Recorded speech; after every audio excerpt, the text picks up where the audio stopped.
it's written in the sky. Let it break me till it's over. Don't let it shake me, no.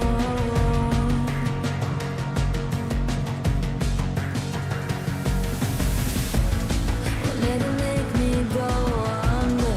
Won't let it make me go under. So now it's time to fly. Nothing's gonna stop me now. Nothing's gonna stop me now. Nothing's gonna stop me now.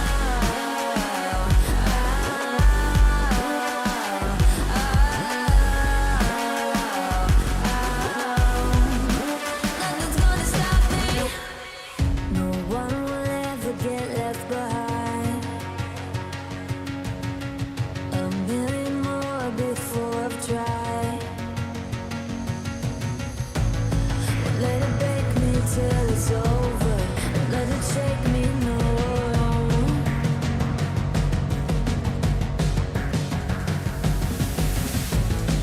Let it make me go under. Let it make me go under.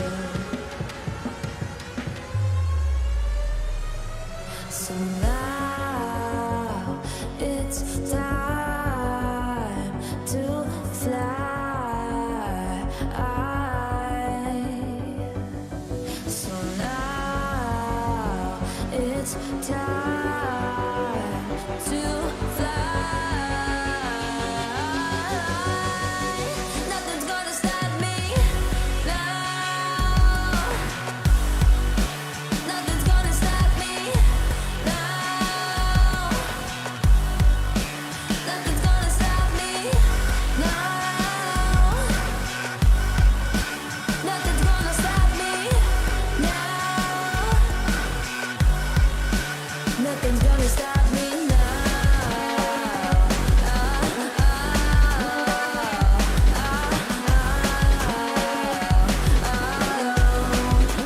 Nothing's gonna stop me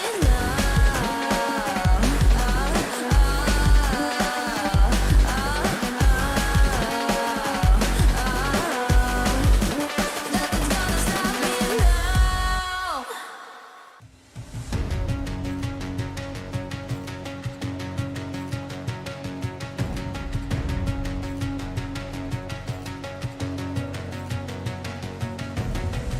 There's something in his eyes. There's a storm within, but it's written in the skies. Let it break me till it's over. Won't let it shake me, no.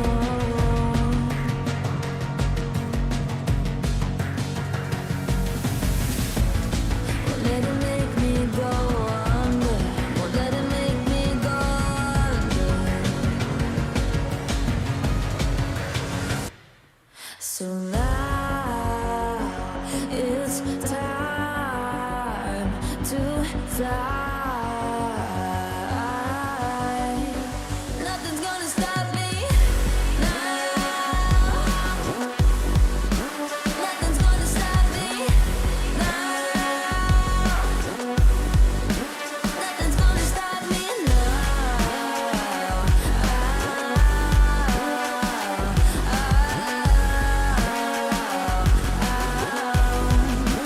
Nothing's gonna stop me.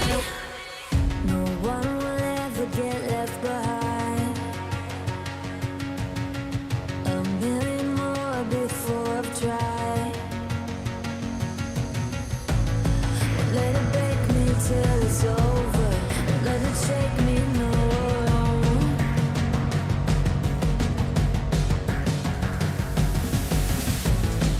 Let it make me go under. Let it make me go under. So now it's time to fly. So now it's it's time to fly. Nothing's gonna stop me now. Nothing's gonna stop me now. Nothing's gonna stop me now. Nothing's gonna stop me now. Nothing's gonna stop me now.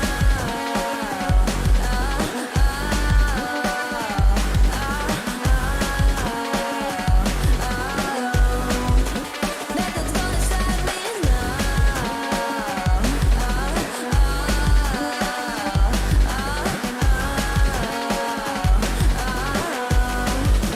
Nothing's gonna stop me now.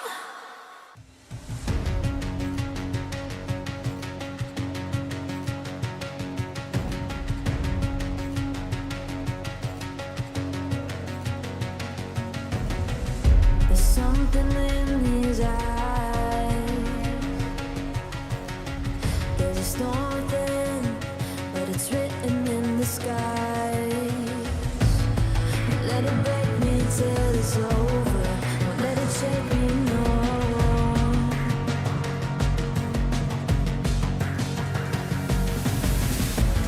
Won't let it make me go under. Won't let it make me go under. So now it's time to fly. Nothing's gonna stop me now. Nothing's gonna stop me now. Nothing's gonna stop me now.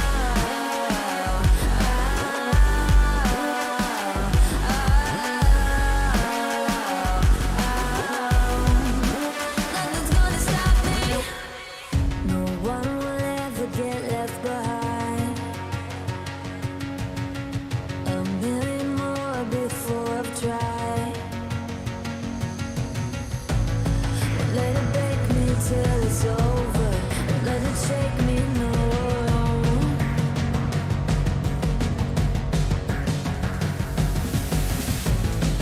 Let it make me go under. Let it make me go under. So now it's time to fly. So now it's time to fly. Nothing's gonna stop me now. Nothing's gonna stop me now. Nothing's gonna stop me now. Nothing's gonna stop me now. Nothing's gonna stop me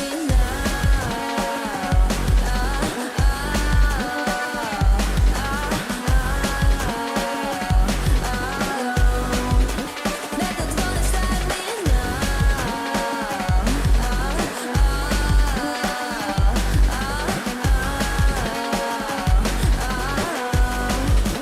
Nothing's gonna stop me now.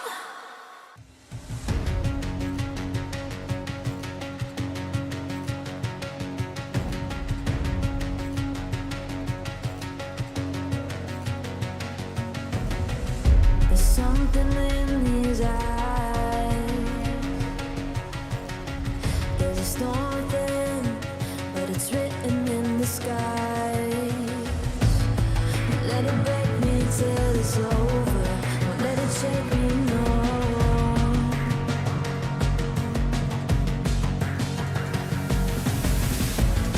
Won't let it make me go under.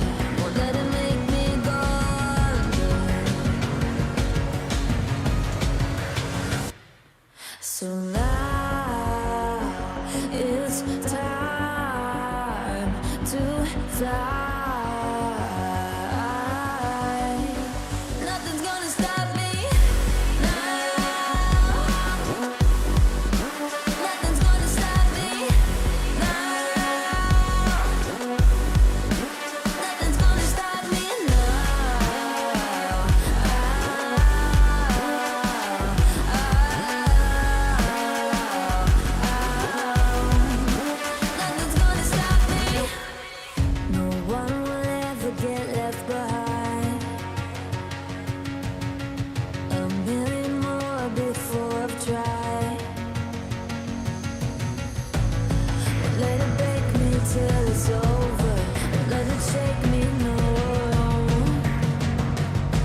So now it's time to fly.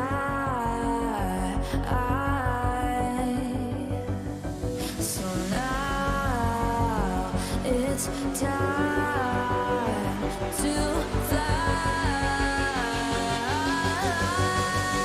Nothing's gonna stop me now. Nothing's gonna stop me now. Nothing's gonna stop me now. Nothing's gonna stop me now. Nothing's gonna stop me now.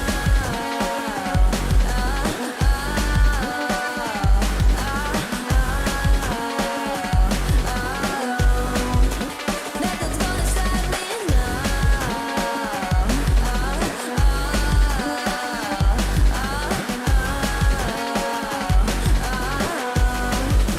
Nothing's gonna stop me now.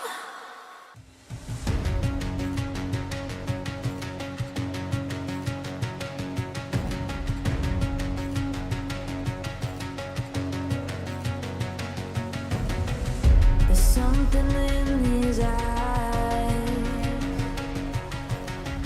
There's a storm within, but it's written in the sky. Let it break me till it's over. Won't let it shake me, no.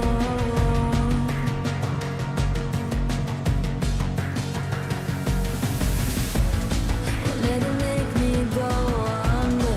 Won't let it make me go under.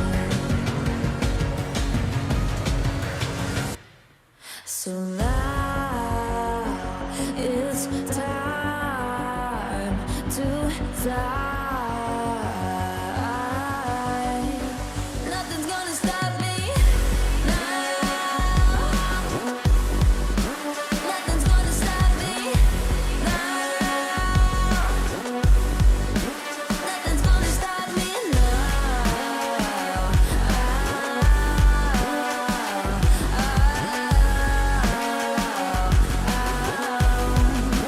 Nothing's gonna stop me. No one will ever get left behind. A million more before I've tried.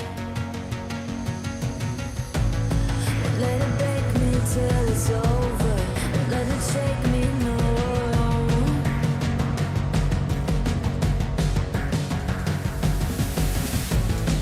Let it make me go under. Let it make me go under.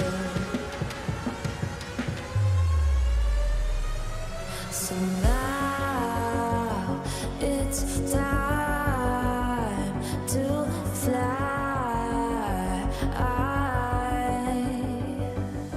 So now it's time to fly. Nothing's gonna stop me now. Nothing's gonna stop me now. Nothing's gonna stop me now.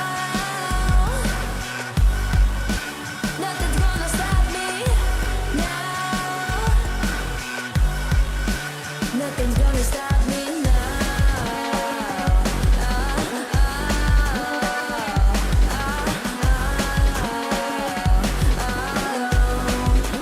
Nothing's gonna stop me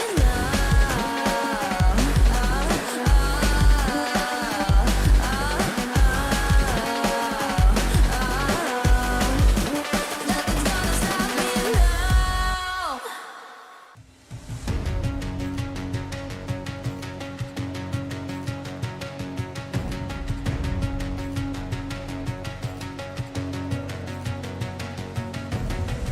There's something in his eyes. There's a storm within, but it's written in the sky. Let it break me till it's over.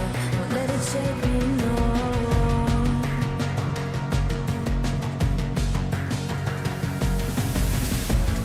Won't let it make me go under.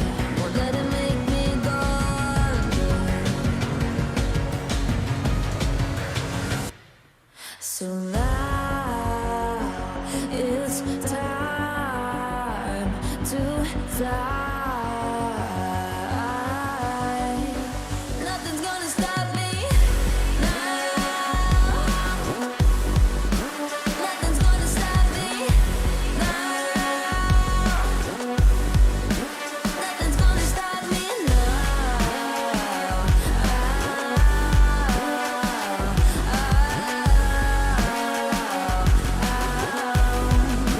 Nothing's gonna stop me.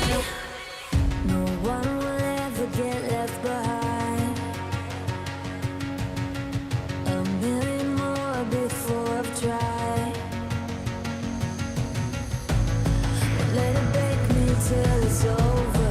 Let it shake me, no.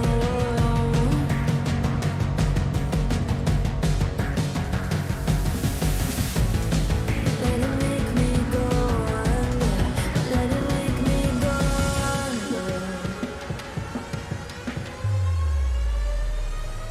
So now it's time to fly. So now it's time to fly. Nothing's gonna stop me now. Nothing's gonna stop me now. Nothing's gonna stop me now. Nothing's gonna stop me now. Nothing's gonna stop me now.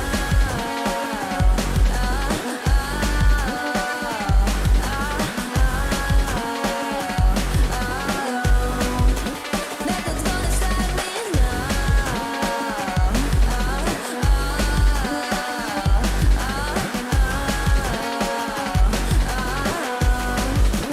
Nothing's gonna stop me now.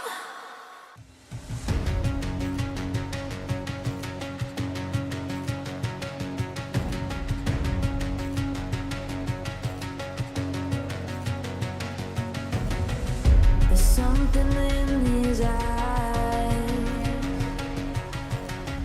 There's a storm within, but it's written in the sky.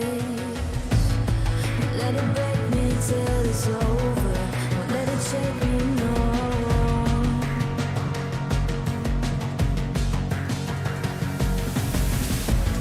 Won't let it make me go under. Won't let it make me go under. So now it's time to fly.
something in his eyes. There's a storm within, but it's written in the sky. Let it break me till it's over.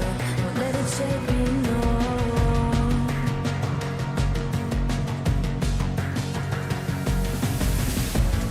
Won't let it make me go under. Won't let it make me go under. So now it's time to fly.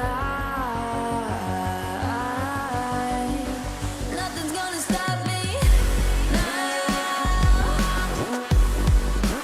Nothing's gonna stop me now. Nothing's gonna stop me now.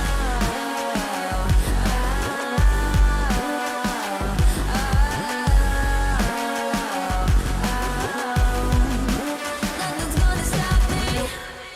No one will ever get left behind. A million more before I've tried. Won't let it break me till it's over. Won't let it shake me, no.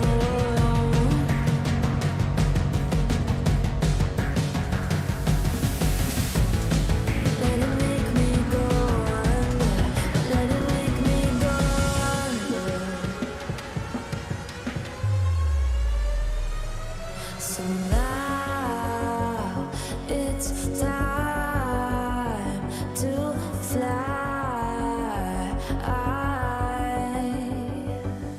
So now it's time to fly. Nothing's gonna stop me now. Nothing's gonna stop me now. Nothing's gonna stop me now. Nothing's gonna stop me now. Nothing's gonna stop me now.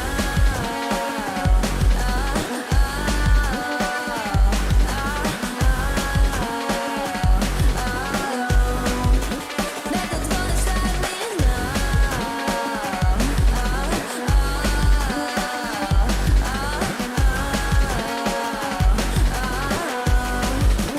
Nothing's gonna stop me now.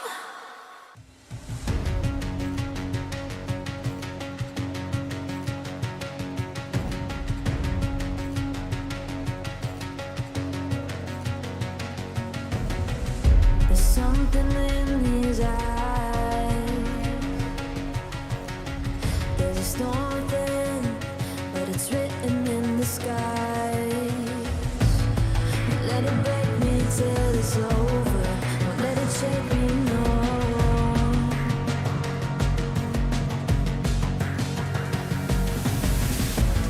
Won't let it make me go under. Won't let it make me go under. So now it's time to fly. Nothing's gonna stop me now.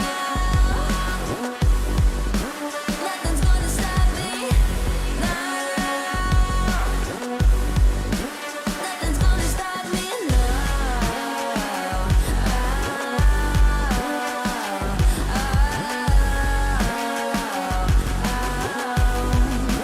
Nothing's gonna stop me. No one will ever get left behind. A million more before I've tried. Won't let it break me till it's over. Won't let it shake me, no.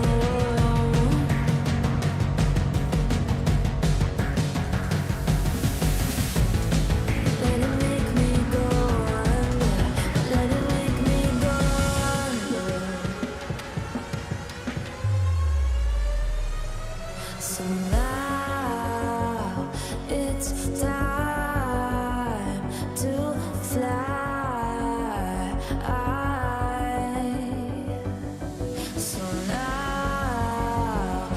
It's time to fly. Nothing's gonna stop me now. Nothing's gonna stop me now. Nothing's gonna stop me now. Nothing's gonna stop me now. Nothing's gonna stop me now.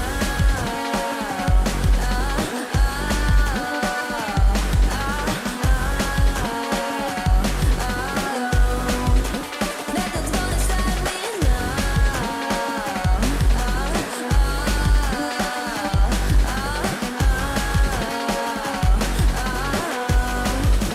Nothing's gonna stop me now.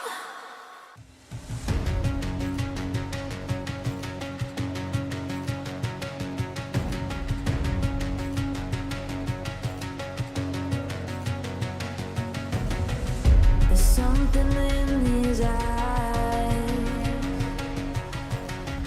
There's a storm within, but it's written in the sky. Let it break me till it's over. Won't let it shake me, no.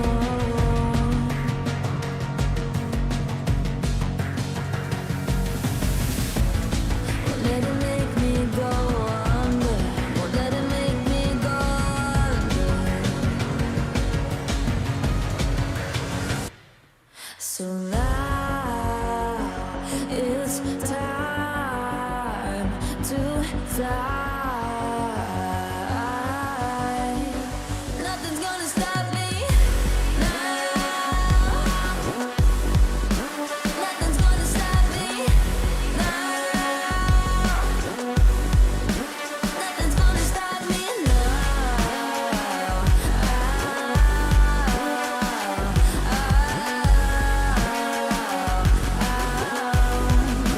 Nothing's gonna stop me.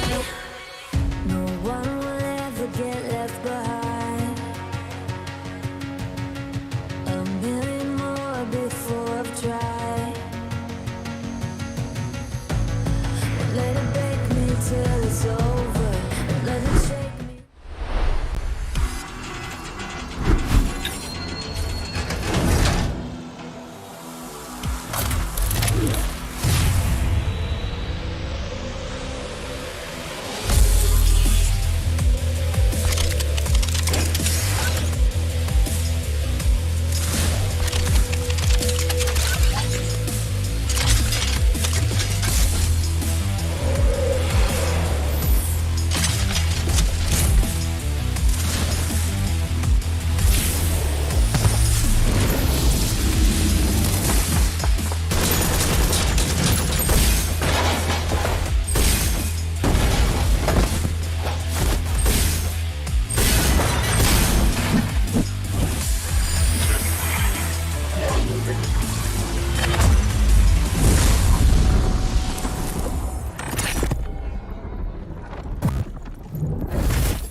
bands, know that they fly, know that they ride or die. I keep boys by my side, CJ Ike, now I gotta roll with ice.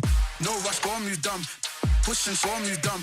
Peace and love, turn to peace and gloves. Now you gotta do a run up. Generations caught up, look how things will switch. People there quick, now they wanna move out the bits. Boy wanna grow to bitch, nah. Unless you heard it from me, and you ain't heard it from me. Got it from me, all that energy extra. They always see me with the hitters. Child, leaving the meanings alone. Me with a squeeze, I get no feelings involved. Child, leaving the meanings alone. Me with a squeeze. I'm getting hype.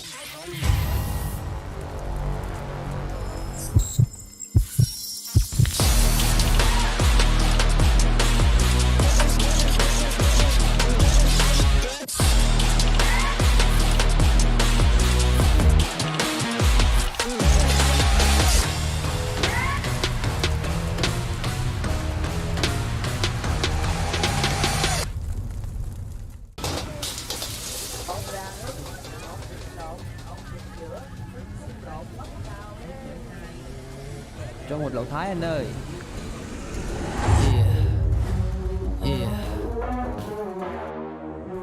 Play games.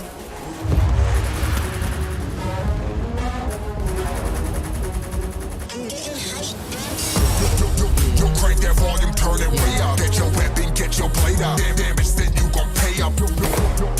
Yo, crank that volume, turn it way up. Get your weapon, get your blade out. Damage, then you gon' pay up.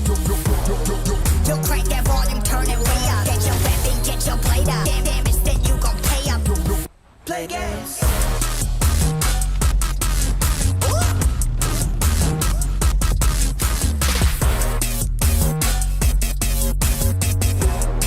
Yo, crank that volume, turn it way up, way up.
that they fly, know that they ride or die. I keep boys by my side, CJ Ike, now I gotta roll with ice.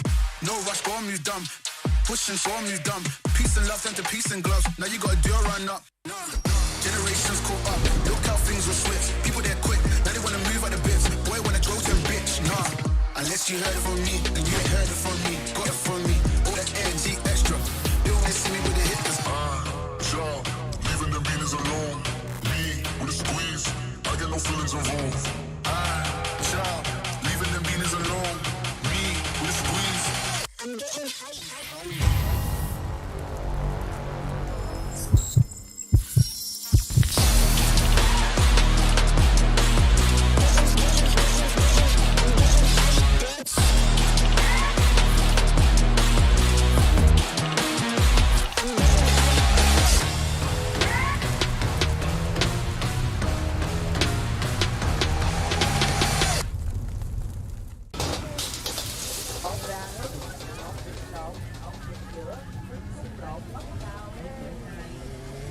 Cho một lẩu Thái anh ơi.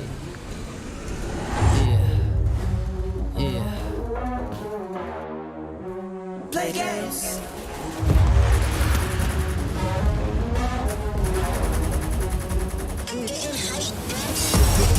Yo, crank that volume, turn it way up. Get your weapon, get your blade out. Damage, then you gon' pay up. Yo, crank that volume, turn it way up. Get your weapon, get your blade out. Damage, then you gon' pay up. Yo, crank that volume, turn it way up. Get your weapon, get your blade out. Damage, then you gon' pay up. Play games.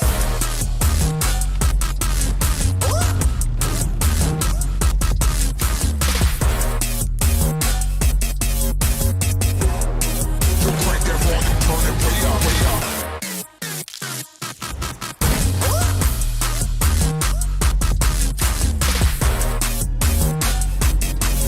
Put your hands, put your city, put your fans, put your state up. Play games.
know that they fly, know that they ride or die. I keep boys by my side, CJ Ike, now I gotta roll with ice. No rush, go on, move dumb. Pushing, so on, move dumb. Peace and love turn to peace and gloves. Now you gotta do a run up. Generations caught up, look how things will switch. People they're quick, now they wanna move out the bits. Boy wanna grow to bitch, nah. Unless you heard it from me, then you ain't heard it from me. Got it from me, all that energy extra. They always see me with the hitters. Child, leaving the beaters alone. Me with a squeeze, I get no feelings involved. Child, leaving them beaners alone. Me with a squeeze. I'm getting hype.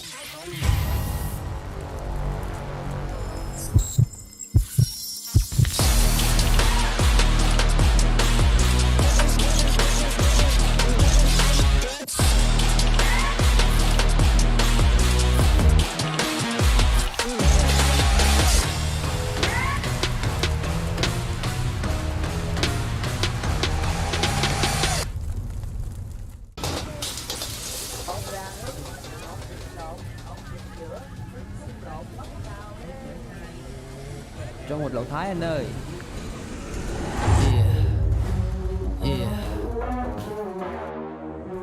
Play games.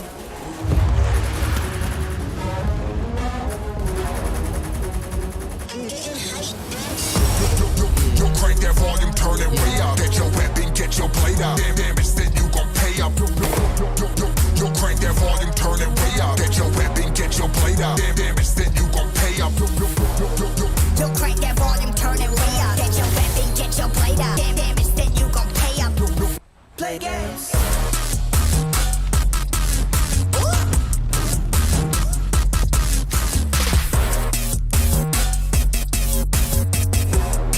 Yo, crank that volume, turn it way up, way up.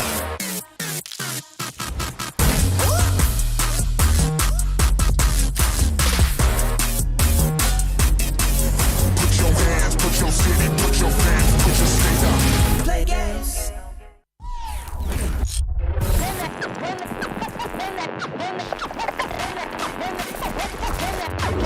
Fire.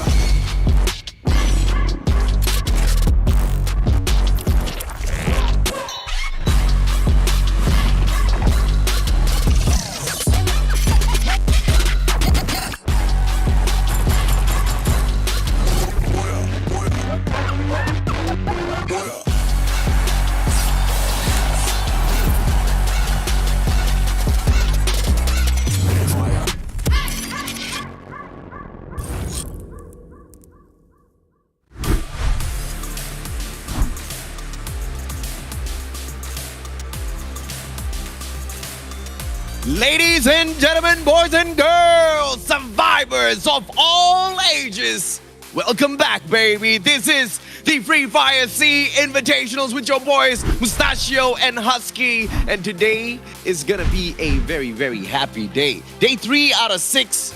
And I think the party is just about to get started. We reached the halfway point, and by the end of today, every single team would have played half of their total rounds. That's the most important part. Group B gets to finally take a break. Now we bring back the teams from Group A, and that means we get to see the current world champions in action again. Absolutely, man. I want to see exactly what Genesis Dogma can do in a lobby where EVOS Phoenix is going to be dancing around, because we all know that the current world champion started off on a sleepy foot.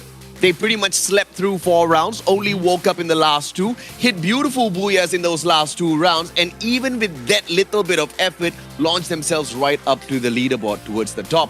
But Genesis Dogma, they brought in the kind of consistency that only First Raiders Eclipse have shown us thus far. And like you said yesterday, Aski, Indonesia has been rocking FFSI. 3 out of 4 teams from Indonesia debuted for the first time on this stage, and 3 out of 4 teams out of Indonesia have been performing consistently in the group stage, and that is impressive. And just to give a little bit of numbers, First Raiders Eclipse got 102 points off of 6 rounds. Genesis Dogma SF got 100 yesterday.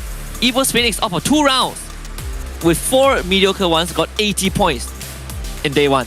That is the level that we're playing with right now, and we get to see Genesis Dogma SF take on EVOS Phoenix today. And of course, both the Indonesian teams have got their own records set, right? And First Raiders Eclipse, the record that they set was the most number of points collected within a day, like you just said, 102 points. Genesis Dogma have got the most number of points collected in a single match, being 32 points. Both records could just be broken today. I don't know, but that's exactly what I want to see. But as usual, the map schedule will be exactly the same. We kick things off at Bermuda, hop on into Purgatory for match 2. Game 3, we drop on into Alpine. Next Terra will be game 4, and then a quick reset towards Bermuda. And game 6 is exactly what Husky loves the most. Oh, I love it. I love it when you go to game 6 because we get to spin the wheel and see which out of 4 maps would we be playing on today. We've played on Purgatory, we played on Xterra. You want Bermuda. Oh yeah. No one wants Alpine so far. I hope we get to grant your wish today. We go to Bermuda, have 3 Bermuda rounds in a single day because why the hell not? But for Bermuda, so far, we've seen very decent performance out of most of the teams, and even on a bad round, I would say the average points garnered by more than half of the teams playing in today's lobby have been pretty acceptable. I will have to say absolutely correct. Nextera might just be the hopes and prayers of Magic Esports because we know that they're the only team that seems to be so proficient at picking up those eliminations as well as the placement points on Nextera. But let's get to that information as well as storyline in a little bit. This is the team lineup from Group A who were on a break yesterday. EWAS Phoenix, Team Flash, Farang, Alpha as well as LGDS. Now the shockers from Group A is not even EWAS Phoenix. Sit down EWAS Phoenix. It's actually LGDS. The team that has struggled on a stage like this for the longest of time, for the past 2 years, finally have started waking up. They are doing better than Alpha also, right? Oh yeah. After day 1, not by a lot, but you can kind of see LGDS starting to warm up the engines a little bit.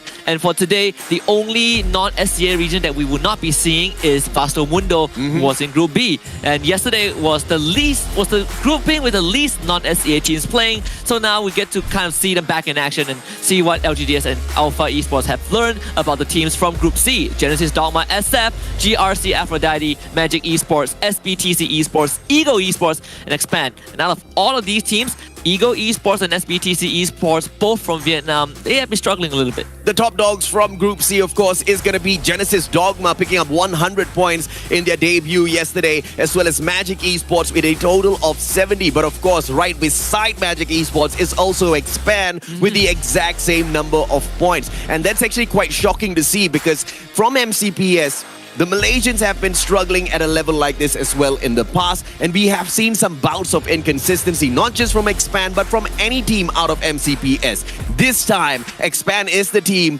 that's trying to prove that they have broken away from that curse. And today we get to see both MCPS teams fire up against each other, right? Expand against Farang. And Expand has always been the bane of Farang in very clutch moments. We'll see if Farang can overcome that because they are currently in the 16th spot on the overall standing. We still have First Raiders Eclipse leading the pack with 160 points. The closest team to them is FW Esports, who have a 17-point deficit. And in third place is Morph Team. Again, Indonesia, top 3, you have 2 of them on the board. 4th, 5th, and 6th, you've got PE Esports, Genesis Dogma, as well as EWAS Phoenix. Now, it might look like, hey, wait a minute, PE Sports, Morph, FW, all doing so much better than EWAS Phoenix? Yes, it's only because all of them are from Group B and they've had 2 days of play. The rest of these guys have only had 1 single day of play. Genesis Dogma, from yesterday alone, they've already beaten what EWAS Phoenix could do within a day. But today, we pit both of them against each other in a single lobby.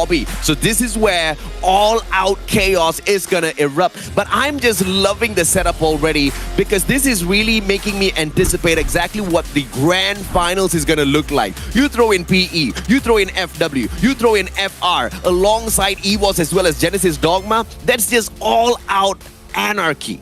I feel like we are kind of witnessing a sneak peek of a possible grand finals. And I want to quickly get this out of the way as well because I don't think we'll be talking about it throughout the rest of the day. Vasto Mundo. Last time I'll mention them today because they're not playing, right? Currently, they've played 12 rounds. They're in 10th spot with 69 points. A lot of the teams below them, in the 17th below them, most of them have not played their 12 rounds. They have 6 more rounds to play today. So that means there's a very good chance to overtake Vasto Mundo on their overall standing. The team in the last place boasting just above 40 points. So it's a very low bar to clear. Obviously, I have my worries. I've expressed them a lot yesterday, and I want to see how today turns out for teams like LGDS, for teams like Alpha. I mean, you can sneeze and just still manage to overtake Vastomundo. That's the unfortunate situation Vastomundo is in currently. But I'm very sure Luca will be more than capable to pull his team right back up to the top. Let's take a quick look at the head-to-head between EVOS Phoenix and Genesis Dogma SF. When we look at the stats here, the glue wall annihilate is clearly EVOS Phoenix, and this is mostly because of those active as well as passive skills that they do bring into the game. But it is also because they have got that concentrated form of just taking down defenses before going in for the finisher. I think one of the most obvious examples is that final round in day one where Moshi helped out his team member by shutting down one of those glue walls, which just ended up in such a valuable annihilation. And that's the kind of teamwork that EVOS Phoenix is so popular for. I think on top of that is also the core differences between these two teams. And I say core differences, but there's only one distinct difference. EVOS Phoenix, a bit more aggressive compared to Genesis Dogma, right? You look at a lot of the rounds that GD played yesterday, they were holding compounds, they were trying to third-party people, whereas EVOS Phoenix, they tend to take the first move, and that is why they have more glue walls destroyed on average compared to GD, which I think is what sets them apart. We also gotta look at EVOS Phoenix's Jonah, the captain, who is a man of little words because his throat hurts whenever he speaks against Dels from GD. And the stats so far, I'm very surprised that Dels has 0 rescue. This guy, he plays for himself.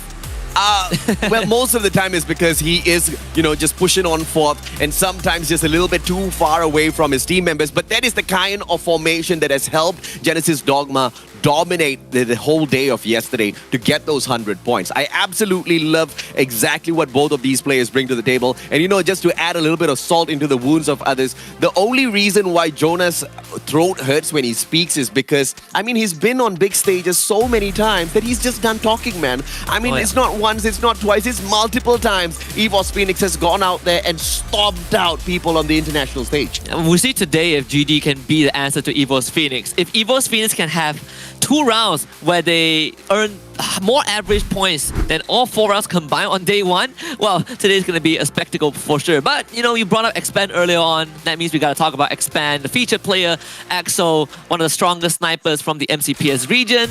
We talked about how he kind of formulates that character combination. He runs the Maro, he runs Raphael, just all about these long-range fights. And of course, his gun is the AWM. You can see the damage and eliminations. It does tie up with what he's capable of.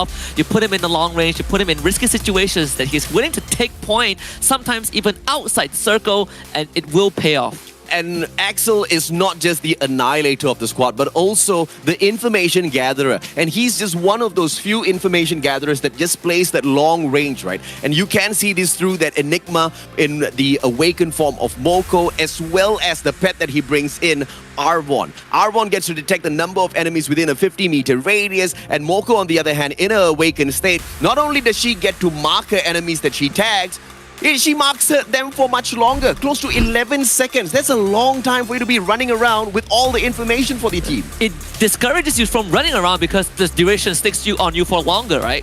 We have the top 3 players for today, and the average stats are from the first 2 days of group stage. So now we have a clearer picture of what to expect. You have Kiki from Genesis Dogma SF, you have Bayo from Team Flash, and you have Izagot from Ego Esports. All 3 teams having very decent performance. Obviously, I would say that GD is the most consistent one so far, boasting 100 points after yesterday. But Team Flash, they have been showing up a lot more. They were a lot more active on the map, which is what I love. And Ego Esports, they were off to a rough start yesterday, but they did have a good recovery towards the end, even giving us one of the best highlight moments in that attempt to get a booyah by not doing anything. Well, you gotta try and you gotta have your strategy to make your way up there one way or the other.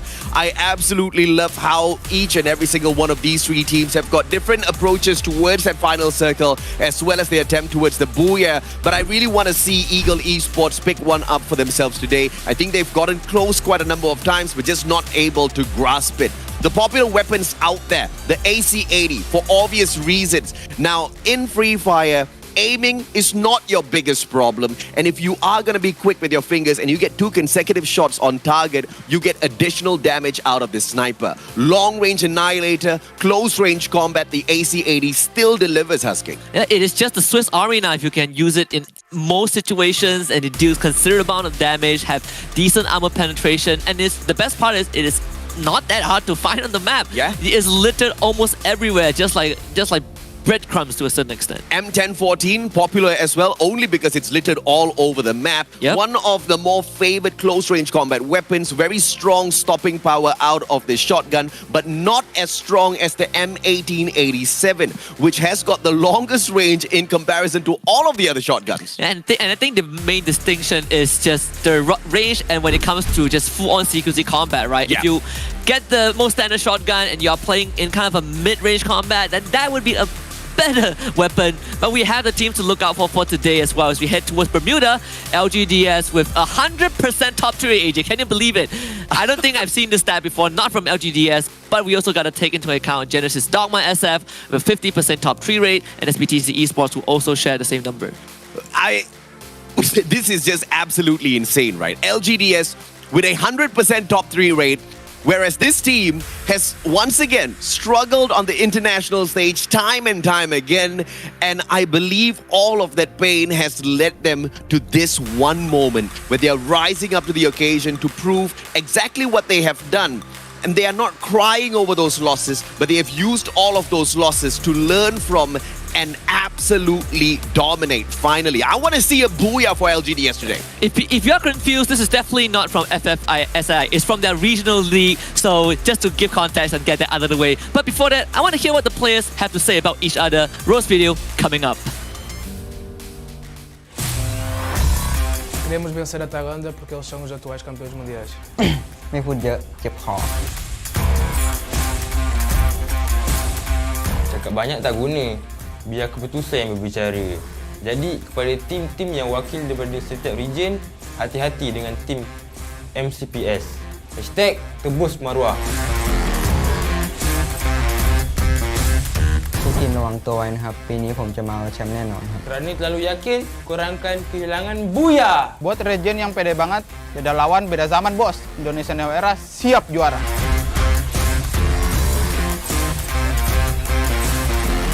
Semua tim sih pengen kita kalahin, soalnya kita pengen juara. Talvez eu só dizia bom jogo, porque esta vez foi a nossa vez. Na próxima talvez será a deles.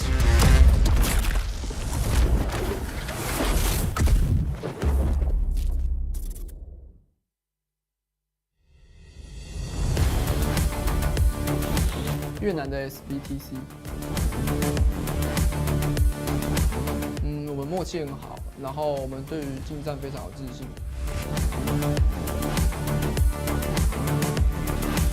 Mình rất tự tin bởi vì đây là cuộc giao chơi của SE thôi.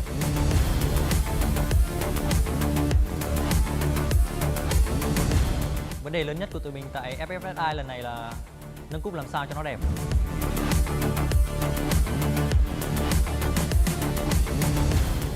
SBTC 别过于自信了。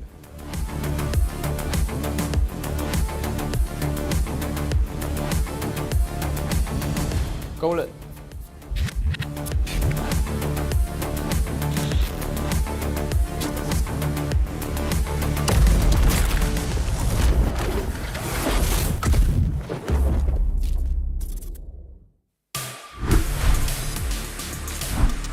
Roro is ready. SBTC better watch out, man.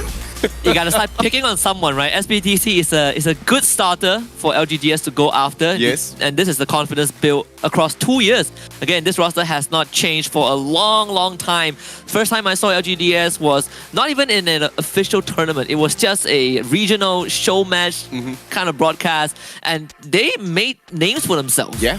Yeah. So right now, after 2 years since that incident, it's good to see that they're sticking together and they're slowly showing that result. They're not at the top, but they're slowly getting to the middle of the pack, which I think for LGDS is good. I am sick and tired of seeing them at the bottom. I think they are sick and tired of being at the bottom as well.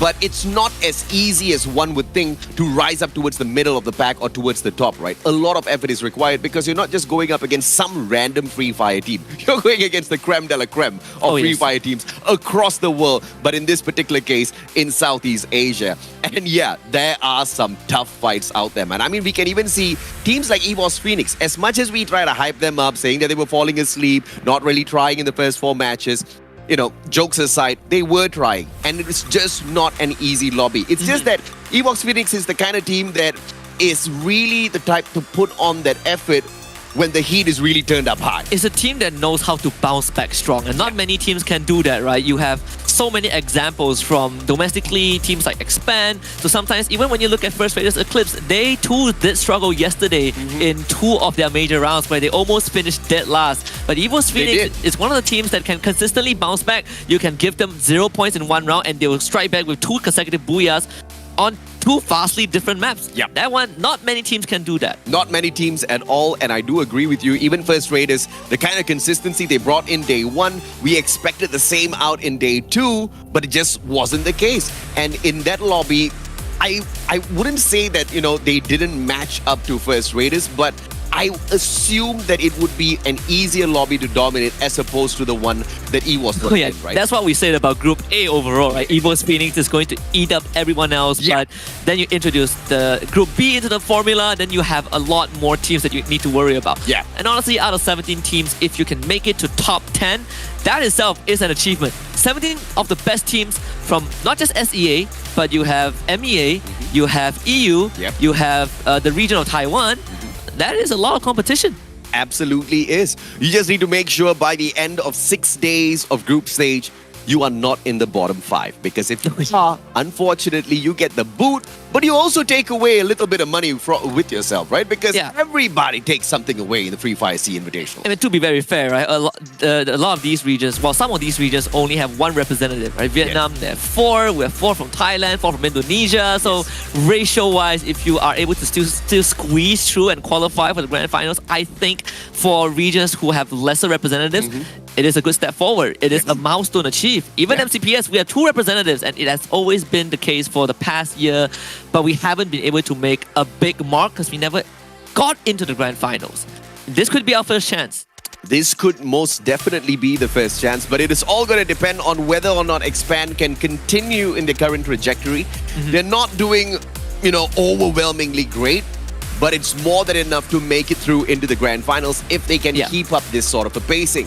Farang, on the other hand, is a little bit of a concern. And that is the interesting part about these 2 teams. We've watched them perform so many times across multiple seasons. Farang is a team that starts off quite slow, but you are always hoping for that 1-2 rounds where they get going, right? Because those explosive rounds somehow always shoots Farang up the leaderboard. Whereas for Expand, they are off to a faster start, and you're worried about them running into roadblocks and completely crumbling. And that's what we've seen so far from the first 6 rounds from both teams. And today we get to put these 2 teams to the test, especially when they get to meet each other for the next 6 rounds. But of course, we've got a few bottom dwellers in a situation like this as well, and that's mainly being teams like Alpha. And I think, you know, although Alpha really has got that survival capability, we've seen them many a times getting towards that final circle. But the biggest downfall of Alpha is they really rely on survivability, and that's about it. They do not, you know, consciously engage any of the other teams. They do not really go all out to annihilate anyone. But ladies and gentlemen, boys and girls, we have a small little technical issue that we need to sort out. We're going to take a quick short break. When we come back, it's going to be the kickoff of match number 1.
niggas know that they fly, know that they ride or die. I keep boys by my side, CJ Ike, now I gotta roll with ice. No rush, go on, move dumb. Pushing, so I'm dumb. Peace and love turn to peace and gloves. Now you gotta do a run up. Generations caught up. Look how things will switch. People they're quick. Now they wanna move out the bits. Boy, when I drove to a bitch. Nah. Unless you heard it from me, and you ain't heard it from me. Got it from me. All that energy extra. They always see me with the hitters. Child, leaving them beanies alone. Me with a squeeze. I get no feelings involved. Child, leaving them beanies alone. Me with a squeeze. I'm getting hype.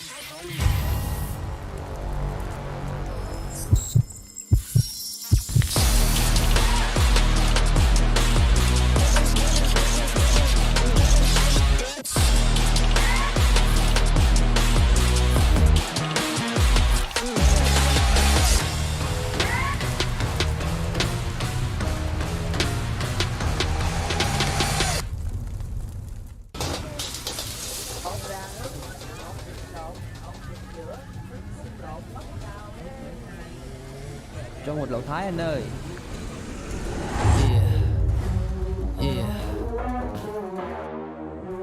Play games.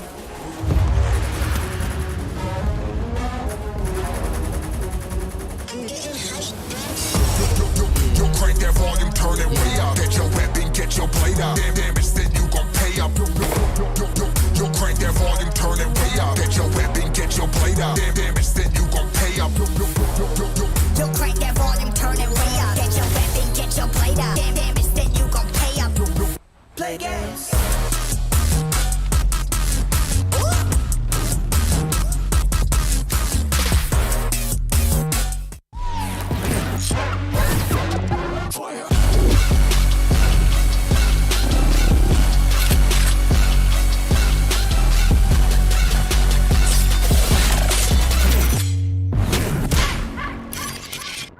Thank you so much, survivors, for your very, very kind patience. A small little technical issue, but it has been sorted out already, and we are very excited to hop on into Bermuda. Match number 1 is about to kick off. Finally, we get rid of all the little things, obstacles, static, stopping the static. Yeah. Get rid of the white noises. Yeah. It was Homer, man. He messed us up. I mean, Homer is very, very annoying. Overload. One of the best characters you have right now, right? On Xterra, people run triple homers. And if you look at how the players are suffering in the hands of Homer, you know that he is not a good guy if you're against him. But speaking of that, 11 teams, we're going to jump into Bermuda. And the only non-SDA team, once more, not playing today is Vasto Mundo. They get to observe how Group A and Group C interact. But that means we get to treat ourselves to LGDS, we get to treat ourselves to Alpha, and see how that break yesterday has prepped them for today's conflict. Because I think we will have a lot more aggressive plays. It feels like the aggressiveness comes majority from Group A, surprisingly. Yeah. And of course, we didn't mention this thus far, but we might as well throw it in at this stage. This is once again a day where you will only see 11 teams instead of 12 playing out there, because in Group A we only have 5. Unfortunately, Team Legacy from Pakistan could not join us because all of the embassies in the country has been closed and the team could not get their visas processed in time to join us here on this stage. Hopefully we will be able to see the boys in the future, but in the meantime, lesser players means lesser headache and more space to play. So all of the other teams will be slightly appreciative of this. Bullseye all the way down to Sentosa. The flight path is super fair. The whole map is open. I'm looking at LGDS to see if they would take the same drop spot. It seems like that would be the case. They love to go to Shipyard. Yep. They sometimes also spread out to Bullseye. I think this is one of the few instances. You have Alpha, who is also dropping right at the beginning. There might be some early clashes, and that has been a trend on day 1 as well. SBTC dropping to Observatory, so they are also in with vicinity. Expand, they're going to head for Peak. They might run into GD. I'll be surprised if there are no hot drops because there it is. Yep, there you go. So Genesis Dogma, very early on, going to have to take on Expand. This is where we'll have to bring our cameras onto now. We've got a spot onto Cobra. A quick tag coming along. He's slowed down, but it doesn't matter. Whoa. Because Cobra, the absolute annihilator, takes down 2 players. Axel down on the ground, but it doesn't matter. Here comes Roy. Axel, someone needs to save him right now. Borges, it's going to be that one player He's gonna go. It's gonna be a little incapacitated, and Genesis Dogma. What a fantastic run from day number 1 on their debut. But day 2, they should have learned. You do not hot drop expand. Complete blowout as well. I mean, Cobra getting lucky with the initial drop. Expand did touch ground first. Yeah. So it did get them the advantage of getting early weapon. Meanwhile, for Farang, it's not looking too good. They do get a 1-for-1 trade against, well, I say 1-for-1 trade, but Team Flash has 3 eliminations. So Farang, tails tucked between their legs. They have 1 more guy left to keep this run going. Spade will bring Fires back. So at least the numbers are still there. But Team Flash, they did send a recon member out to see if he can spot out where the rest of Farang are. For Expand, Vending Machine, Revival Point, all within their control. Peak belongs to them. Exile gets brought back. So the whole squad of Expand reunites. Axel, one of the most lethal snipers out there. We're not going to be too fussed that he got taken out a little early. He just didn't have the weapon of choice within his hands. But the 2 rushes of the team, the 2 attackers, did absolutely well. X-Roy as well as Cobra, they struck, and that poison sunk in deep.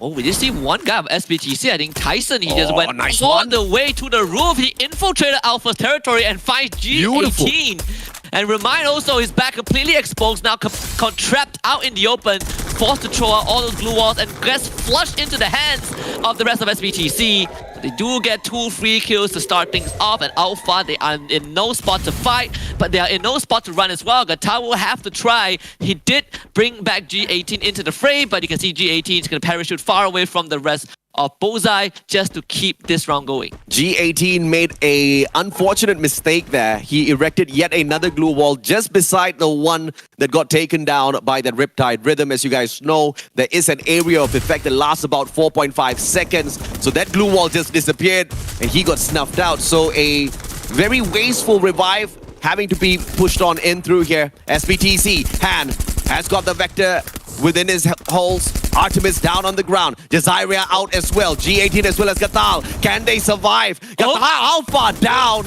And it looks like the final player is not going to be able to survive this any much more longer. And G18, the guy that got brought back, now on the run for his team's life.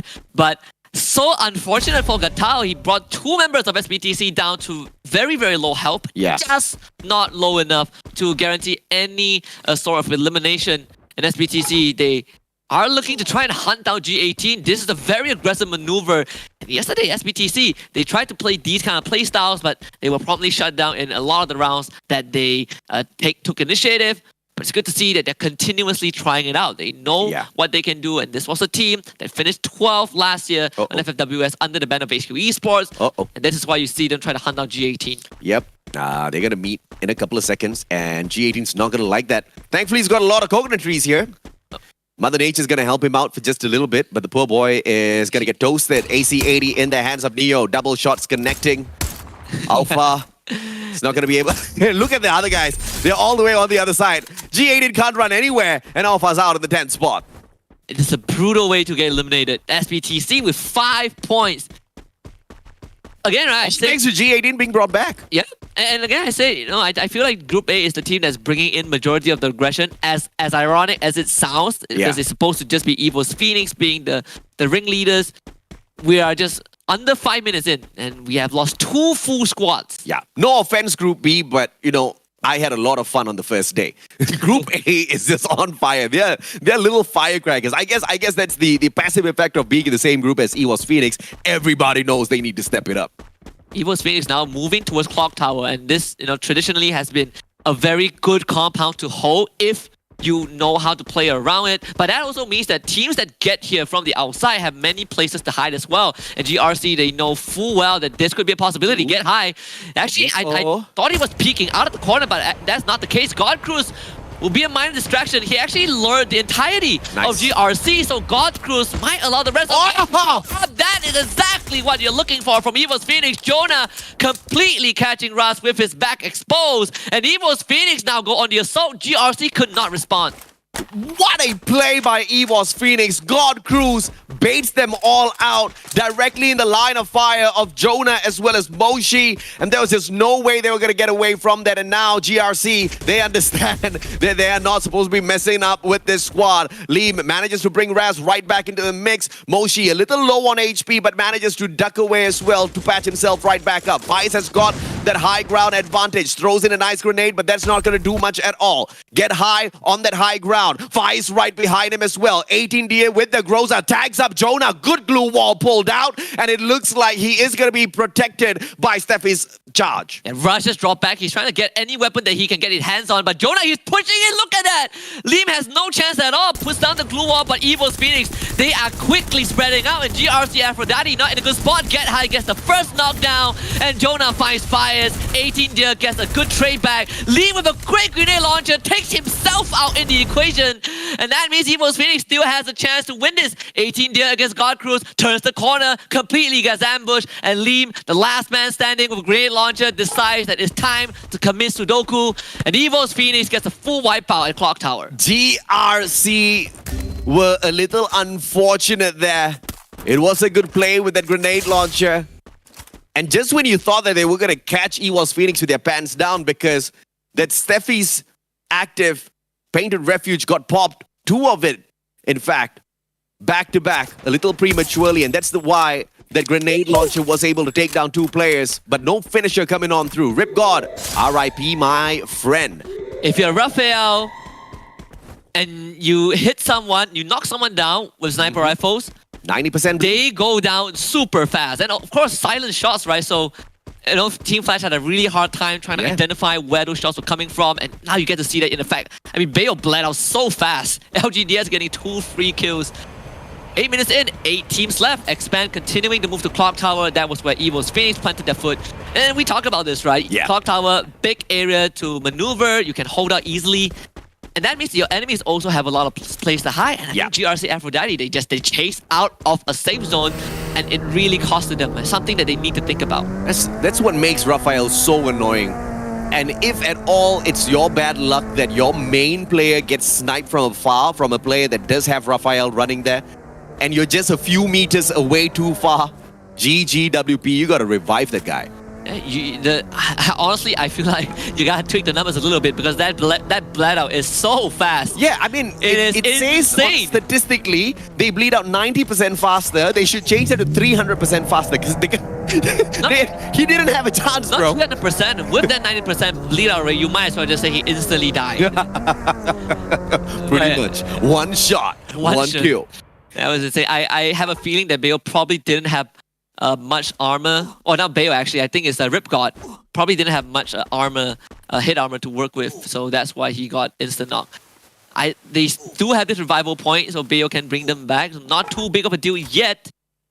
They're the only team that is incredibly far away, alongside Farang, as Jembao also finally found a revival point to bring the rest of Farang back. Expands in a good spot. Rotating towards Clock Tower, but EWOS Phoenix is holding on to that exact same spot. They're not going to be going anywhere, and you know Clock Tower gives you a slight bit of elevation, especially if you hop on into one of those buildings.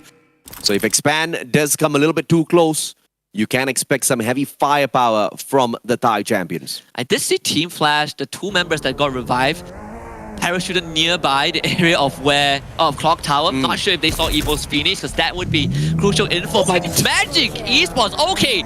Oh, they were the one who found the other 2 members of Team Flash who were not in a position to respond at all.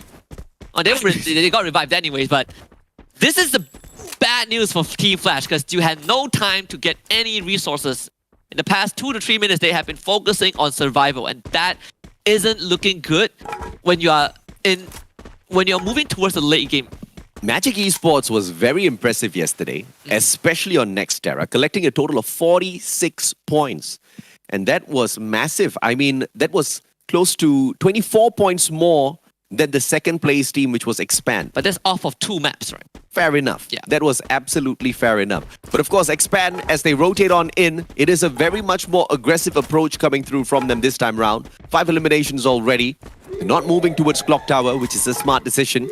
Bunker right in front of them to lay low for a little bit before accessing this next circle. But either way, they need to make a move soon Jumbo comes flying right back in. Bloody right outside of the circle. Expand might be able to pick off 1 or 2 extra eliminations before they head on into this next circle. Yeah, Bloody actually started firing at Expand, so this could be Expand's chance to cop a couple more free points. LGDS, they are just launching themselves straight into the circle, and that is going to put them within the line of fire of SBTC, so LGDS might have to fight their way through, or maybe not. Yeah, it's a good spot. Okay, they actually get to sneak right through. That is great news for LGDS. Very, very smooth move in, but Expand right into Clock Tower. This is going to be a big fight. EVOS Phoenix, they are ready for this. A quick grenade tossed up onto the roof. Cobra has got the AWM. No shot's gonna connect anytime soon just yet. God Cruz cooking up that nade. Sends one into the second floor, but nobody's home, sir. Yeah, God Cruz even got tagged by the Homer drone as well. That's why you saw him slowing down just for a little bit, but Expand so far haven't been able to follow up with much. The ice grenade also chipping away the health of Roy and Too Fast, but they have the medic gun to heal each other back up, and now the conflict is going to Too Fast. Tossing nice one. Get High, able to dodge away and get High response as well. Good time turner from Too Fast to block that nade, and Expand now finally takes the full force of EVOS Phoenix. Cobra gets dropped. Well, he drops down and broke his own ankle. Expand, you can't make mistakes like this. Not against EVOS Phoenix, as EVOS Phoenix will take advantage of that. Expand needs to get Cobra back up. Axel goes in for the save. Cobra's right back up on his feet. And it was a good response earlier by EVOS Phoenix as well, popping that step is active to make sure that grenade does not connect. Roy takes out God Cruz. Jonah responds, Roy down on the ground, but Axel shows up. Mochi's out as well. It's a 2-2. Hey, Get High as well as Jonah. Can Jonah circle around? It looks like Get High gets Axel, but God Cruz now picked up as well. 3v2, but Jonah, the MVP's down. One more shot for Expand, and I think they're going to be able to do this. Get High doesn't get it, and Expand eliminates EVOS Phoenix. Wow, Cobra, my personal MVP in the entire fight. We'll talk about that in a little bit because SBTC needs to take on LGDS. Artemis has the high ground advantage. Look at this man. He is completely shredding LGDS. But LGDS still keeps the whole team alive, in fact. SBTC could not finish off the kills. Artemis did finally get rid of Bruce with that grenade launcher, but LGDS salvaged most of the squad. They have to be careful though. Blue Zone is pushing in. SBTC and LGDS needs to fight through this. Bleeding out, but he's gonna be saved. Yes, he is gonna be saved. In the nick. Oh my god, don't bleed out, sir. No. All right, there you go. Medkit saves him. Tyson up on top alongside Artemis. Artemis almost bleeding out as well, but then Medkit's gonna be able to save him. Down on the ground, out of nowhere, that zone just plays that trick on SBTC. And Queen of Nai keeping an eye on Artemis. Artemis has got nowhere to go. He needs to run through that circle straight into the hands of 2E. Look at Expand. They have taken control of majority of the zone. One critique we had yesterday was Expand was really passive. Yes. Not taking space. Now they've done so, putting themselves in a very good position if they can stay for Magic Esports, who are also contesting the same exact compound. Expand slows things down. Fantastic defensive position. They've got a compound to work with. And Cobra puts that final bullet in the coffin for Spade, eliminating Farang from this round. Expand now, moving up slowly. MGE is not going to be an easy squad to take down. They pop the Steffi first. That grenade's not going to do much to them, but those glue walls are not going to last. They respond back with one grenade. Too Fast gets out of there. Glue wall melters coming on through, but there are no glue walls there. What an absolute waste by MGE. I think it's actually a good move because you're preventing Expand from boarding up all of the windows, right? So these doorways will be open for Magic Esports. Magic Esports, they have found the perfect engage, and that is going to be the play of round number 1. Expand completely eviscerated by that Alvaro split blitz, and there's nothing much that they could do. Expand wiped out, is down to Magic Esports and Ego Esports, and of course Magic Esports looking for a second booyah in this group stage. Can they do it, AJ? Daklop wants to prevent that. He's got the grenade launcher. And I believe the Steffies have already been popped a little bit earlier. Not enough time to recover just yet. Daklop needs to strike right now. Has got the grenade launcher in hand, but does not pull it out. Pulls out the grenade instead. Donbu behind a good glue wall. Craven down on the ground. A good Alvaro pop from both sides, but just tags each other up just a little bit. Wasana backs away, and it looks like his Devlon's not going to be helping out all that too much. Donbu down, and Wasana is not close enough to get him right back up on his feet. Look at Q of 9 with the AWM from afar, but the wall is blacking everybody out. He's just going to be the final survivor if this continues. Yeah, they are forced to be funneled into the sniper rifle as well. That's he it. Have a quick spot. He's going to win this, right? Wasana is Nightmare is left, but he needs to get right through. Gets them down. Still has 2 more to go through though. That is too deadly. And Quay of 9 completed what he couldn't do yesterday with an AWM. Booyah for Eagle Esports. Fantastic positioning by Q of 9. That winning position behind the boulder as the sniper AWM finishes off the final player, but it was a very, very tricky one. The opponents were no slouches. They were playing each and every single position perfectly, but I have to agree with you, Husky. The play of the day might have already been made by MGE. What a crazy cluster out of that Awaken Alvaro to snuff out Expand. A lot of things to unpack, but we gotta talk about Eagle Esports because, of course, they got the booyah, so they earned their spot on the top of the topics we need to discuss about. This team yesterday got off to a slightly rough start, but it's not to say that they had a rough finish, right? They had multiple rounds where they performed pretty well. They had rounds where, you know, they didn't get much eliminations, but they got decent placement. And finally, they put the first booyah on the board thanks to the good positioning. And, you know, there's always something about Eagle Esports that we wanted to see yesterday, but they were just lacking at the very last moment.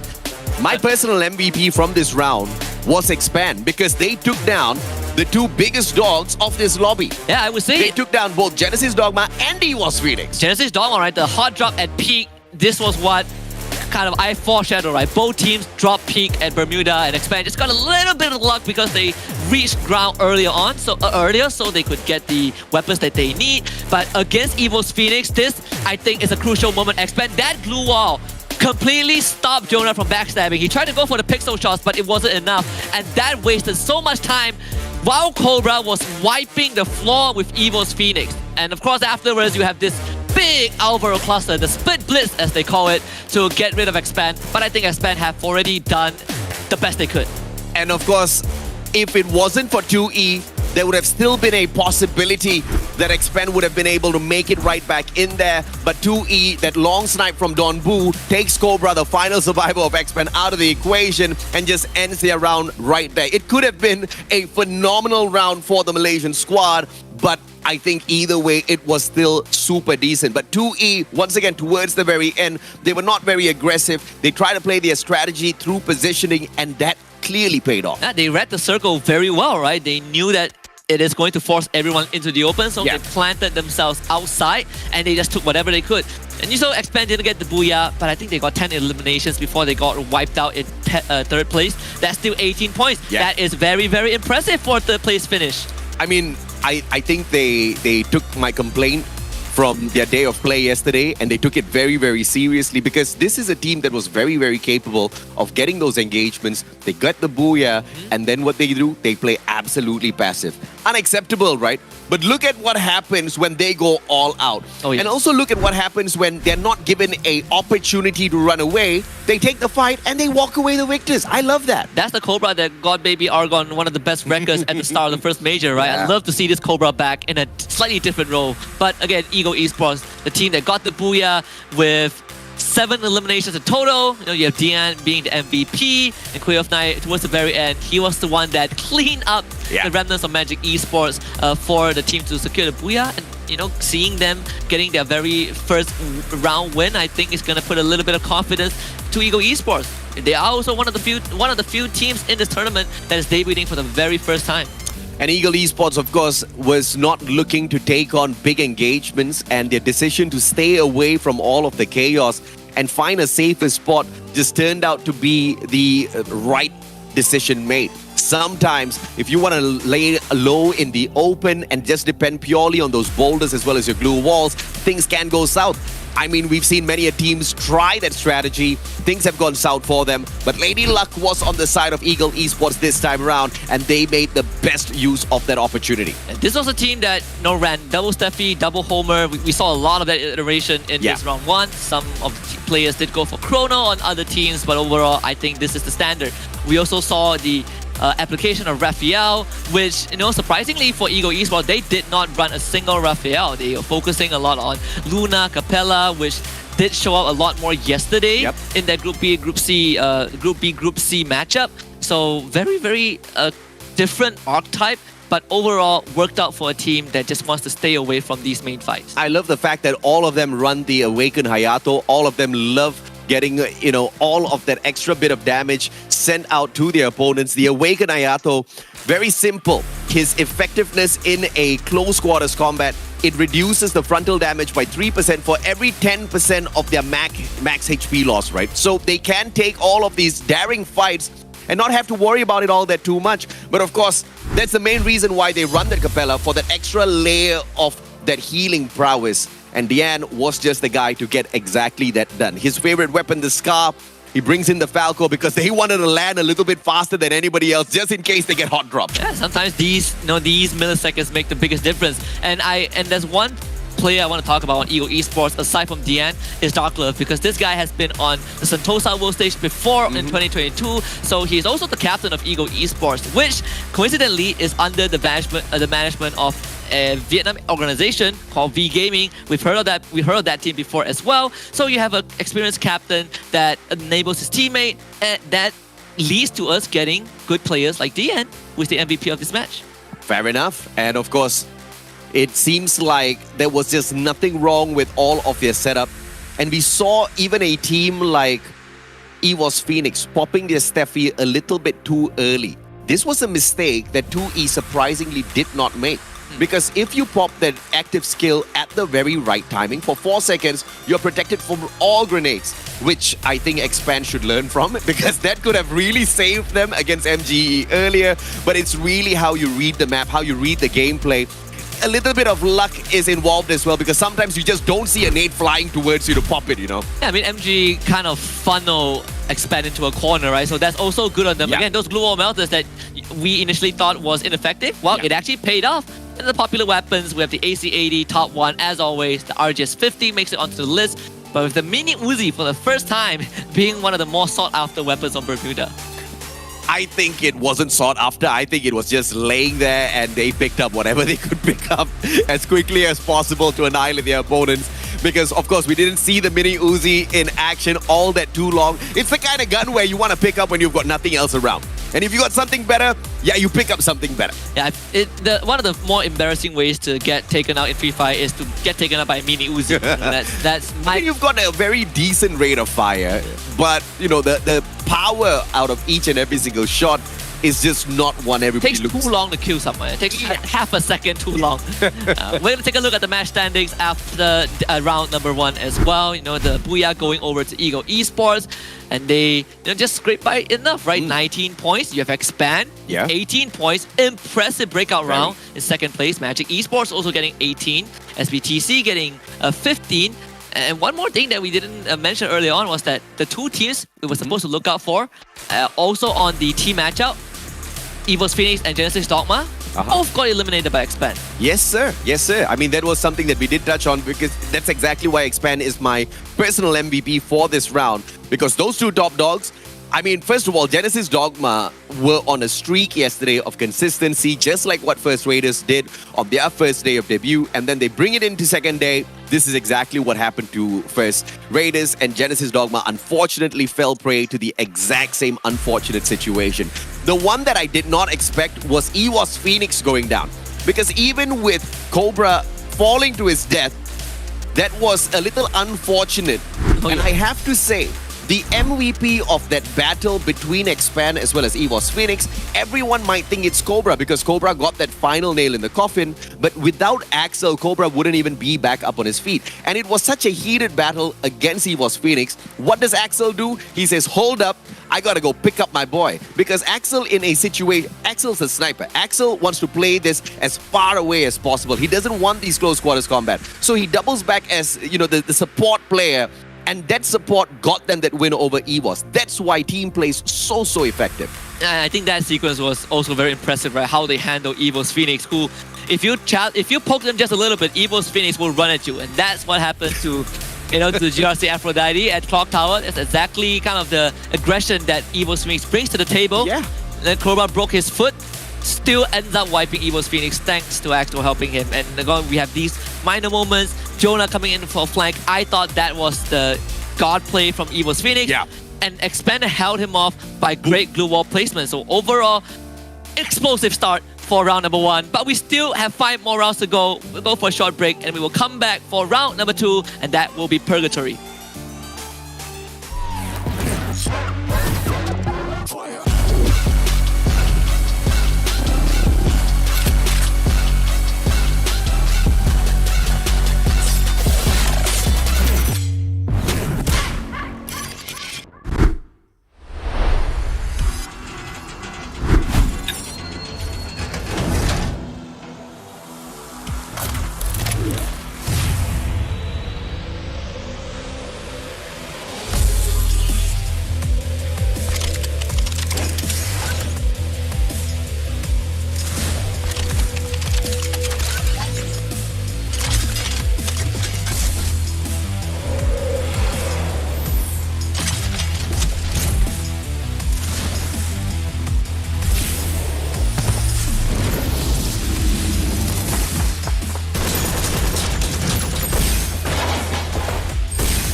em tự tin 80%, bởi vì bọn em có kỹ năng rất là cao. Ưu điểm của team mình đó chính là sự tự tin và tinh thần đoàn kết. Sự gắn kết sẽ là mấu chốt để cho chúng mình chiến thắng ở giải đấu lần này. Mình rất tự tin bởi vì đây là cùng dạo chơi của SE thôi. ดูมีผมไปหรือเปล่า มั่นใจเกินไปหรือเปล่า ลองจะแพ้แล้วกัน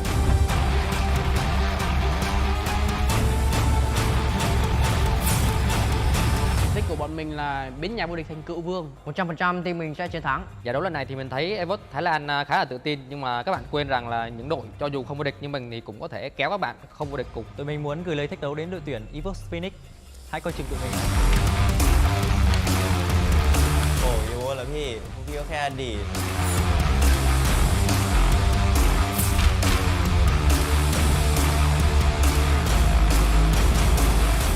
ไม่พูดเยอะเจ็บคอ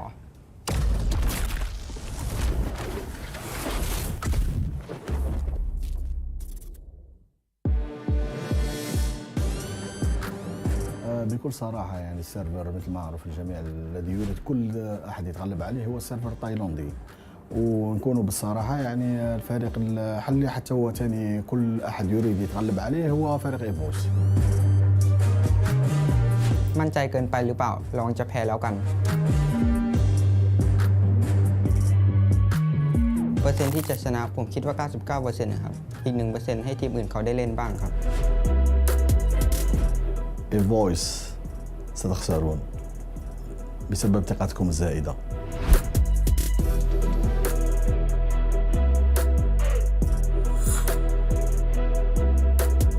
إيفوس كومادي كاب.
Know that they fly, know that they ride or die. I keep boys by my side. CJ Ike, now I gotta roll with ice.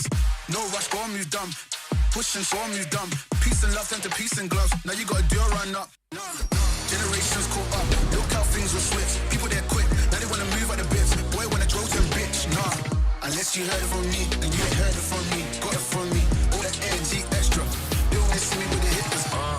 Joe, leaving the beaters alone. Me with a squeeze. I get no feelings involved. Child, leaving them beaners alone. Me with a squeeze. I'm getting hype.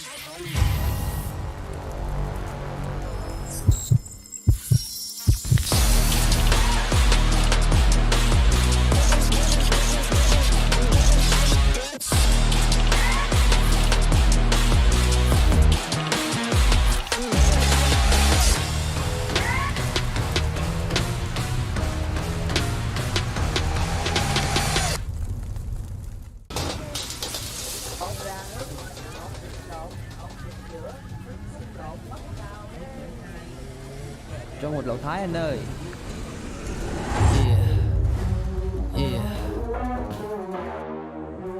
Play games.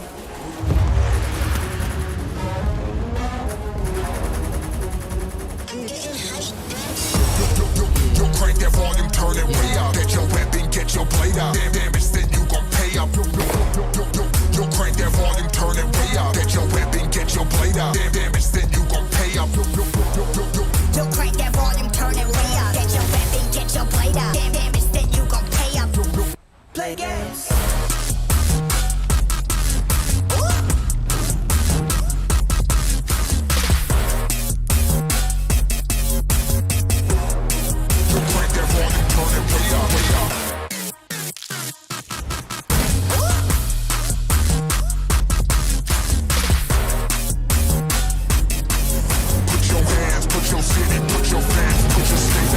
Play games.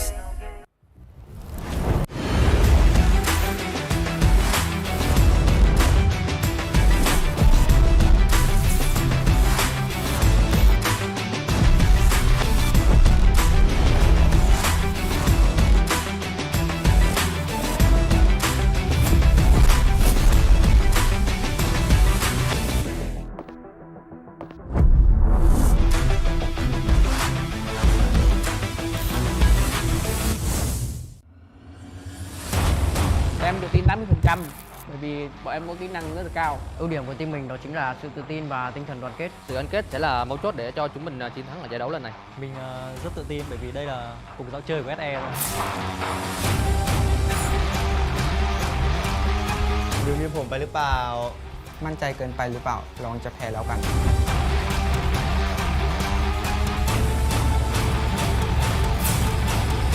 Đích của bọn mình là biến nhà vô địch thành cựu vương. 100% team mình sẽ chiến thắng. Giải đấu lần này thì mình thấy Evos Thái Lan khá là tự tin, nhưng mà các bạn quên rằng là những đội cho dù không vô địch nhưng mình thì cũng có thể kéo các bạn không vô địch cùng. Tụi mình muốn gửi lời thách đấu đến đội tuyển Evos Phoenix.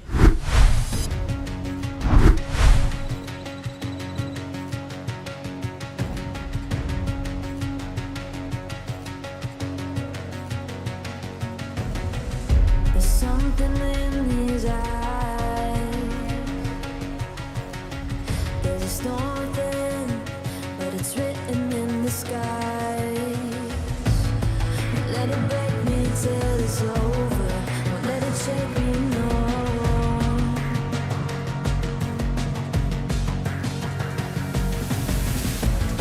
Won't let it make me go under. Won't let it make me go under. So now it's time to fly. Nothing's gonna stop me now. Nothing's gonna stop me now. Nothing's gonna stop me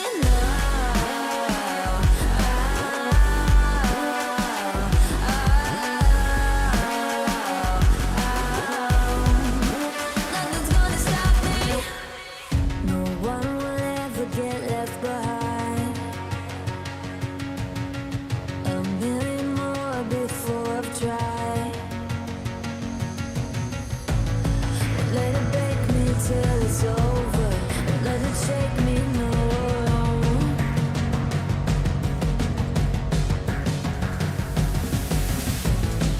Let it make me go under. Let it make me go under. So now it's time.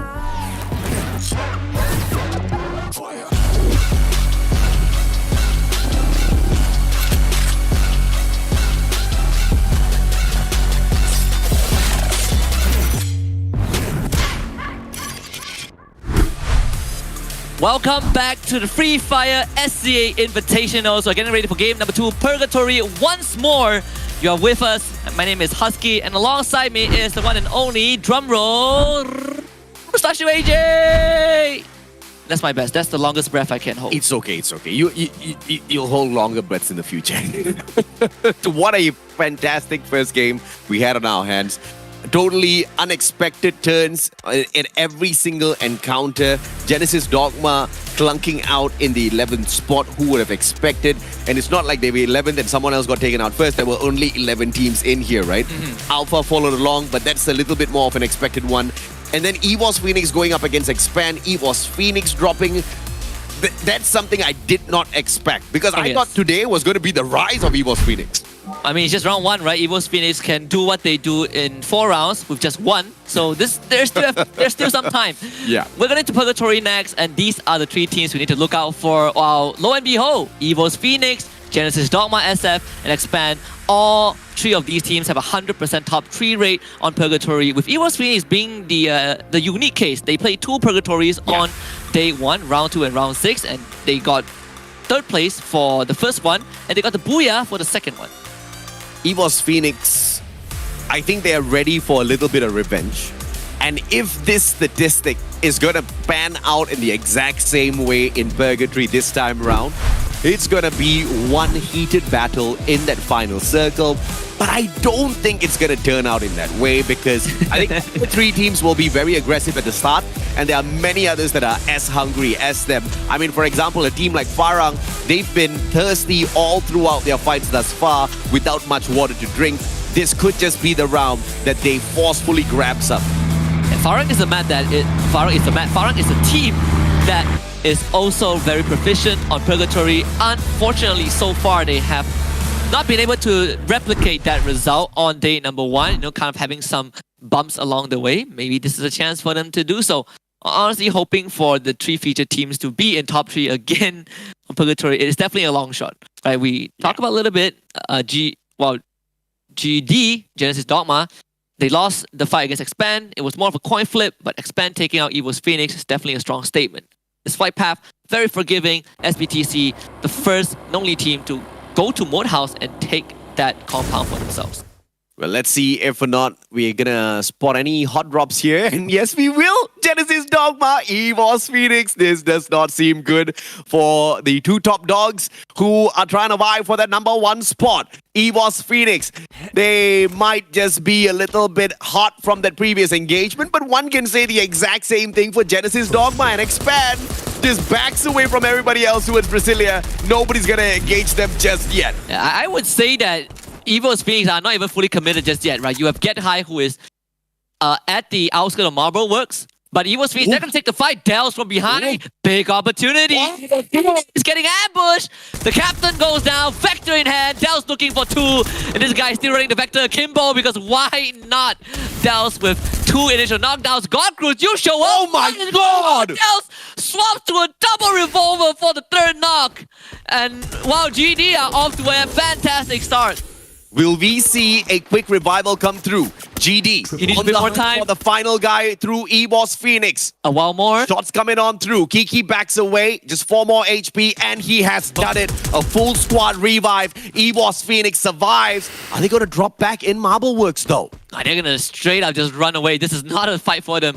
Jembao, it did, prompt minor responses from GD earlier on, but GD were really focused on taking out EVOS Phoenix. At the end of the day, EVOS Phoenix got the whole team back.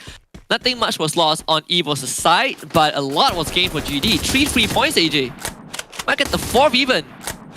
I mean, GD lost the first hot drop. There was just no way they wanted to lose the second one, and they took such a fantastic fight. You gotta love the double revolver annihilation that was brought in there. Yeah, double Vector, double revolver. Look at the map, AJ. EVOS Phoenix, they are still hanging around. There is a chance that EVOS Phoenix takes this fight. What's one player from Farang doing that though? Scouting duty. Revival system. You can give it away. Someone wake that kid up. He's stuck between GD as well as EVOS Phoenix. Jambal has no idea the kind of situation he has put himself in. And Farang did spread out very early on. So I suppose this is just the nature of their drops, right? Sightseeing. They're coming back for more even. I mean, EVOS Phoenix, they're not happy with this. Yeah, they are pissed. They want some revenge. But I have to say, I think it was a fantastic Riptide rhythm sent by Kiki earlier on that allowed Dells to take down Jonah. And Jonah was trying to run away, a good glue wall erected, and that's exactly what we're talking about, right? This teamwork, the communication, and one takes down the glue wall, the other one just goes and pops off all of those bullets into their opponents. Such beautiful free fire moments. Get high. AWM in hand. P90 response from the other side out of Yosef. EVOS Phoenix are very spread out, so Get High has to deal with 2 members from GD at once. Farang. What? Well, Jembao has been spotted out finally. Dells actually gets a knock, but I think Evo's Phoenix might be able to steal that away. Get High now with support of Jonah from so far. Might have a chance against GD. Get High still has a lot of that health to work with. Even at the bonfire, just swapping these doorways. He is playing GD like an absolute fiddle. And finally downs Jaws. Grenade launcher. Get out! It is like, baby, I also have one. And GD ends up losing 2 members. Evo's Phoenix gets back control of Marbleworks. I do not know how did Get High get those 2 players. Okay, wait, I do know. We just saw it run through, right? The guy switches from the door to the window, from the window to the door. Mag 7 continuously pumping out those slugs, and he manages to get both of them. And now Genesis Dogma are on the back foot. They say, to hell with this. We like the 4 elimination points. We don't want to get taken out in the 11th spot, and they bugger off. Honestly, Evo's Phoenix is the only team that will lose 3 members, get a full revive, and be like, guys, we're going back in. We're going back into the deep end and actually win. And they didn't spend much time. They literally dropped, picked up a gun, and ran right back into action. They didn't want no med kit. They didn't want no glue walls. They knew they can win out some gunfights, and my oh my, did they win out some gunfights. This raw confidence backed up by actual skill. And also, they didn't even go in together, right? You have Get High, they are spread out. Get High, he had that miraculous, fancy footwork, but hidden MVP was the captain. Jonah hiding behind a tree, very far away, providing those support fires that really allow Get High to feel comfortable enough to be aggressive. They actually still heard the truck, and that's Borges. He's gonna try and Get High! Get out of here! AWM! Alright, he earned it. He earned that one. That's not the M82B. That was just pure accuracy. Evo's Phoenix wants to prove a point. My God, boys, 3 eliminations and the point has been proven. I feel like if they get team wiped by that shot, you can't even get mad because it was insane. I cannot believe. You see. Group A being back in here just wakes the casters up. Honestly, Borges even tried to juke it out and he still got tagged from behind. You only see these things in like movies, but Get High, he's having a great time. Saming actually finds X-Roy from afar, and Wasana also coming out the low ground, trying to take on Too Fast, who does have that glue on the corner. Cobra, nice. Good support from behind. The Homer drone also helps them out. Wasana will get traded back. They bring X-Roy back up, and Magic Esports can't really fight this anymore. Forced away by Expand. And Too Fast making sure that the deed is done, so Expand continues to hold on. It was a good backstab by Cobra, but it literally took 3 players to take down that one guy. So MGE, as usual, being super annoying and super good at exactly that.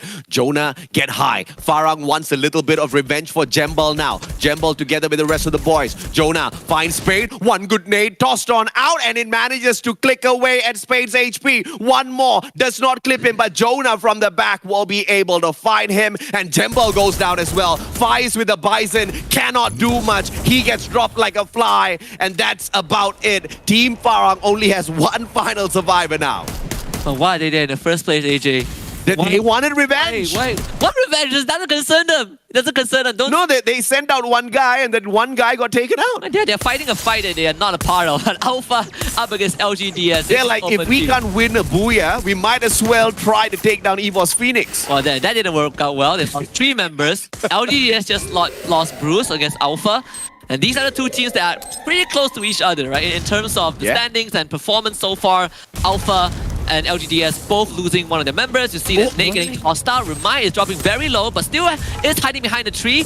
G1, he's gonna hold back 2 members of Alpha.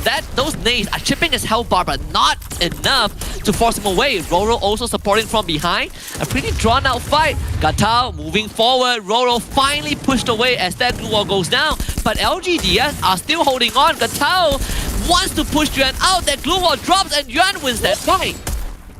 I mean, Yuan should have gone down like 3 million years ago. G18 misses a solid Riptide rhythm, and Yuan survives that to take down one player. Finally gets knocked down onto the ground, but that player, they can waste. LGDS has got nothing to lose in this situation. They just need to find a defensive position, and then gatekeep Remind as well as G18, who have to rotate long way around. It's going to be a UAV deployed by Team Alpha just to get the rough coordination of LGDS. LGDS backs away to continue looting suiting up for themselves so that they don't get punished more. And God Cruz down thanks to Ego Esports. Big Trying to fight. flush out the rest of Evo's Phoenix. Jonah helps him back out. God Cruz down again. Didn't have a chance to recover, but Izagoy cannot get high. Last man alive. Can you do it again? Get high. Dark Love doesn't have bullets. Get high takes him down. 17 health. Tries to get to cover, but gets sniped by Quay of Nine from afar. And this man once more just saves his team, AJ.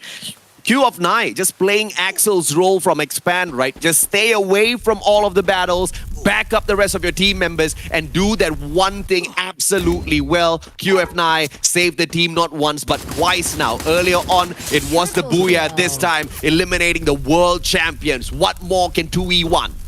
Alpha just caught up with LGDS also, so goes down. Very unfortunate. I thought LGDS would, travel further. But there's someone behind though. There is one guy behind from What LGDS. is he doing? Come on, go chase. Good info gatherer, honestly. There it is! My man Bruce!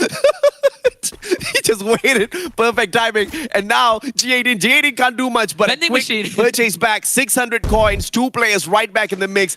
Alpha is not going to hurt all that too much. The 2 players right above campsite, but they're flying away as far as possible. Now, it is going to be, and unfortunately for him, he does not get to do much at all. Gatal's going to get taken out in the next 5, 4, No. 3, Don't do it. 2, No Gatal. 1. No Gatal. No way. No way. He survived. Ah, there it is. Okay. There's a second later than my prediction, but he 1 second counts, man. 1 second does count. 2 elimination for Expand. Nothing to scream about, but they have to find a better defensive position. Too fast. Just playing Batman for the time being. Bunny ears don't really suit. It's the wrong animal.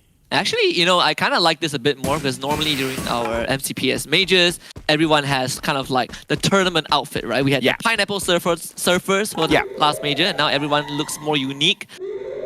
For me, I like it, well, for the spectators' pleasure, right? Because in-game, they all look the same. I mean, at the end of the day, this is their chance to show off a little bit of their personality as well through all of their skin collections. Yeah. And I think this is a fantastic way to do exactly that. Team Flash, backing away, outside of the circle. SBTS firing off a couple of shots at them. Yanbin standing out in the open, welcoming more shots towards him. I have no idea why he's doing that. But Craven, look at his position. He gets tagged up. Farang from the back, and they ruin Craven's chances. And now Alev and Faiz wanted to go up against Team Flash, but Team Flash says, get the hell out of here. Faiz backs away. He takes that warning seriously.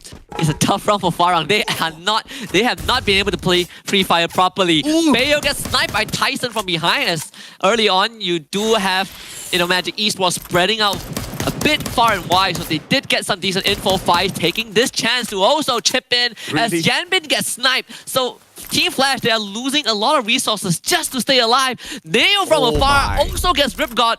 Farang, wow, they can keep going. Bayo still alive and kicking behind the boulder. And SBTC has been doing a great work keeping down these players right outside of the circle here. And it looks like Farang's going to have a lifeline thrown at them, all thanks to SBTC. So 2E backs away outside of the circle ever so slowly now as they rotate back in. These are just free eliminations on Flash as well as Farang that they can pick up.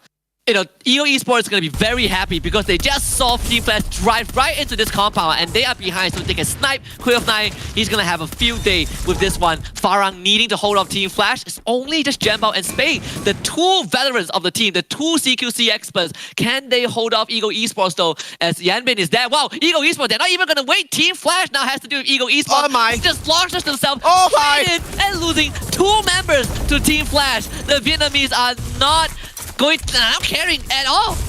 I mean, Q of 9 should have just played his current role, man. Just back away, protect them from afar. You don't run straight at your opponent's Q of 9. Diane and Ducklop now, they have to save this situation. Jebal has got the Charge Buster. Diane has got the exact same gun. All of those glue wall melters melts down those defenses, and Farang manages to survive. Bio from outside, he loses Bloody. He's not going to be able to pick up his brother.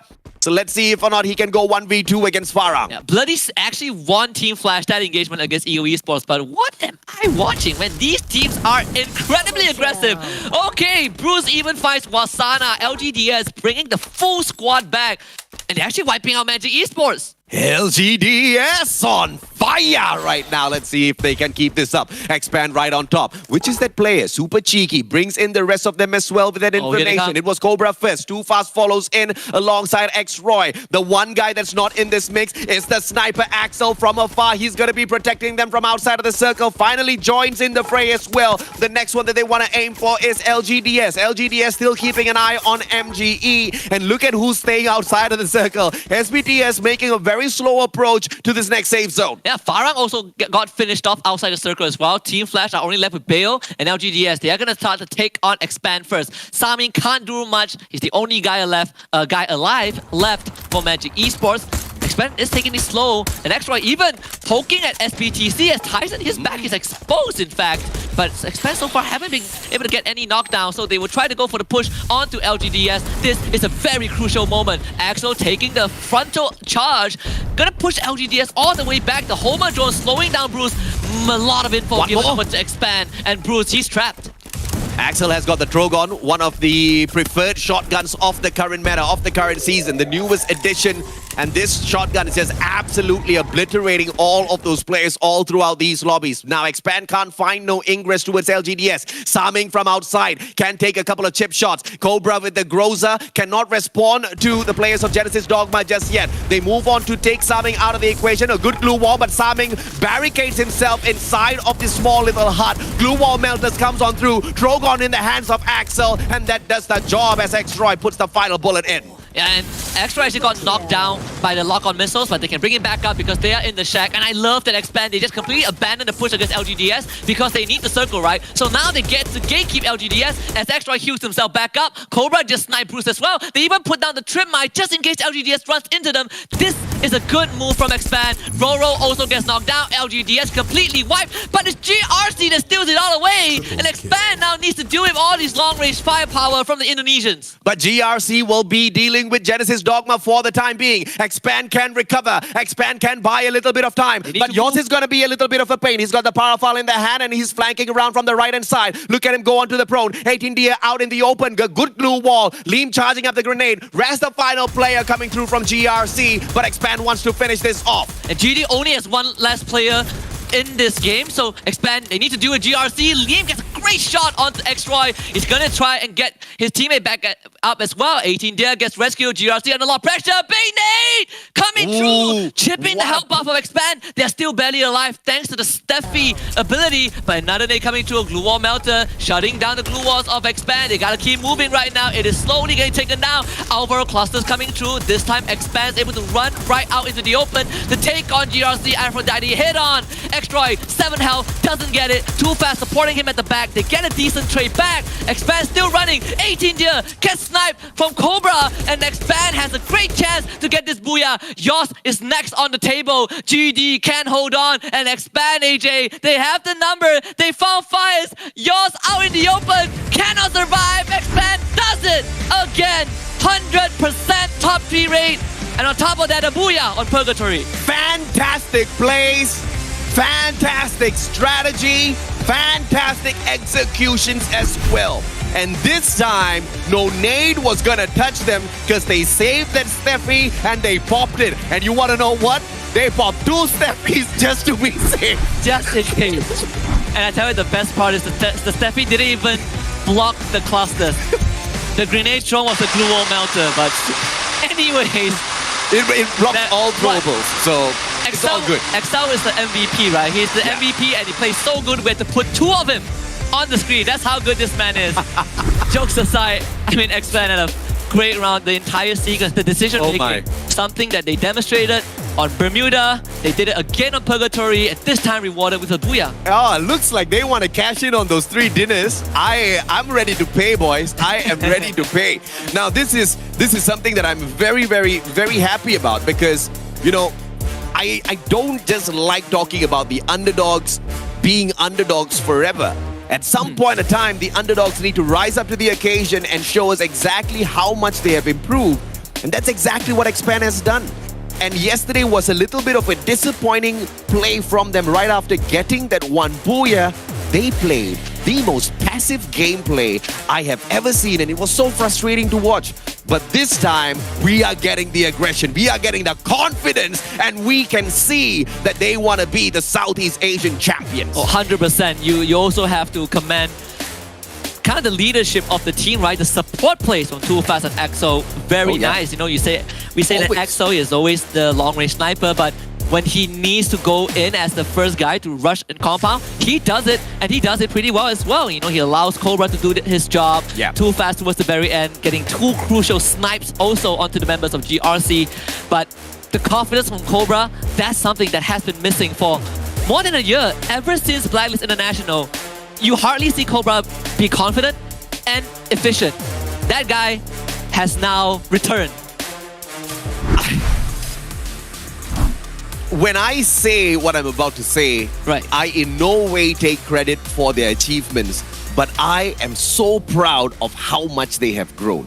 Because from being a bunch of boys playing Free Fire, they are full-grown men running around circles around all of these teams out there, right? And I think one of the things that I really love about Expand is how they have grown, because they used to be a bunch of individual great Free Fire players. Now, I'm seeing a great Free Fire team.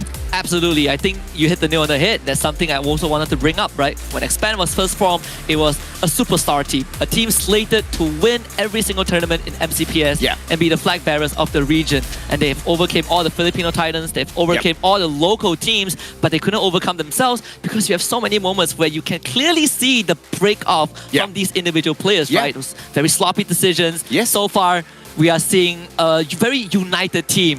Partially because of the experience, partially because they brought in a coach. Overall, very, very great round for them. You see this 9 eliminations and a booyah, 19 points for round 2. I mean, when you've got great individual talent in your squad and you've got 4 male testosterons in one room flaring up, you're gonna have ego problems, you know?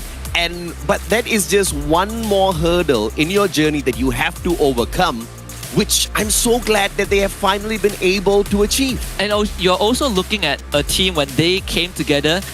Every single player has a very different background. Cobra is a man who is dubbed the wonder child because he had so many great achievements when he debuted. And then you have EXO, you have Too Fast, you have Xtroy, who didn't have the same achievements as Cobra.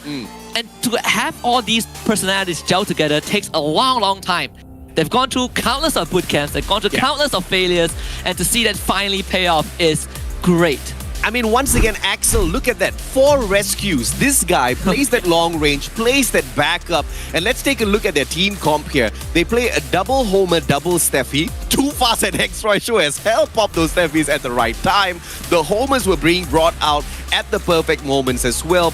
But it's not just those active skills that were doing the damage. It was those passives as well that were used very, very well. I mean, look at all 4 players bringing in the Awakened Hayato. We saw that cluster do a number on them, and they used the exact same thing to do a number on the rest of the teams this time. Yeah, and you know, surprisingly, Expand didn't use as much grenades as the other teams. You know, they were relying a lot on that raw firepower. But one thing I also noticed, AJ, from all these player camps, is that they are talking a lot more. There's a lot more communication going on between the players. Usually, I mean, Cobra is still Cobra. He hardly pops off on winter camps. But the rest of the team, they are getting those messages through, and I think it's very, very integral to this squad. And of course, at the end of the day, the Awakened Moko is gonna help them a little bit as well. Axel once again plays that Awakened Moko to tag up all of those players. And the Moko is just such a super meta currently. Because you can't get rid of it. You get the hit, you mark. You stay there, they know where you are. You move, they know where you are longer. You just can't run. You can run, but there's no way of hiding. It's one of those abilities that you just, it's too good to pass up. Right? Axel, well, your MVP, again, the AWN, you have AWM, you have the Falco as well for faster drop. Not like he needed it this round. Running the Homer as well. And which is interesting. Usually, sniper players, you don't expect them to play Homer, but in this case, we did see Axel in the front line, so that Homer gets put into good use. Overall, this was what he ran for majority of the rounds yesterday anyways. You have the you have the Moko, you have the Maro, and you have him with a sniper rifle. It's just a very standard, standard setup. It's a standard sniper setup for sure that works wonders for Axel. And it was not just the setup, but it was his game sense and his understanding of the role that he plays. Because most of the snipers do not double back as a support healer of the team. This guy, he knows that he is going to be the one tasked to pick up all of the rest, because the ones who are capable of annihilating the opponents are with the rest of the team. You've got Too Fast in there, you've got X-Roy, you've got Cobra. I mean, X-Roy, he's just an obliterator, right? Cobra, do we even need to talk about him? Too Fast is the one that holds back, usually with the grenades and all. But beautiful stuff, man. You just gotta love a team that plays their individual roles so well. But let's look at the popular weapons as well, Husky. No surprises here, is there? No surprise.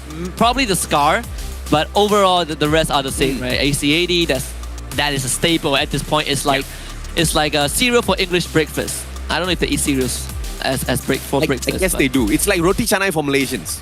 True. Well, it's nasi lemak for me. Fair enough. Or dim sum. Well, you get the. Or you can wrap some nasi lemak in roti canai and have the best of both worlds. Or you can wrap nasi lemak in roti canai and steam it like a dim sum. I'm going too far with this. I mean, for anyone that does not understand what is roti canai, what is nasi lemak, you guys drop us a message. Come down over to Malaysia. We'll show you a whole new world. 9 eliminations, 12 placement points. Expand, stepping it up for a total of 21 on their side from game number 1. GRC Aphrodite did fantastically well this time around with a total of 19 points. Unfortunate for them that they had to deal with Genesis Dogma before dealing with Expand, because there was such a huge possibility for GRC to take this booyah as well. That unfortunately didn't go their way. But can I say how excited I am for the crazy consistency of LGDS? Oh yeah, LGDS, 13 points, 4th place finish. They did fall in the hands of Expand, but that's just because Expand made a better strategic call towards the end, right? Yeah, nothing on LGDS. correct. I think in a hit-to-hit gunfight, Expand does have the advantage overall, but to see them finish strong, I think for LGDS, you gotta be really happy. Just keep this up. Evo's Phoenix for 2 rounds in a row, so far not doing too well. At least for the previous round, they didn't get much points at all. And our current standings after 2 rounds, Expand is leading, AJ. Yes, they are. I don't want to say it, but I will have to say it. Now, I'm not saying it to curse them. I'm saying it so they remain aware that when you are in front, you are at your most vulnerable. Oh, yes. But that does not mean you play passive. It still means you play careful into the final, into the mid-circle, and then start hunting down for some kills. But of course, we'll leave it to Otomo. Clearly, as the coach of Expand, he has been working wonders with these boys. Eagle Esports in the 2nd spot with a total of 13 points for themselves. SBTC in 3rd place with a total of 26. LGDS in 4th spot. GDS in 4th place. I'm going to put my money on LGDS that they win FFSI. Look, it's not a lot, but look, some money. Winning FFSI is a long shot. I'm going to be honest. Making top 12, I think there's a possibility. Oh, yeah. I mean, I did put my name on it. I put my name, well, my name is there. I put my money on LGDS at the start of day 1. I want to quickly point out, SBTC so far, yesterday they were struggling. Yeah. Today, they have been doing pretty okay, right? 3rd place after 2 rounds with 25 points. SBTC stepping up was what I wanted to see yesterday, and I'm glad that they're performing well today. And I have nothing more to say apart from Group A really has to be proud of themselves because the group is shining. I was so hyped up on day number 1 because they were in play. And it wasn't because of EVOS Phoenix. They are in play again today. I'm hyped up again. And it's not because of EVOS Phoenix again, it's the rest of the teams within Group A that know that they have to hustle or else the world champs are going to whoop them. And I think that is a very good thing about the competitive scene, right? Because we expect the world champions to be the spotlight, but it's not on them, right? Everyone is catching up. FreeFire is evolving. Everyone is getting better. The plays get crazier and crazier. We'll head for a short break and we'll come back for round number 3 on Alpine.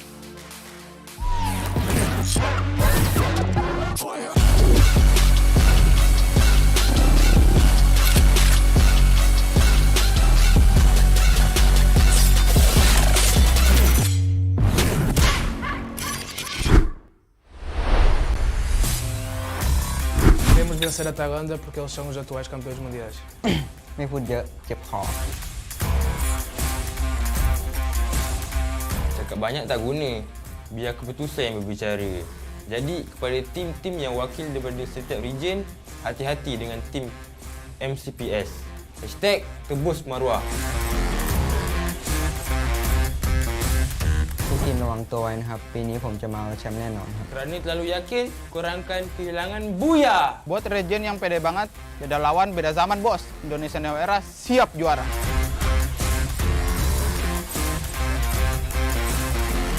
Semua tim sih pengen kita kalahin, soalnya kita pengen juara. Talvez eu só dizia bom jogo, porque esta vez foi a nossa vez. Na próxima talvez será a deles.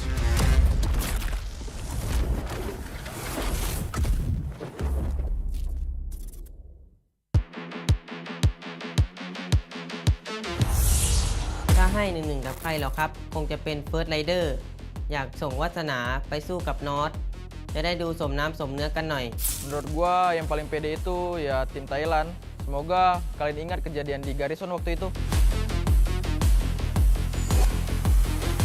เดี๋ยวผมส่งโมชิไปให้ไปสู้กับทีมแฟดทีมแฟดจะเรียกใครมาสู้ก็ได้ครับ โมชิไหวหมดทุกคน Thành tích tốt nhất của team chúng mình là liên tục đạt top đội tuyển mạnh nhất trong khu vực Việt Nam và chúng mình luôn luôn cố gắng và không biết sợ ai cả. ก็ฝากถึงทีมแฟดนะครับ ก็เข้ารอบมาทุกรอบก็ไม่เห็นสมหวังสักที Khi mà team chúng mình chiến thắng các đội Thái Lan thì chắc chắn một điều là Việt Nam number one. ทีมแฟดอย่าเพิ่งมั่นใจลองจะแพ้แล้วกัน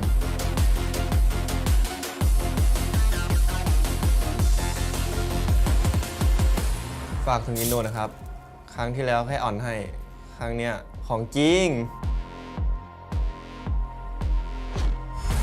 Indonesia dominasi Asia nih bos.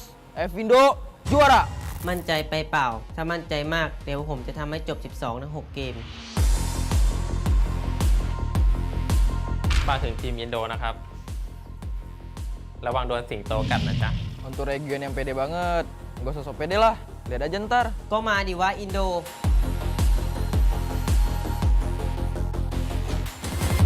Easy win bro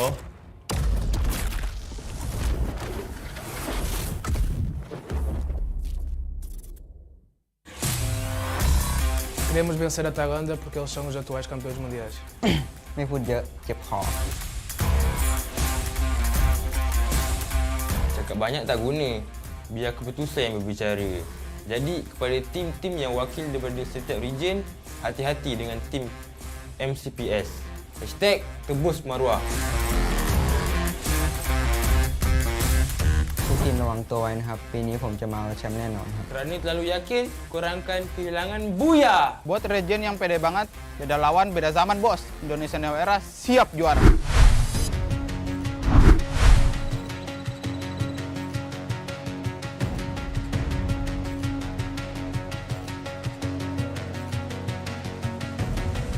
There's something in his eyes.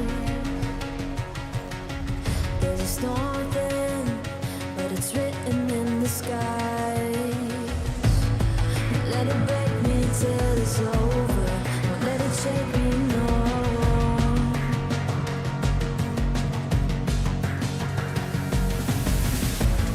Won't let it make me go under. Won't let it make me go under. So now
So now it's time.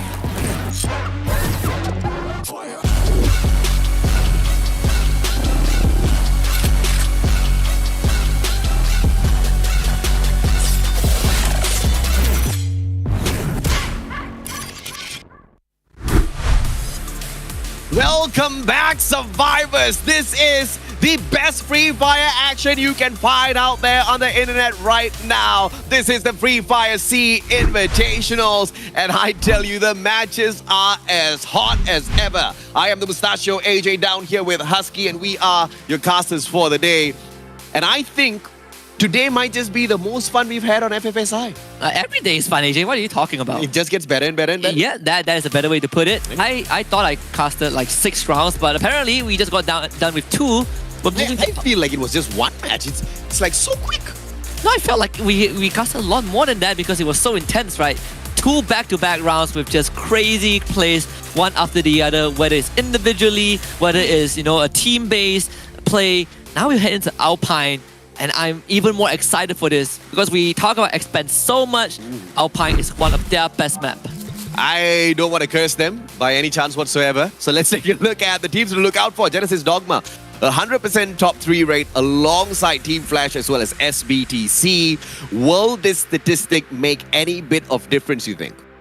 I think probably not too much, though I would say that SBTC is having a better start compared to yesterday.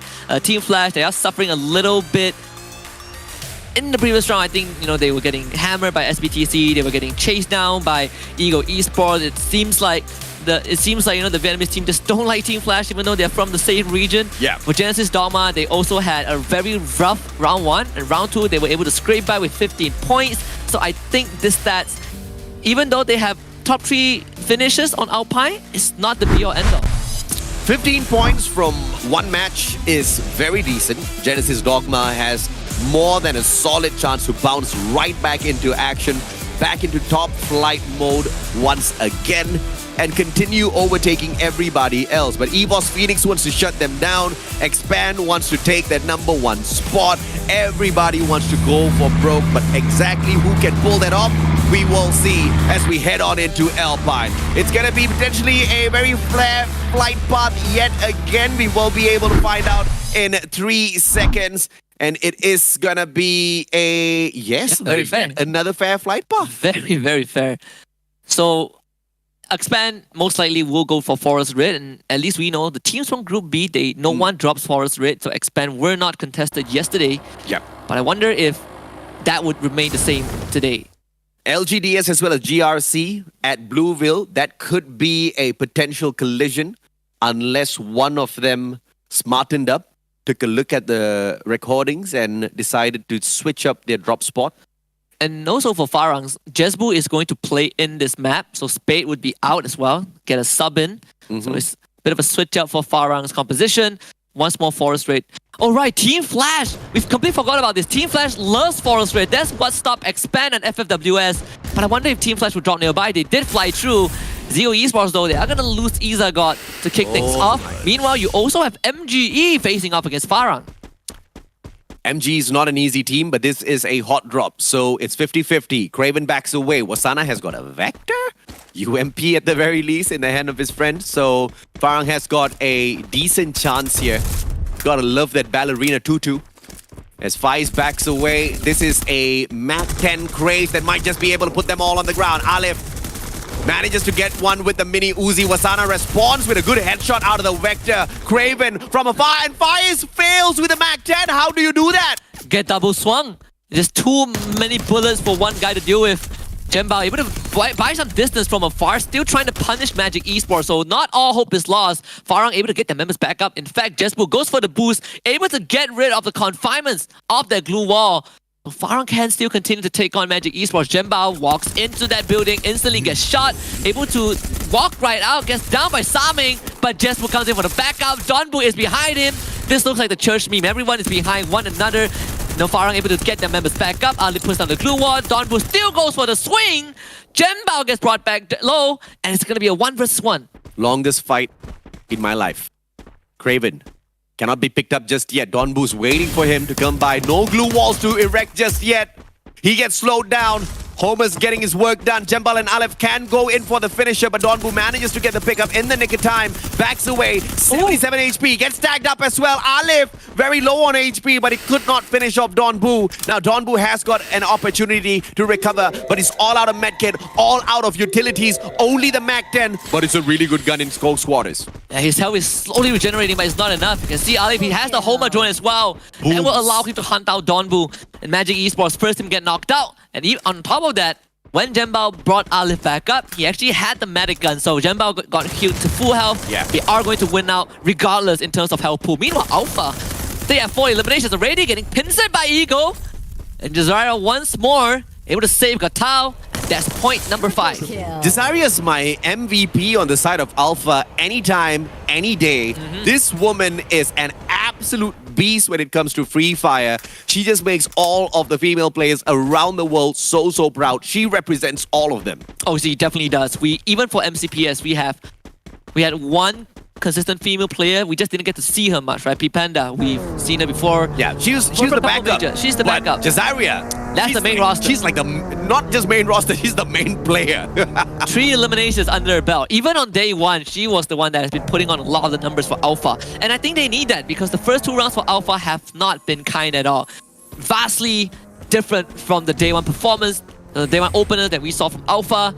If they can bounce back on Alpine, they will have a good chance. I mean, you know what they say, right? I mean, you compare the ladies to the guys, the female instincts are so much more stronger.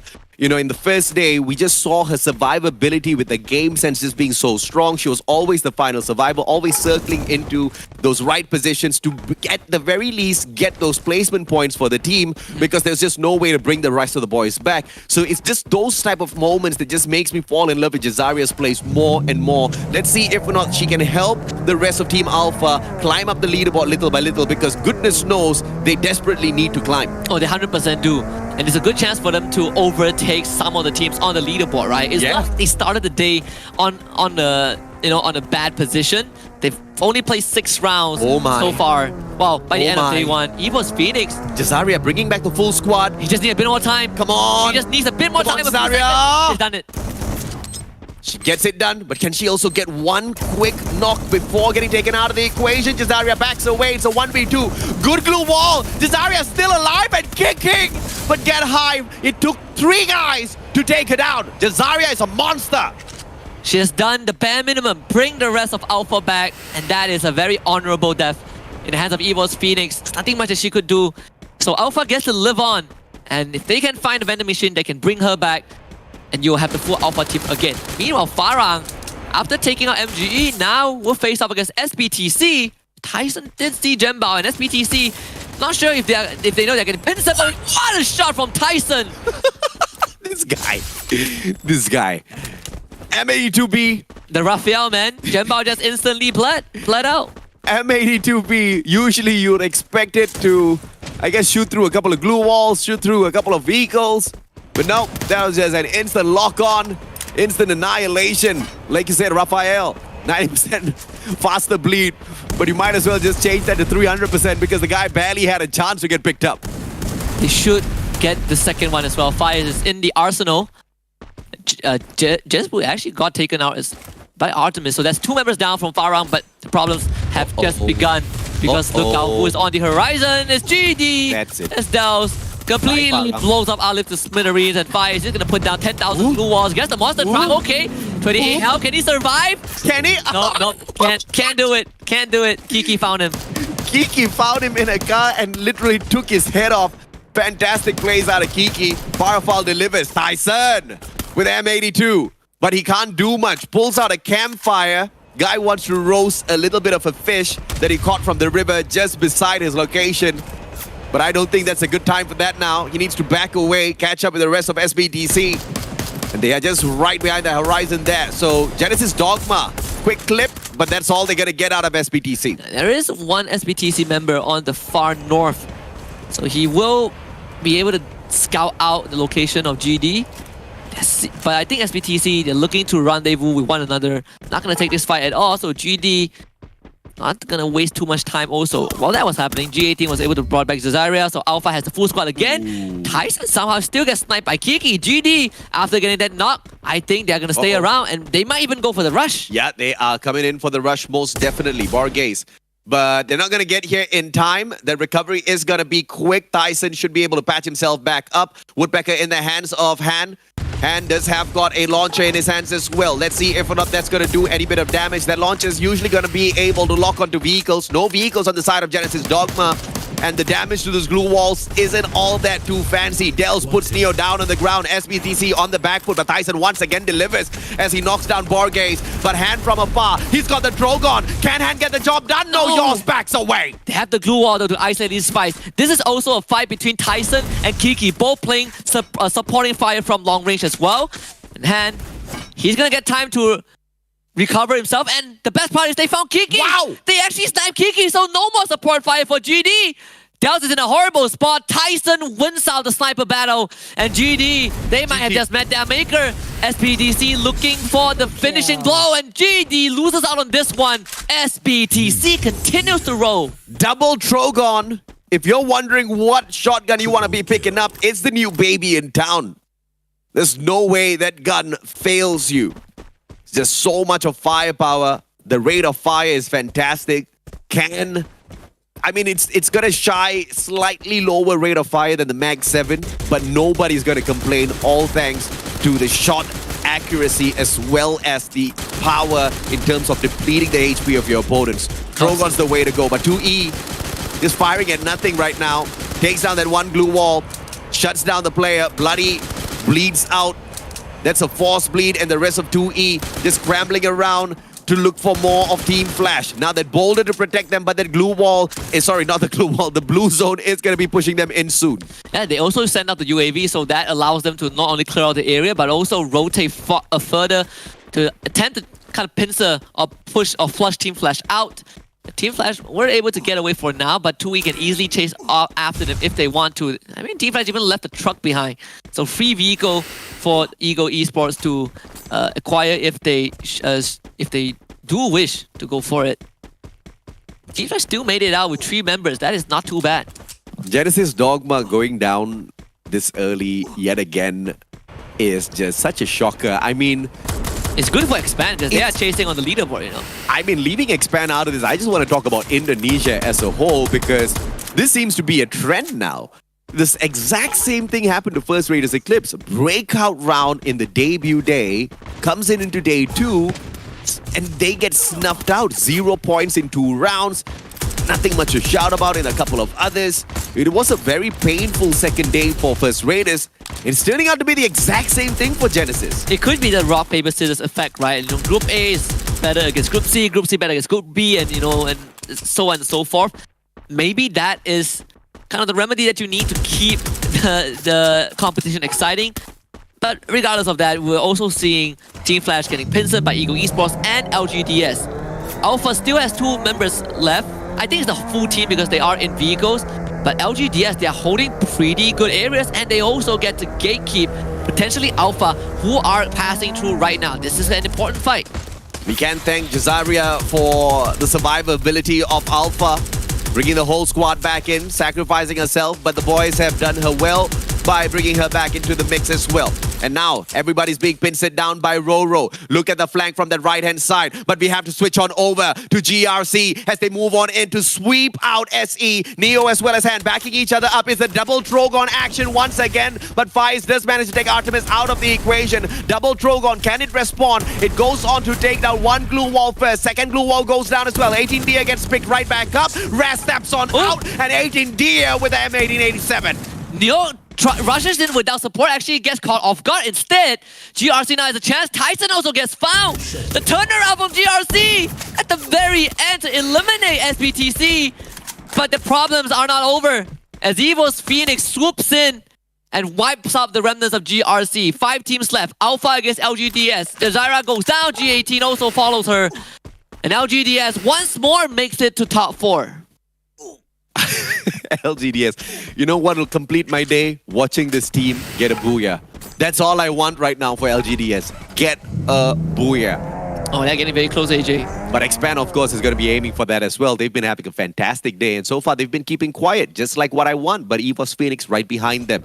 And having 2E on that right-hand side isn't going to be doing them any bit of favor, but the circle favors Expand, moves in right directly to them. At the very edge of that circle towards Sunside, though, stands EVOS Phoenix, who have been keeping their heads down and very, very quiet all this while, just like Expand. And that only means both these teams have been saving up those resources. And Expand now to get control majority of the circle, and I like that EVOS Phoenix. I'm gonna go for the rotation. They're gonna be coming in from Sunside. Meanwhile, Eagle Esports, they are gonna start to work on LGDS, who does barely make it to the edge of base camp. That's where they have houses to work with, but they cannot stay here for too long. The circle doesn't encompass that area, and they have to go through the entirety of Eagle Esports. I don't really like the position that EVOS Phoenix is holding on to right now. It's going to be a very tricky situation for them to squeeze into this next circle. And they have to depend on this distraction. But even though this distraction is there, Expand has got their hands free. Expand will be able to gatekeep EVOS Phoenix, so we need to see exactly how that one pans out. In the meantime, it's going to be LGDS. 3v2, all thanks to 2E spreading out, playing that buddy system and giving advantage to LGDS. Ung actually walked all the way to the window to put a trip mine in case Eagle Esports got a bit too aggressive. But you have Queen of Nine from afar as well, providing support. Sniper as always, both teams trading one, but it's always going to favor Eagle Esports because they have the numbers. Dian getting blocked out by the glue wall. Ung trying to bring his teammates back up. But Dian is going to find Ung as well. LGDS slowly getting worked on. Yuan against Darkloff. This is crucial. Last man alive against the rest of Eagle Esports. Just not going to work out. Izagot gets the deed done. Top 3 inbound, and EVOS Phoenix shows up. EVOS Phoenix finally takes advantage. And no gatekeeping at all from Expand because the players on the side of EVOS Phoenix were so well hidden and they've played that timing so good. But now EVOS Phoenix out in the open, circle closing in. Expand has a boulder, 2E in the best position to play defensively. Izagot is brought right back in through Dian's sacrifice of his HP, and Izagot flies outside of the circle just so that he can get a little bit of extra loot for himself. He's got that HP to do it. And Expand takes initiative. They're moving straight to EVOS Phoenix. One grenade comes on through first, but they pop the Steffi. God gets that got nade, and Too Fast goes down. Cobra down on the ground as well as Dark Love interferes from all up afar. Jonah with the Drogon. X-Roy goes down. This is all crumbling down very quickly for Expand. Queen of Night is helping out Expand, but Expand, they're losing members so fast. Only 2 more left. EXO gets down by the grenade launcher, and EVOS Phoenix wins that one pretty handily. A very bold attempt from Expand, but EVOS Phoenix just better, having the grenade launcher to help them out. But now 2E, they're going to take advantage of EVOS Phoenix vulnerability. They have the members, but can they down EVOS Phoenix? Jonah taking on 2 at once. Godcruise sustaining damage. Gets bombed. The grenade launcher in his own hand took himself out. Now 2E has a great chance to win this unless Get High can hold the flank. Dian losing health to the blue zone. Get High holds on. Jonah staying alive. They are both split on each other, but Jonah has a boulder to work with. Queen of Night is in the front line. Dark Love helping him from behind. Get High, he's gonna start pushing in.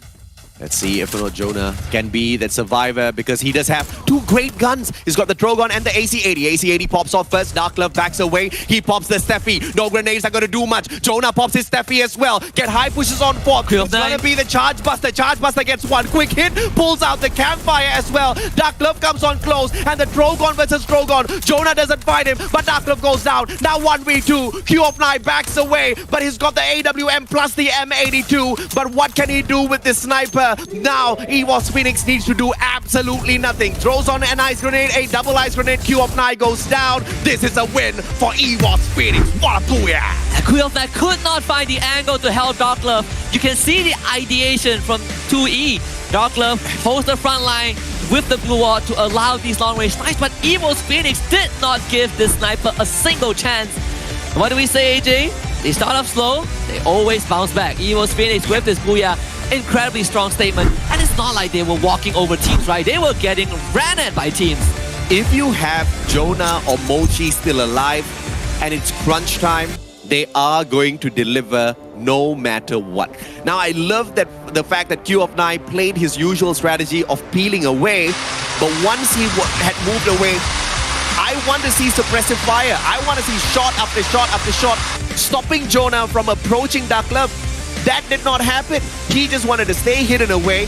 Douglas had to go up against two players all on his own. He had the Trogon, a great shotgun, but what can you do 1v2? Yeah, just a very tough position for 2E to be in, and I think EVOS Phoenix, once more, just making better decisions, better mechanics in clutch moments to win that round. For sure. But again, it's a hard-fought round, right? EVOS Phoenix, it was a good chance that X-Man could have wiped them out. Yeah. All these micro moments that led up to that booyah, I think for EVOS Phoenix, even themselves felt like it wasn't like before when they were walking over teams. Either way, 2E had a fantastic round. Oh, yes. I think a massive round in terms of eliminations.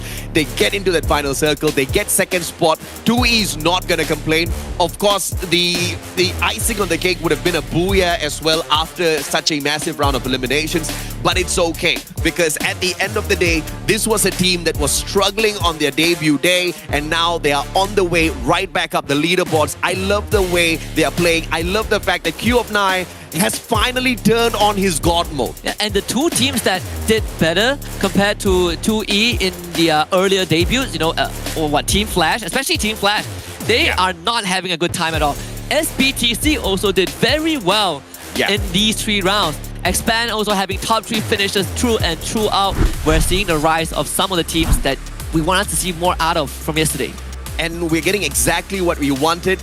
I mean, call it fate, call it whatever you want, but it is also the hustle from some of these teams who know that if they don't really work hard today, the journey is just going to get tougher and tougher, because yes, we've got 6 days of group stages, but as a team, you only have 4 play days. So this is already the 2nd day. You have to make sure you get everything pushed out there, because you never know what's the response going to be like from some of these other teams who might just hustle harder than you. I mean, if you can do it, they surely can do it. This is, at the end of the day, FFSI. The creme de la creme of FreeFire teams are in here, and anything can happen. Clearly, it's happening right now. It definitely is. And when we draw the curtains eventually at the end of the night, all the teams would have passed the halfway point. Yes. And Group B, they were the first batch to do so, right? Yeah. Yesterday was their last day of week 1, and that's why today we don't see them.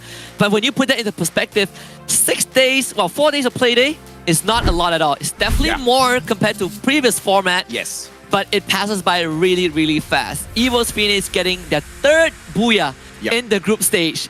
They have, 12 eliminations and a booyah, 24 massive points, and just a great round towards the very end. Most of these eliminations came in top 3. I mean, Jonah being the captain, he's the one that goes out there and he leads the team. But the in-game shot caller is God Cruz. And the guy's decision-making capability to direct the team members where to go, what to do, seems to be in perfect combination with exactly what they can get done out there. And at the end of the day, when push comes to shove, you know they can always count on 2 guys. The captain himself, Jonah, or the hidden wonder power called Moshi, who's able to take 1v3s, 1v4s, and not even have one strand of hair fall down at his face. Again, right, this guy, his hair is so tall, it breaks through it breaks through the overlay that we had, okay? Yeah. We just could not contain the beast that is Moshi's hair. Let's look at EVOS Phoenix's team comp. I don't expect too much of a difference. Double Steffi, you have a Skylar and an A124. It's one of the few teams that doesn't run a homer, right? Most of the times you see double homer, double Steffi. In this case, they have the Skylar in A124, which is perfect when you go into those final few moments. You are taking down glue walls without having to worry about not having glue wall mounters. The A124 to stop all these opponent abilities is just perfect. Wow, defending yourself with Steffi. The one biggest difference that you can see from the World Champs is the fact that they run a meta that no other teams are currently doing. All 4 players having J-Beams. Now, one might ask, what in the world is the use of having 4 players run J-Beams, right? Because technically, that one good buff can serve the whole team well, but that's only in a 15-meter radius. And usually you see EVOS Phoenix, the way they play it, they break off into a buddy system. They don't know who's going to be beside whom. And J-Beams, not only does he manage to give you that extra bit of armor, but it also adds on to your EP when your partner beside you gets shot. Yeah. So everyone is a battery. Everybody is a battery, right? They charge each other up. This is such a smart meta being played by your current world champs that other teams need to actually jump onto. And I think only this is the only team, or one of the 2-3 teams that runs 4 JBs, right? We saw a couple of teams have JBs, but not on all 4 members. Correct. Yeah, it's actually a very, very smart move because J Beebs and his passive capability might not be something to really scream about when you compare it to, the Awakened Kelly or the Awakened Hayato or even Alvaro. But whatever it is, if you really know how to use these small little passive skills in the best way possible, of course, partnered up with really, really good gun skills, you are going to rise up to the top. And that shows why EVOS Phoenix is so aggressive out there on the battlefield when they move together in pairs. Yeah, and that's why when they got taken out early on in round 2, they still came back and won these fights, right? It's a mixture of experience, it's a mixture of confidence, aggression, and just a very unique way of running their composition. Popular weapons for round 3, AC-80 once more, but now we see the UMP, we see the Parafoul. We have not seen them before. I mean, we've seen them once or twice. This popular weapon thing is just all the teams out there picking up whatever in the world they can and then running straight at the circle, right? At the end of the day, it is going to be how they use the guns. And I have a feeling like it's not that I have a feeling. I have seen the meta grow in the world of Free Fire alongside you, Husky, for the past 2 years.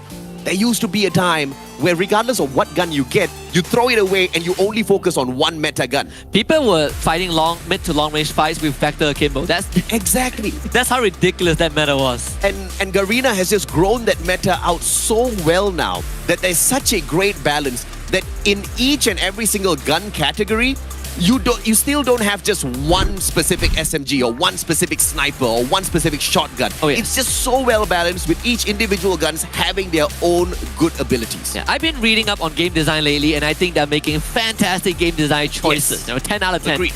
EVOS Phoenix with a Booyah and 12 eliminations, getting 24 points. Eagle Esports, not too shabby, right? 23 points off of this round.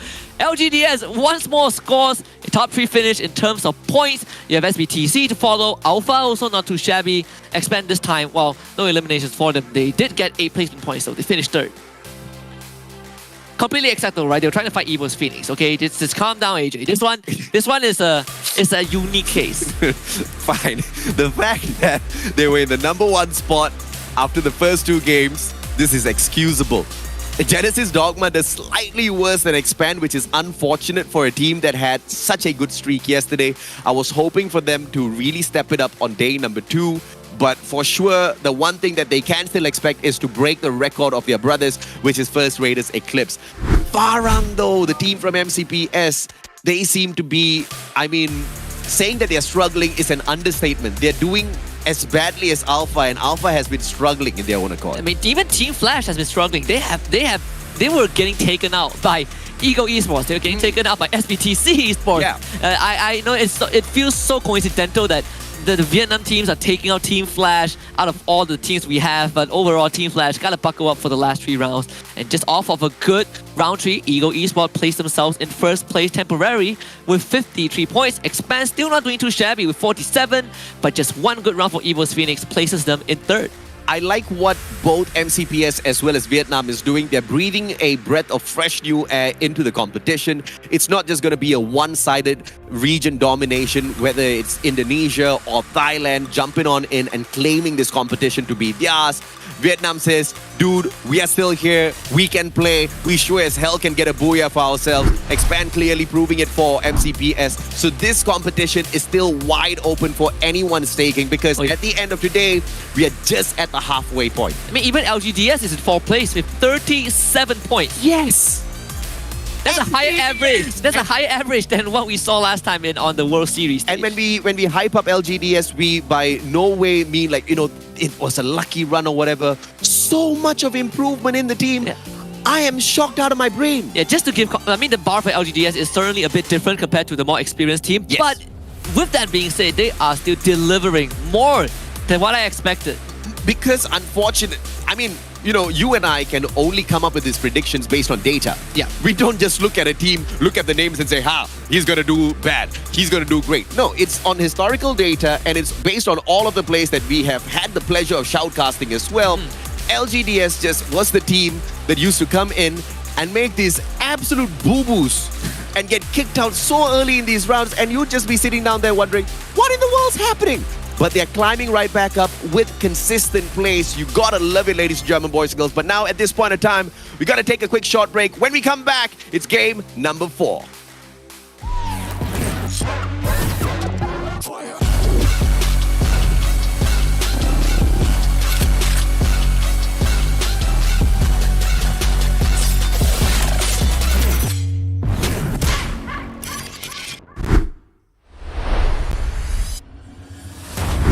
Em tự tin 80% bởi vì bọn em có kỹ năng rất là cao. Ưu điểm của team mình đó chính là sự tự tin và tinh thần đoàn kết. Sự gắn kết sẽ là mấu chốt để cho chúng mình chiến thắng ở giải đấu lần này. Mình rất tự tin bởi vì đây là cùng giao chơi của SE thôi.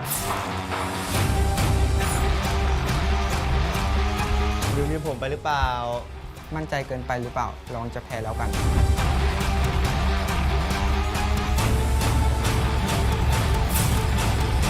Đích của bọn mình là biến nhà vô địch thành cựu vương. 100% team mình sẽ chiến thắng. Giải đấu lần này thì mình thấy Evos Thái Lan khá là tự tin, nhưng mà các bạn quên rằng là những đội cho dù không vô địch nhưng mình thì cũng có thể kéo các bạn không vô địch cùng. Tụi mình muốn gửi lời thách đấu đến đội tuyển Evos Phoenix. Hãy coi chừng tụi mình. โอ้ยโว้แล้วพี่พวกพี่ก็แค่อดีต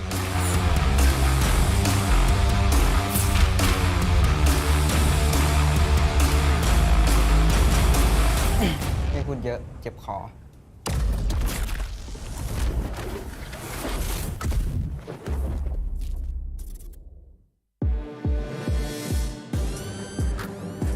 بكل صراحة يعني السيرفر مثل ما معروف الجميع الذي يريد كل أحد يتغلب عليه هو السيرفر التايلاندي، ونكونوا بالصراحة يعني الفريق الحلي حتى هو ثاني كل أحد يريد يتغلب عليه هو فريق إيفوس.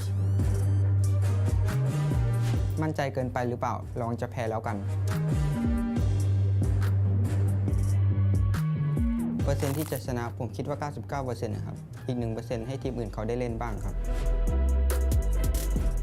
إيفوس ستخسرون بسبب ثقتكم الزائدة.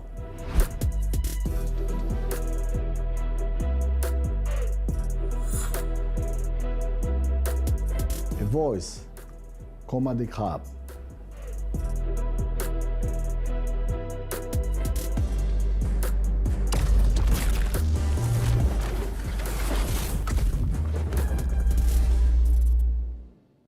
Strong, the best and crazy. Queremos vencer a Tailândia porque eles são os atuais campeões mundiais. Na verdade, eu não me importo se eles estão a treinar muito ou pouco. Eu quero que a minha equipa esteja na sua melhor fase, quero que eles treinem entre si e isso para mim é o suficiente. A minha equipa está na melhor fase e não preocupar-me com o trabalho dos outros. Basta jogar melhor que todos eles.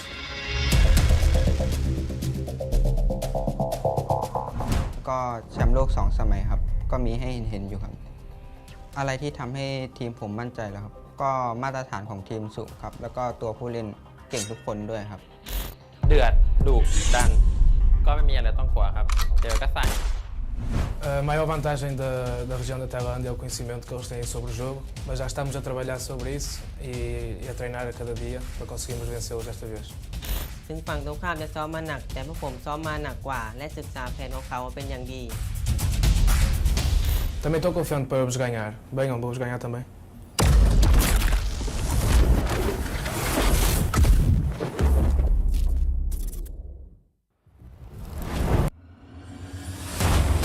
Em tự tin 80% bởi vì bọn em có kỹ năng rất là cao. Ưu điểm của team mình đó chính là sự tự tin và tinh thần đoàn kết. Sự gắn kết sẽ là mấu chốt để cho chúng mình chiến thắng ở giải đấu lần này. Mình rất tự tin bởi vì đây là cùng giao chơi của SE thôi. ดูมีผมไปหรือเปล่า มั่นใจเกินไปหรือเปล่าลองจะแพ้แล้วกัน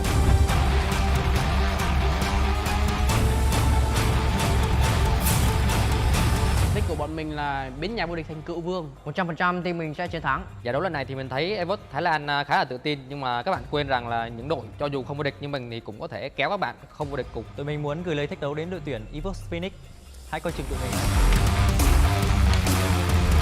โอ้ยโว้แล้วพี่พวกพี่ก็แค่อดีต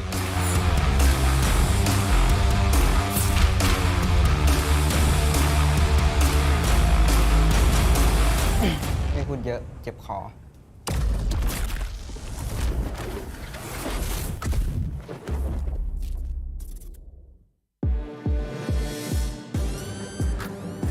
بكل بكل صراحة يعني السيرفر مثل ما معروف الجميع الذي يريد كل أحد يتغلب عليه هو السيرفر التايلاندي، ونكونوا بالصراحة يعني الفريق الحلي حتى هو ثاني كل أحد يريد يتغلب عليه هو فريق إيفوس.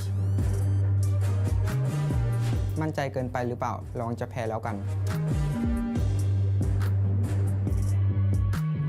เปอร์เซ็นต์ที่จะชนะผมคิดว่า 99% นะครับอีก 1% ให้ทีมอื่นเขาได้เล่นบ้างครับ إيفوس ستخسرون بسبب ثقتكم الزائدة.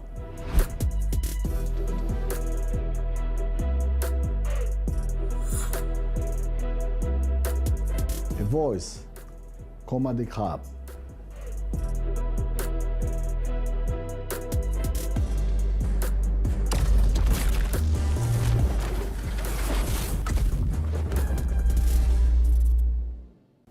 Strong, the best, and crazy. Queremos vencer a Tailândia porque eles são os atuais campeões mundiais. Na verdade, eu não me importo se eles estão a treinar muito ou pouco. Eu quero que a minha equipa esteja na sua melhor fase, quero que eles treinem entre si e isso para mim é o suficiente. A minha equipa está na melhor fase e não preocupar-me com o trabalho dos outros. Basta jogar melhor que todos eles.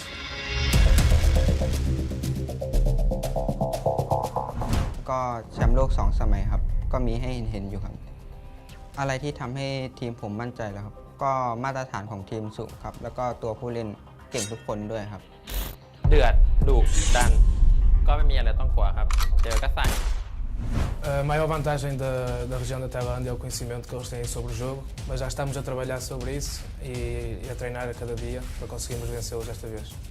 ซึ่งฝั่งตรงข้ามจะซ้อมมาหนักแต่พวกผมซ้อมมาหนักกว่าและศึกษาแผนของเขาเป็นอย่างดี Também estou confiante para vos ganhar. Venham, vou-vos ganhar também.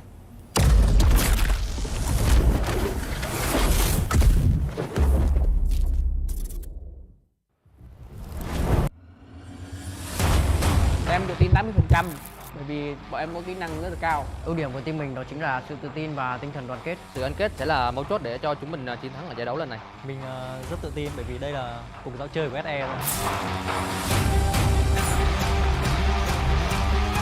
ดูมีผมไปหรือเปล่า มั่นใจเกินไปหรือเปล่าลองจะแพ้แล้วกัน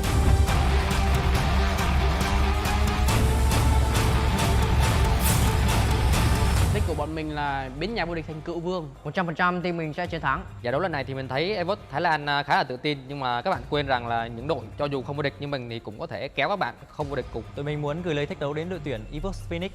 Hãy coi chừng tụi mình. โอ้ยโว้แล้วพี่พวกพี่ก็แค่อดีต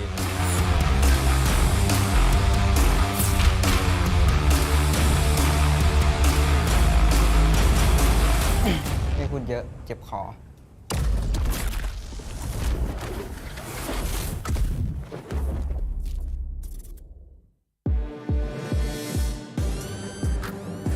بكل صراحة يعني السيرفر مثل ما معروف الجميع الذي يريد كل أحد يتغلب عليه هو السيرفر التايلاندي، ونكونوا بالصراحة يعني الفريق الحلي حتى هو ثاني كل أحد يريد يتغلب عليه هو فريق إيفوس. มั่นใจเกินไปหรือเปล่าลองจะแพ้แล้วกันเปอร์เซ็นต์ที่จะชนะผมคิดว่า 99% นะครับอีก 1% ให้ทีมอื่นเขาได้เล่นบ้างครับ إيفوس ستخسرون بسبب ثقتكم الزائدة.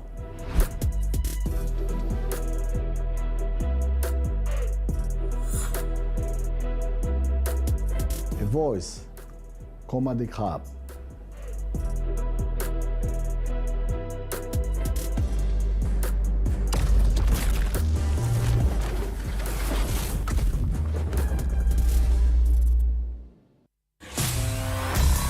Queremos vencer a Tailândia porque eles são os atuais campeões mundiais. ไม่พูดเยอะเจ็บคอ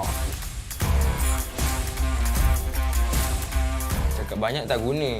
Biar keputusan yang berbicara. Jadi kepada tim-tim yang wakil daripada setiap region, hati-hati dengan tim MCPS. #tebus maruah. ทุกทีมระวังตัวไว้นะครับปีนี้ผมจะมาเอาแชมป์แน่นอนครับ Kerana terlalu yakin, korang akan kehilangan buya. Buat region yang pede banget, beda lawan, beda zaman bos. Indonesia Neo Era siap juara.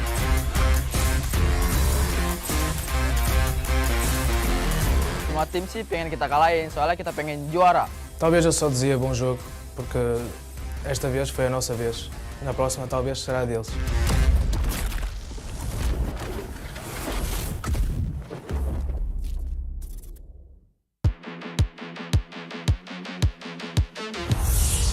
ถ้าให้1-1กับใครหรอครับ คงจะเป็นเฟิร์สไรเดอร์อยากส่งวาสนาไปสู้กับนอตจะได้ดูสมน้ำสมเนื้อกันหน่อย Menurut gua yang paling pede itu ya tim Thailand. Semoga kalian ingat kejadian di Garrison waktu itu. เดี๋ยวผมส่งโมชิไปให้ไปสู้กับทีมแฟดทีมแฟดจะเรียกใครมาสู้ก็ได้ครับโมชิไหวหมดทุกคน Thành tích tốt nhất của team chúng mình là liên tục đạt top đội tuyển mạnh nhất trong khu vực Việt Nam và chúng mình luôn luôn cố gắng và không biết sợ ai cả. ก็ฝากถึงทีมแฟดนะครับก็เข้ารอบมาทุกรอบก็ไม่เห็นสมหวังสักที Khi mà team chúng mình chiến thắng các đội Thái Lan thì chắc chắn một điều là Việt Nam number one. ทีมแฟดอย่าเพิ่งมั่นใจลองจะแพ้แล้วกัน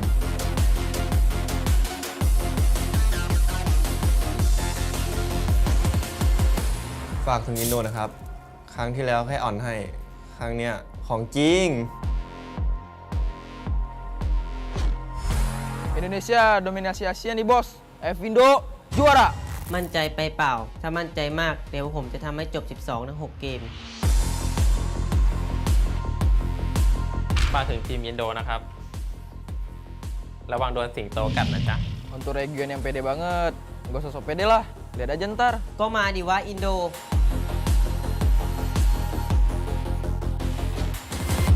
Easy win bro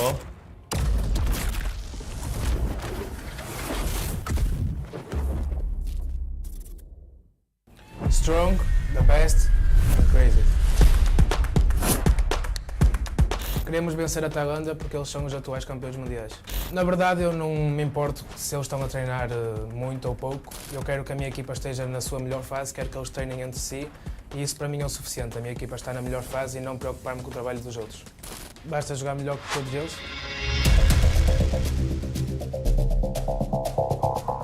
ก็แชมป์โลก2 สมัยครับก็มีให้เห็นอยู่ครับอะไรที่ทำให้ทีมผมมั่นใจแล้วครับก็มาตรฐานของทีมสูงครับแล้วก็ตัวผู้เล่นเก่งทุกคนด้วยครับ เดือดดุดัน ก็ไม่มีอะไรต้องกลัวครับ เจอก็ใส่ A maior vantagem da região da Tailândia é o conhecimento que eles têm sobre o jogo, mas já estamos a trabalhar sobre isso e a treinar a cada dia para conseguirmos vencê-los desta vez.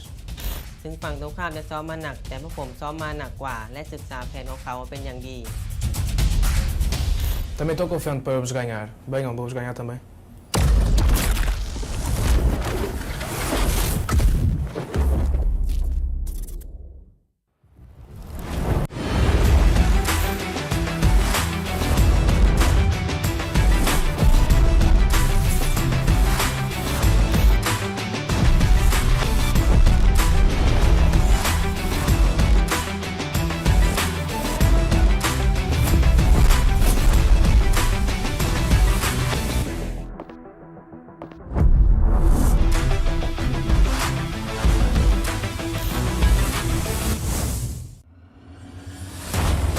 Em tự tin 80% bởi vì bọn em có kỹ năng rất là cao. Ưu điểm của team mình đó chính là sự tự tin và tinh thần đoàn kết. Sự gắn kết sẽ là mấu chốt để cho chúng mình chiến thắng ở giải đấu lần này. Mình rất tự tin bởi vì đây là cùng giao chơi của FE rồi. ดูมีผมไปหรือเปล่า มั่นใจเกินไปหรือเปล่าลองจะแพ้แล้วกัน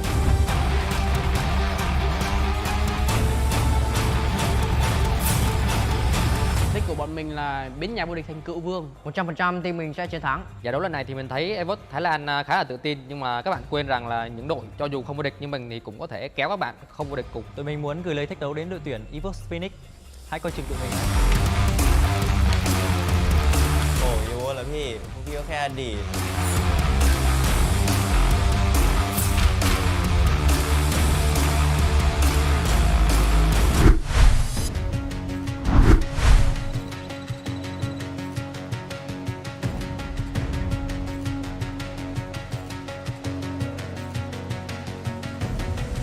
There's something in his eyes.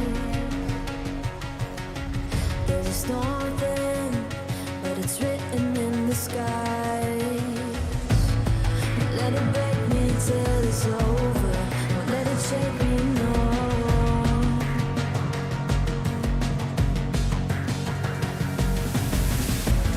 Won't let it make me go under.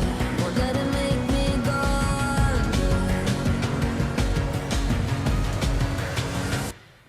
So now it's time to fly.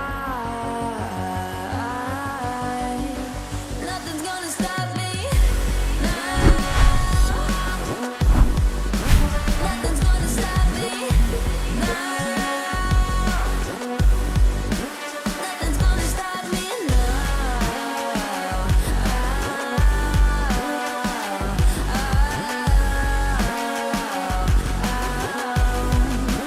Nothing's gonna stop me. No one will ever get left behind. A million more before I've tried. Won't let it break me till it's over. Won't let it shake me, no.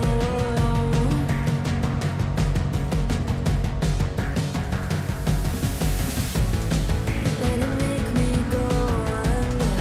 Let it make me go under. So now it's time to fly. So now it's time to fly. Nothing's gonna stop me now. Nothing's gonna stop me now. Nothing's gonna stop me now. Nothing's gonna stop me now. Nothing's gonna stop me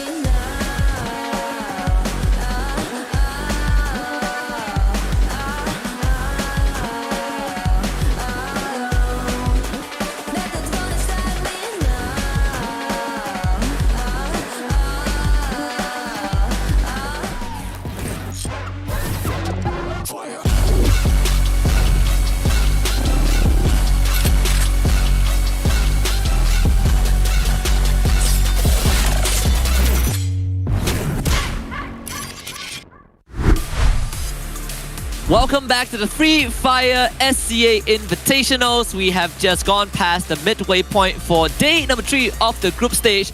It's about between A and C. Well, Group A and Group C. You're with us. My name is Husky. Once more, nothing has changed. I still am joined by the Mustachio AJ, and I am not complaining at all.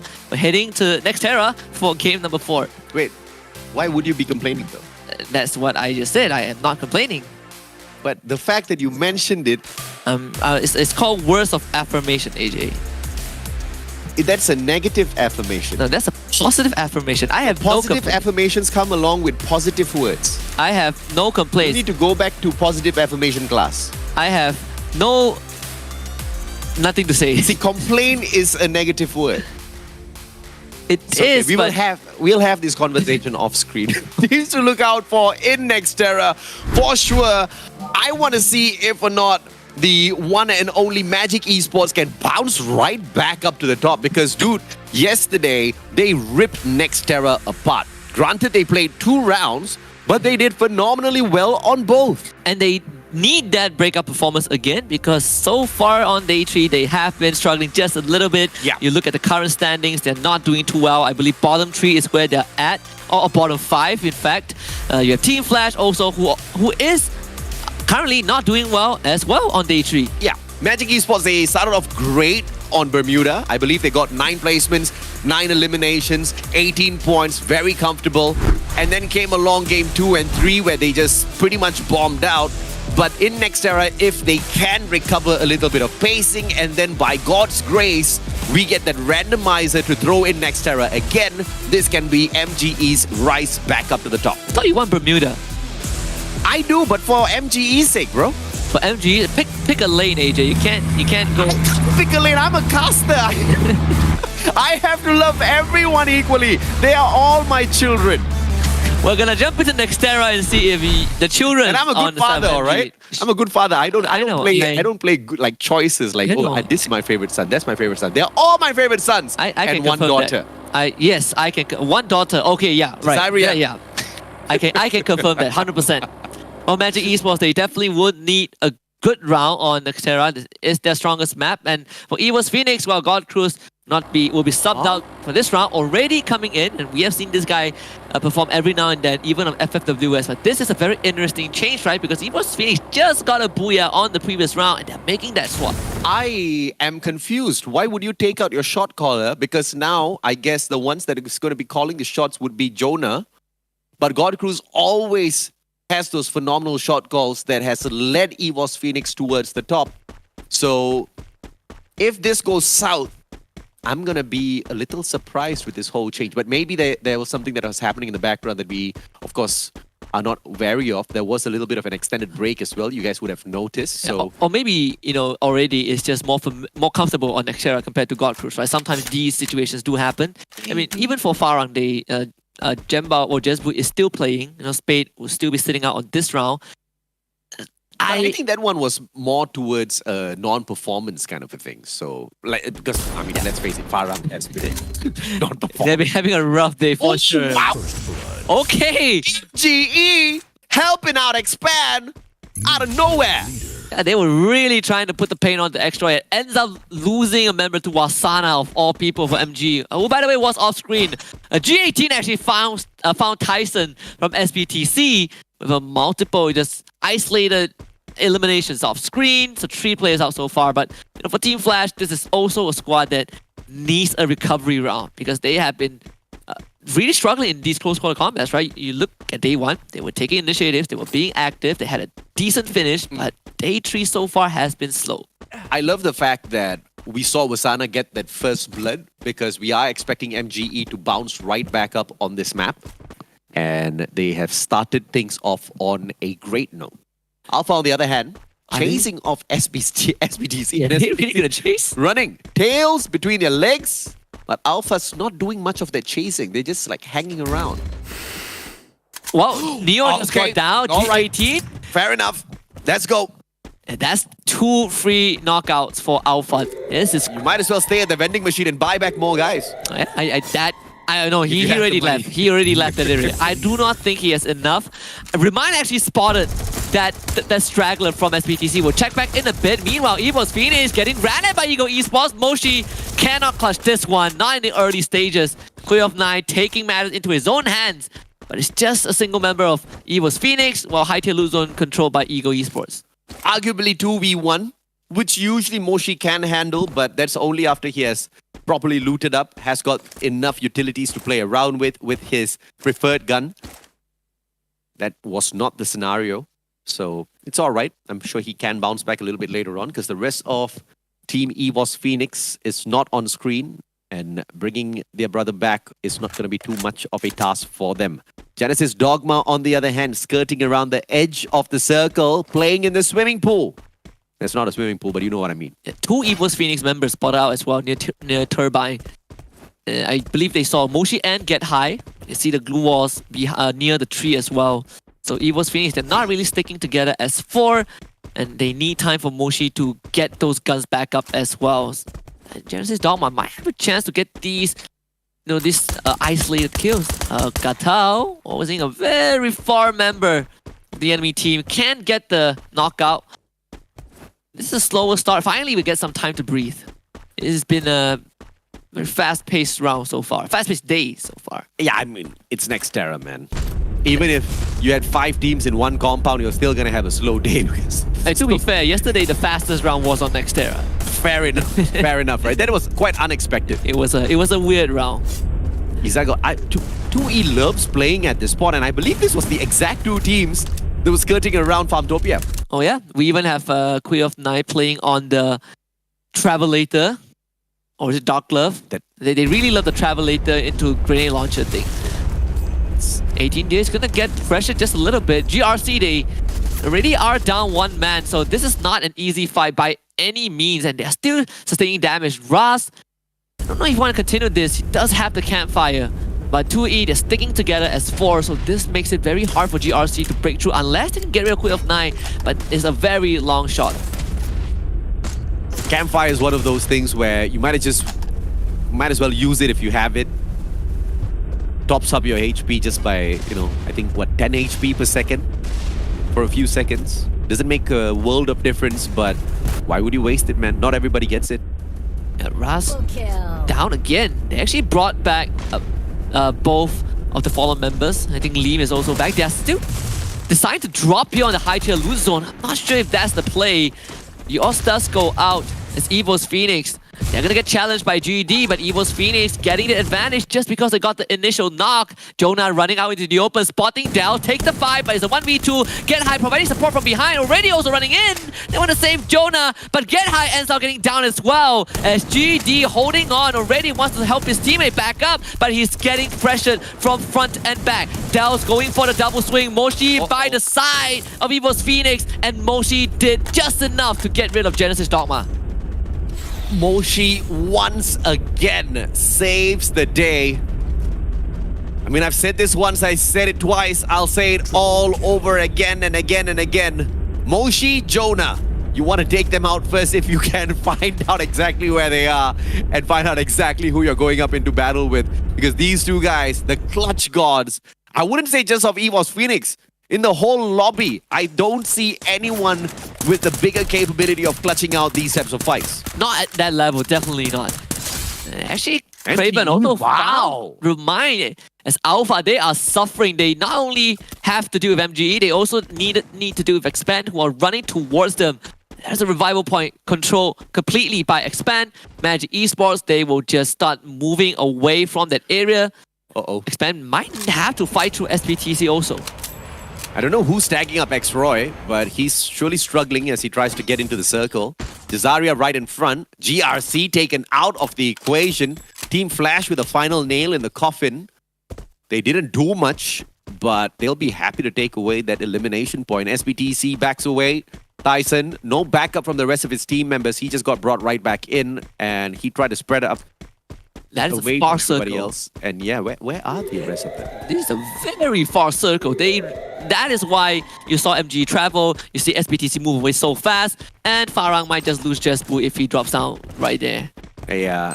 Expand needs to move though. This can get a bit concerning. You have a lot of ground to cover. You have Queen of 9, 2E covering that factory as well. Alpha getting eliminated. X-Roy putting the final nail in the coffin. So Alpha out in 9th place.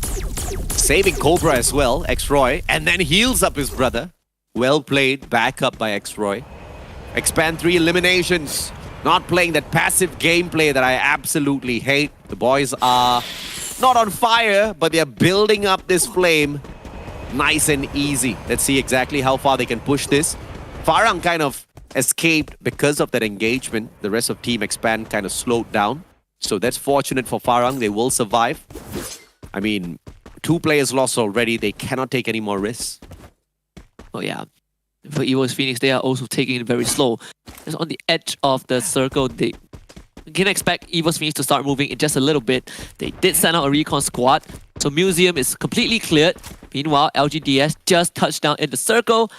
They might have to deal with Team Flash who are right in front of them, and I think LGDS, they're aware of this scenario. They're getting ready, just holding the compound, making sure that they don't give anything away, but Team Flash will start firing. Good plays by LGDS, Woodpecker. Armor penetration, my god! What a nade! But where did the nade go? Bruce sends one right back. 2 can play at that game, and Bruce is the winner. BO picked right back up. Bloody backs away. It's going to be LGDS now. Push it up 4th. Time Turner whipped out by Yanbin, and it looks like that's just enough to recover. The Trogon in hand, both players circling around. Mag 7 goes up against the Trogon, but the Trogon wins that out. Yeah, Bruce, he's the last man standing. The man with the grenade launcher in hand as well. He wants to get Ung back up, but he's just trapped thanks to the glue walls. LGDS didn't expect Team Flash to push that fast. They were so distracted by the initial knockdown with the grenade launcher that Team Flash completely caught them with their pants down. And Team Flash didn't really have to give up too much to get their wipeout. Meanwhile, Farang, they have a river to cross as SBTC found themselves a vehicle. They're driving straight into Magic Esports of all teams. And Jemba, unfortunately, got taken out, bled out thanks to X-Roy. Expand on the move. And they can also gatekeep Farang. I'm pretty sure X-Roy is playing Raphael because the guy bled out a little too fast there. MGE Saming backs away. Has got the AWM in hand alongside that Raphael passive. Oh, come on. If he gets this, it's a GG. Lights the car up on fire. One more shot. Can he get it through the glue wall? AWM's not going to penetrate that, and he does. Donbu gets it instead. Can they steal? Donbu says no. Takes that point for himself. Jonah from EVOS Phoenix right down below. In fact, the whole squad of EVOS Phoenix right down below. They made a lot of noise as well from Magic Esports, so it might have to do with EVOS Phoenix, who control the ground floor. They will be delighted to know that once the circle moves, they will all have to also evacuate. Team Flash, on the other hand, they just got rid of LGDS. Now they have to deal with Farang, who, well, 2E, in fact, who are going to be right opposite that freeway. Magic Esports putting in the pressure also onto Ego Esports. EVOS Phoenix moving away from Museum, actually. They don't want to be a part of that. And they run straight into Fires and wipe him off the face of the earth. Farang stood no chance in that. Farang's having the day of their lives. What, not playing FreeFire? Not being able to play much, honestly. They are suffering, AJ. They are bombing out because they're enjoying the holiday in Thailand. That's one way to look at it. What a way. Less game time, more party time. It would make more sense if you don't have to watch the rest of the round after you get wiped. That I agree. But, you know, jokes aside, Farang's been... I mean, nothing's going their way, man. But, you know, to that point, I don't see any proper strategies out of Farang. They're splitting up. They are not really focusing on a particular objective. Not really rotating safely. Just running out in the open. Taking pot shots at teams that they're not supposed to be engaging with. Who's coming up with these strategies? Whoever it is, guy needs to rethink some of these decisions. This is not their first international appearance also, right? You have some members who have... That makes it worse. You have some members who have been there before. So, you know, they definitely have a lot of things they need to iron out. Fundamentally, they have 2 more days to do so if today continues down this trajectory. EVOS Phoenix, well, they are back in this area dealing with MGE. Meanwhile, Expand pushing straight to Ego Esports. They get rid of Dark Club. That is the most important guy. He is the grenade launcher holder, and with him out, there's no more explosive powers from Ego Esports. Izagod just trying to survive with Dian, but they're also getting shot from behind. Expand taking the long route. They're also getting pressure from afar. Team Flash taking advantage of this. They will get rid of Ego Esports. Cobra will be rescued, and Expand gets a breath of relief. Well, Flash stole away those eliminations. Expand's not going to be too pleased with that at all. Saming goes down. Moshi with a shot from down below. Woodpecker penetrates through all of that armor, puts him down, forces them to use their utilities, and now Saming has to recover. 4 more medkit on Craven. Donbu now knocked down. Get High gets it this time around with that launcher. And Saming responds to too fast. They're not aiming at the right team, and Expand pays the price for the attacks of EVOS Phoenix. I mean, actually even stole away the kill, the knock that EVOS Phoenix did on Donbu. But EVOS Phoenix, their bigger fish to fry is Team Flash. And look at where Expand is, AJ. They are at the best possible spot to avoid all of this as we head into circle number 5 in just a little bit. They are still getting shot at though. So someone needs to cover those windows. And in a couple of seconds, we are going to see MGE absolutely punished by this circle. And bye-bye, team. I mean, the circle just eats all of them up. EVOS Phoenix now pitching in those shots. X-Roy with the AC-80, Axel with the AWM. This is such a tight circle. And Team Flash needs to start moving, but they've got barely space to play. And the moment they step out, look at Get High. Good net. Oh, bounces off. What a perfectly timed glue wall. This is a 3-way fight as well. Expand would need to move in just 12 seconds. You can say the same for EVOS Phoenix as well, but this last phase will push everyone out into the open. And Evo's Phoenix, they have a water warrior, glue wall, melter, Nice. two of them. Nice. Team Flash right out into the open as Evo's Phoenix dares them to go for this push. In fact, forces Team Flash to push for this. Again, expand, they are the furthest away. They can take this slow. Don't need to be too rash, but they gotta start moving. Just like you said, AJ, too fast, getting Bayo out of the way to start it off. Xroy also taking his time, but the blue zone is starting to hurt. Expand, lay down those glue walls. They're getting pressured by Moshi and Moshi alone, but Team Flash is running into them. They might have to deal with Team Flash first. Riptide Rhythm out as well. Wow! The glue walls, they are going down. Rip got in front. You have Xroy, Too Fast, and Cobra. They're going for a challenge. Charge Buster in hand. You also have the Trojan. Team Flash losing out members. Expand still surviving. EXO is the only one. Well, Too Fast is the only one down. Team Flash gets wiped, but now they gotta deal with Evo's Phoenix. Another Riptide Rhythm goes the way of Team Expand. No glue walls covering them. Xroy as well as already down. Cobra. Trogan in the hands of Get High. Get High backs away. Jonah now trying to get it done, but Cobra drops Jonah, the MVP of Team EVOS. Now Expand have got the advantage. Mochi's the final one, but he gets the clutch, and it is EVOS Phoenix with the booyah. In this 1v1, Moshi 1, Cobra 0, but you see the smirk on Cobra's face. He knows he had to deal with the king of 1v1s. Not an easy task. He had to face the master, but Expand still finished second. Evo's Phoenix with It's a massive round for Expand. It is a massive round. And for Evo's Phoenix, 4th booyah of the group stage. And once again, the statement holds true. Take down Jonah and Moshi first, no matter what. You gotta depend on Lady Luck to do that as well. But you also gotta count on Moshi and Jonah making a mistake.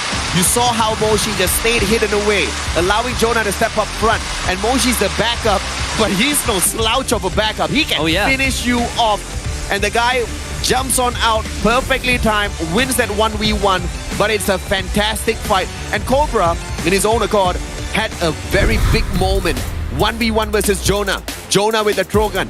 Couldn't overcome Cobra. Yeah, honestly, you know, Cobra versus Moshi, this 1v1 matchup, this head-to-head matchup is probably my new favorite thing in FFSI right now. These two deadly CQC players. Moshi still holds the title for being the best, but Cobra, he is stepping onto the plate. This guy is feeling really good about himself. I mean, by now, if you're not picking up the Trogon, you're just missing out on a world of fun, man. The gun is just such an obliterator out there on the battlefield. And yes, one may argue that the M1887 has got a beautiful range, but the range is not going to compare to the rate of fire out of the shotgun and the capability to also be used as a launcher. Oh yeah, you can see kind of the applications in this round in particular. So many players using the Trogon. And on these close CQC pushes, right, it feels so weird to see the switch of weapon choices, but Expand had to push through. You know, I thought that Team Flash would deal with Evo's Phoenix, but they ran straight into Expand, and Expand won it cleanly, right? This last man, last fight, in fact, so close, and it was just Moshi with the final clutch. I mean, Evo's Phoenix, they are happy about that win, but again, it's another win that did not come easy. It was not easy. Expand made it very difficult, and I mean, the most unexpected rivalry, honestly. Is this Christmas? Because I keep asking and Expand keeps giving. I am very shocked that Expand is still consistent. I think that is the biggest surprise for any of the local viewers from MCPS. This is an Expand that no one has seen before, ever. This is Expand turning around to all of the haters and the naysayers, and instead of just slapping them and asking them to shut up, they are bowing down and saying, regardless of how much you run your mouths, we are still going to represent the nation and bring us up top in FFSI. That's why they have the tagline, right? Terbos Marwah, you got to reclaim your honor. And they're not reclaiming just their own honor, but the honor of the country and the whole region. And they're doing it with such beautiful plays. This is Expand taking on the world champions. And in a 1v1 situation, they finally go down. But once again, it was a massive round. So many of these teams just falling prey to Expand. And I have to say, the coach of Expand, Hutomo, you have done great things. This is a miracle that we are seeing out of Expand, because I think the one thing that was missing, there were two things that was missing. Right. Number one was the cohesiveness in terms of teamwork between the team. And that one, we cannot credit Hutomo perfectly. That one goes to their manager, Norine, the mother of the team. She has held these boys together and guided them in the right way. And of course, Hutomo just filled in the blanks. but you're not going to be able to take away the glory from the world champions that easy. In fact, the two-time world champions, EVOS Phoenix, Moshi this time gets the MVP. If you're not putting him down early, if you're not putting down Jonah early, you cannot expect to walk away with a victory. This is also already first round on FFSI, right? Did replace a God Cruise for Nextera. No eliminations, but overall, I mean, it's just EVOS Phoenix. One of the lower kill count maps for them, only 10 eliminations. By EVOS Phoenix standard is on the lower side. But I agree with what you said. If you want to take down EVOS Phoenix, you can't just beat them down. You have to make sure that they are lights out, and that is not easy. This team, never say die. They have the tenacity of a true warrior, right? You don't go down kneeling, you go down standing. I know exactly how to take down EVOS Phoenix theoretically. All right. And I think that this is something that teams might start using if at all they have a proper team comp. And the type of team comp that they need to counter EVOS Phoenix is to have 2 homers and 2 Steffies. Because first of all, this is a heavy nading team. But secondly, if you've got 2 homers, the one thing that you want to do is look at where the majority of players from the side of EVOS are focused and send the homer the other way. You're going to find Moshi right there. You probably would find, or you might find Get High as well, right? These are the 2 members that you need to look out for, because Jonah, he likes to get down and get up and personal. I think Moshi, to a certain extent, likes to do that as well. Expand should be... I think Expand did run homer in this round. It just wasn't enough to do with EVOS Phoenix, who in these situations are just so sharp, right? When you are up against them and you can't use your abilities, that's where it becomes very crippling. Once again, the meta of J Beebs continues in the hands of the 2-time world champs. J Beebs, if you guys don't know exactly what this world-class singer as well as top-rated passive capability brings into FreeFire, y'all want to check him out. It's not easy to get the character, but if you have him in your arsenal, you are going to be a happy child. If you don't know who J Beebs is, shame on you. Because J Beebs was a big part of my childhood. EVOS Phoenix. You look like J Beebs. No, I look like J Beebs. You look like a Malaysian Chinese version of J Beebs. No, that's too far, AJ. Even I wouldn't claim I look like J Beebs. How much do you want to bet that production is laughing at me right now because you say that, AJ? Okay, do not embarrass me. Okay. Now let's talk a little bit about EVOS Moshi. I like the pet that he brings in. He's got the Arvon, and you've got the Riptide Rhythm. You also have got J Beebs for very, very specific reasons. You've got what's that second guy's name? Raphael in the hands of Moshi. One shot, you knock him down, 90% quick bleed. The guy's going to get taken out of the equation. You also have the Awakened Moko. One hit, you're going to mark your targets. If your target moves, that marker lasts for another 6.5 seconds for a total of 11 seconds. The whole team of EVOS Phoenix is going to know exactly where you are. Now, Avron, what he does is he reveals the position of players. 50-meter radius. 50-meter radius in FreeFire is huge, especially in that final circle. It's extremely lethal. He knows where they are. He marks them with Moko, takes that Riptide Rhythm, breaks down the glue walls. Moshi is a freaking annihilator in a tiny package. Moshi is a cyborg, let's put it that way. I mean, dude, that setup of active and passive skills is mental. Yeah, you have 60 plus characters, almost 60 characters in FreeFire. So you can get some pretty crazy combinations. For the first time, we do not see the AC-80 as a popular weapon. Again, we talk about the comparison, right? The Swiss Army knives between AC-80 and Woodpecker. This time, the Woodpecker takes the cake. RGS-50, of course, you want to pick this up. It's a launcher. And if anybody's using a vehicle, what the RGS-50 does is it locks onto the vehicle, auto shot, vehicle goes kaboom. You can also use the RGS-50 to do damage to glue walls, albeit it's not going to be as much damage as you expect it to, but it's better than tossing all of your nades one by one at those glue walls. The Parafal is going to be a good mid to long range weapon, so no surprise whatsoever that these 3 weapons were popular on Nextera. I just want to say that EVOS Phoenix against Expand is something that I do not expect to be happening in such a present timeline. I mean, because the rate of growth from the boys has been so amazing. And not to put down the Malaysian scene, both of us happen to be Malaysian. It's just that, and of course, as much as praise we throw towards Expand for being able to face off against EVOS Phoenix, we are, unfortunately having to really be critical in terms of our comments with Farang as well, because we have been blessed by with the ability to see a lot of their gameplay. Yeah. And Expand has just been the team that has grown so much that they can stand toe-to-toe with the two-time world champs. Even when you look at the end of this round, Evo's Phoenix got 22 points. Yeah. Expand got 22 points also. And that's... I cannot believe what I'm seeing, but it is in a good way. Team Flash, in a good way, yeah. Slowly climbing back up. Eagle Esports maintains their consistency, and as anticipated, Magic Esports bouncing back up on Nextera. Nextera just seems to be the sweet spot for MGE. And the two Indonesian teams not having a good round. GRC Aphrodite only getting 3 points. Genesis Dogma also they're only getting 1. Yeah. So it's a rough day for Genesis Dogma SF. Expand 69 points, 3 points ahead of Eagle Esports in second place, who has 66. Evo's Phoenix maintaining in third place with 61. Then you look at the gap between third and fourth. 61 for Evo's Phoenix, only 43 for SBTC. This is turning out to be one hell of a day. And once again, shout out to the boys on Expand. Shout out to Narayan. Shout out to Hutomo. Together, this is just turning out to be one mega storm of craziness in the world of Free Fire. Look at LGDS.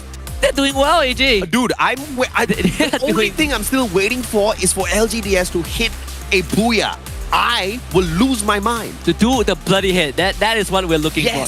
No. LGDS is not pulling a bloody hit. LGDS is on a whole other level. Bloody Head used to sit down at the bottom and then ruin other people's chances.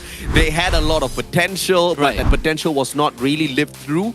LGDS, on the other hand, they went from not much potential to, holy Lord, where have they been all this time? This was the team that placed last on FFWS. And when I say last, I mean play is last. So 18th place. Yes. So this is a very good improvement. I think it sounds like a grandfather story at this point, but LGDS continues to deliver. The Nextera round wasn't the best. They had a rough round, but overall, 40 points for LGDS. They have 2 more rounds to kind of rack their points up because you also want to catch up on the overall standing, right? Yeah. That is the final destination that all these teams are striving for. Yeah, so we've already fanned the fires enough. We've already praised Expand enough. But for anyone that thinks that the world champs, the two-time world champs are slouching off, y'all better be ready for the grand finals because they're still slacking off. I'm going to be back with Husky after a short break.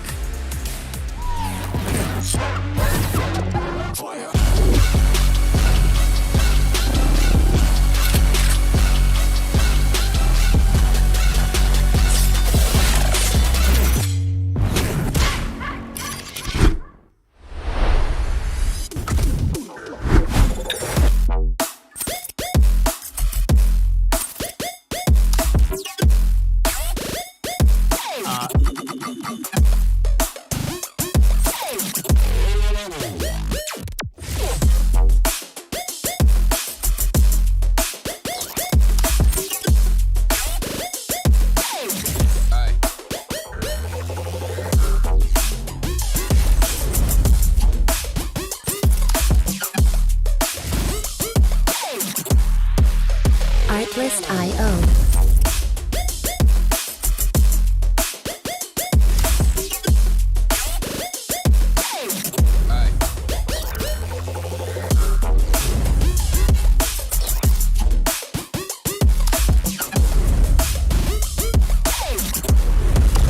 Artlist.io.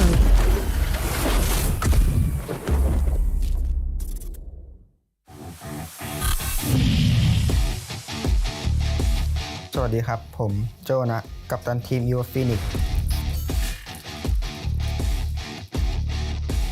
นักสู้ที่ดีที่สุดในเกมอยู่ทีมผมนี่แหละครับ ผมเป็นคนชอบกิน ส่วนถ้าถามผมว่าชอบกินอะไรผมตอบได้เลยว่าก๋วยเตี๋ยวไก่มะระชีวิตผมสบายมาก แล้วผมเล่นเกมอะไรก็เก่ง แน่นอนว่าสำหรับเกมนี้ผมนำมาเพื่อชนะอยู่แล้ว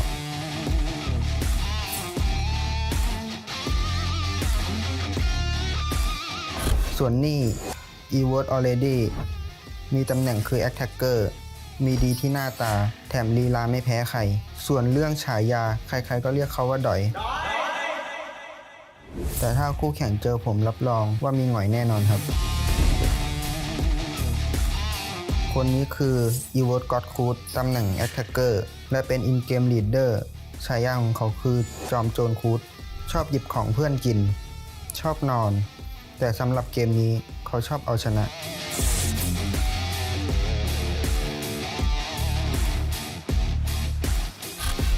คนนี้คืออีโวตโมชิอยู่ตำแหน่งสไนเปอร์มีงานอดิเรกชอบเล่นกีตาร์ชอบท้าคู่แข่งและชนะได้ด้วยทำให้เขาได้ฉายาอุลตร้าแมน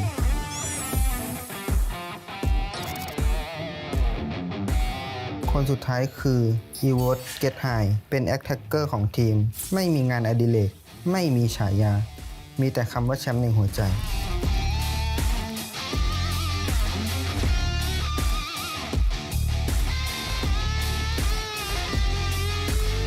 พวกเราอีโวตฟีนิกซ์ฆ่ามาก็ไม่ตายล้มก็ล้มไม่ได้เพราะนกฟีนิกซ์เกิดใหม่ได้เสมอ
Welcome back, survivors. This is the Fire SEA Invitationals, and we are heading into the reset. It's going to be Bermuda once again. My name's AJ. I am the Mustachio down here with Husky, your casters for the day. In fact, for the whole of the event, except for one day where Husky's going to leave me alone, very lonely, but we're going to have a replacement for him. I'll miss you on that day, bro. I will miss you too. I will have a lot of fun before that happens. I will do my best. I will personally FaceTime you.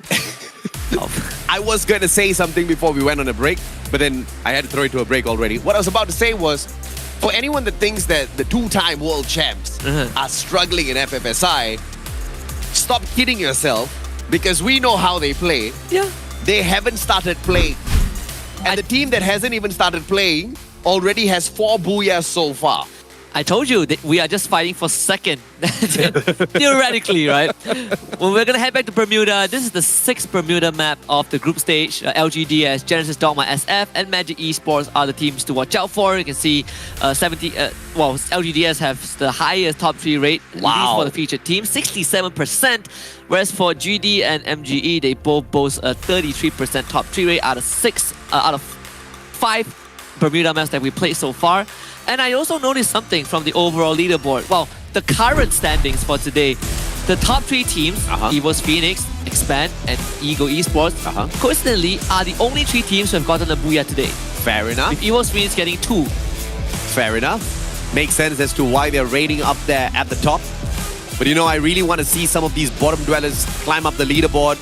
Yes, Farang, I'm looking at you. But surprisingly, Genesis Dogma, I'm looking at you too.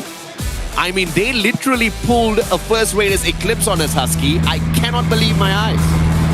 I can't either. I mean, I honestly feel like we're living in an alternate timeline. There's so many things that are happening that are out of expectations in a good way, right? The teams that are performing, the teams that are not really doing too well, the teams that are consistent, the teams that are matching up against each other. I think that one has been the biggest surprise for me today.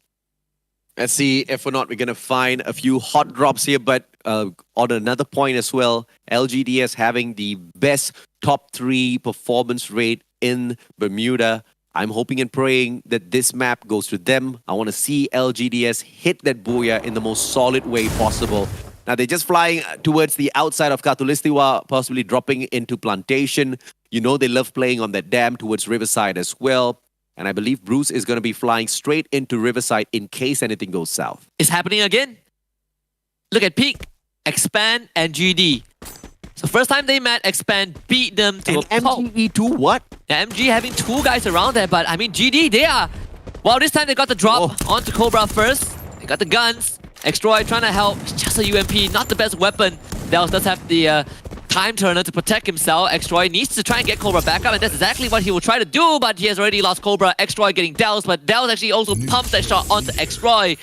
Maybe this time Expand, they will not be able to take out GD that fast, but too fast. He's trying to get that revive point going, but GD, they're not going to allow him to do so. Look at it, they're running straight for Too Fast. Too Fast hiding behind the fence. He needs a bit more time. Well, Sana might be the savior. He comes in from behind to help, but Too Fast needs to hold off a 1 versus 2. As the campfire, Yoz needs to go for the reload. Gets destroyed by Too Fast, but Too Fast gets knocked down. The revival point hasn't been completely captured yet. EXO is the last man alive for Expand.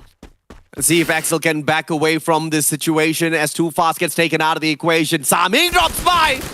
My goodness! What is happening to Genesis Dogma? The 2 members of MGE that dropped near Peak ends up getting 3 points out of that. And they even cap the revival point, which they didn't even need to use. So it takes it away from GD and Expand. I mean, the best third-party situation for MGE's duo, and they got the best out of that situation. And thankfully, Expand's not out of the equation just yet, and they've got MGE to give all of the praises for. Now, Axel will need to somehow get his teammates back. I'm not really sure if there's anything nearby. I think there is revival point. Oh boy, this is so clutch for them. GD, they're getting preoccupied by MGE. But Kiki, he's gonna try to run away. And you gotta pray that he doesn't run towards EXO. This might force a 1 versus 1. Kiki's heading towards that direction, and it might draw attention from MGE. Look at Saming. He's hunting for Kiki. He's done. He's done. EVOS Phoenix is in the next compound. Saming's pushing from the back. Kiki's running to his death right now. Things do not look good for Genesis Dogma. Saming's running towards EXO. He needs a bit more time. 4 matches in today, Genesis Dogma only picked up 23 points. What a long way away from where they were yesterday. 100 points picked up in a single day of play versus the 23 today. That's crazy. And it looks like they're not going to pick up more by the looks of things. Tyson is actually going to try. Moshi, like you said, found Kiki. And GD out again. EXO has brought the rest of Expand back, I think, as he was not spotted by Saming, and yeah, Expand whole team back just by a hair's breadth. GD ends up being the team that gets punished the most, and actually even got a 3-1 onto Saming, who just now was heading in his direction, so he gets to replenish on that arsenal. So Expand gets to live on. Not only does he do that, he brings the full squad right back, loots up Saming. The guy is smiling ear to ear. Bunker right in front of him to loot up as well. Expand's doing well. And here's the thing, man. Just really surprising stuff out of Genesis Dogma. I don't know what happened, but they need to figure it out. LGDS losing that 1 player to Flash, thankfully, was all the casualty they took in that encounter. And they've managed to, of course, back away and survive for another engagement. Dian, Alpha, long shots, a little too far, unfortunately. Good attempt though, right? You put pressure onto your enemy. He's actually found him. The glue wall getting knocked down, finally. And I was paying attention to the teams, the stats on the side. EXO trying to run away. Don't go! Clips it on the edge. Yeah, Saming is back also, so revenge for MGE. Nothing that Too Fast can do. They still need a bit more time. Oh, they want but MGE, no way they go for this chase, right? Too Fast is gonna... does he have resource to buy EXO back? I don't think so. Nah. Oh, he's gonna get chased now. Uh-oh. He has to clutch this. He gotta clutch this 1 versus 2. They're trying to look for him. Is this 1v2? It's 1v... There's only Don Bu in the car, right? Yeah, but you have a secondary member who was playing far away, right? Okay, Wasana from Okay, never mind. It's 1v3 He does now. have that sniper. It's 1v4. He circles around, dude. Look at him cutting off the trajectory of Too Fast. This is crazy. Wasana knocks him down. That's about it. Yeah, finally a rougher start for Expand, right? The whole day has been... Oh! You want to do it, you do it in style. Runs him over, takes him out, puts him back in the lobby. Now, Expand needs to revive yet another player.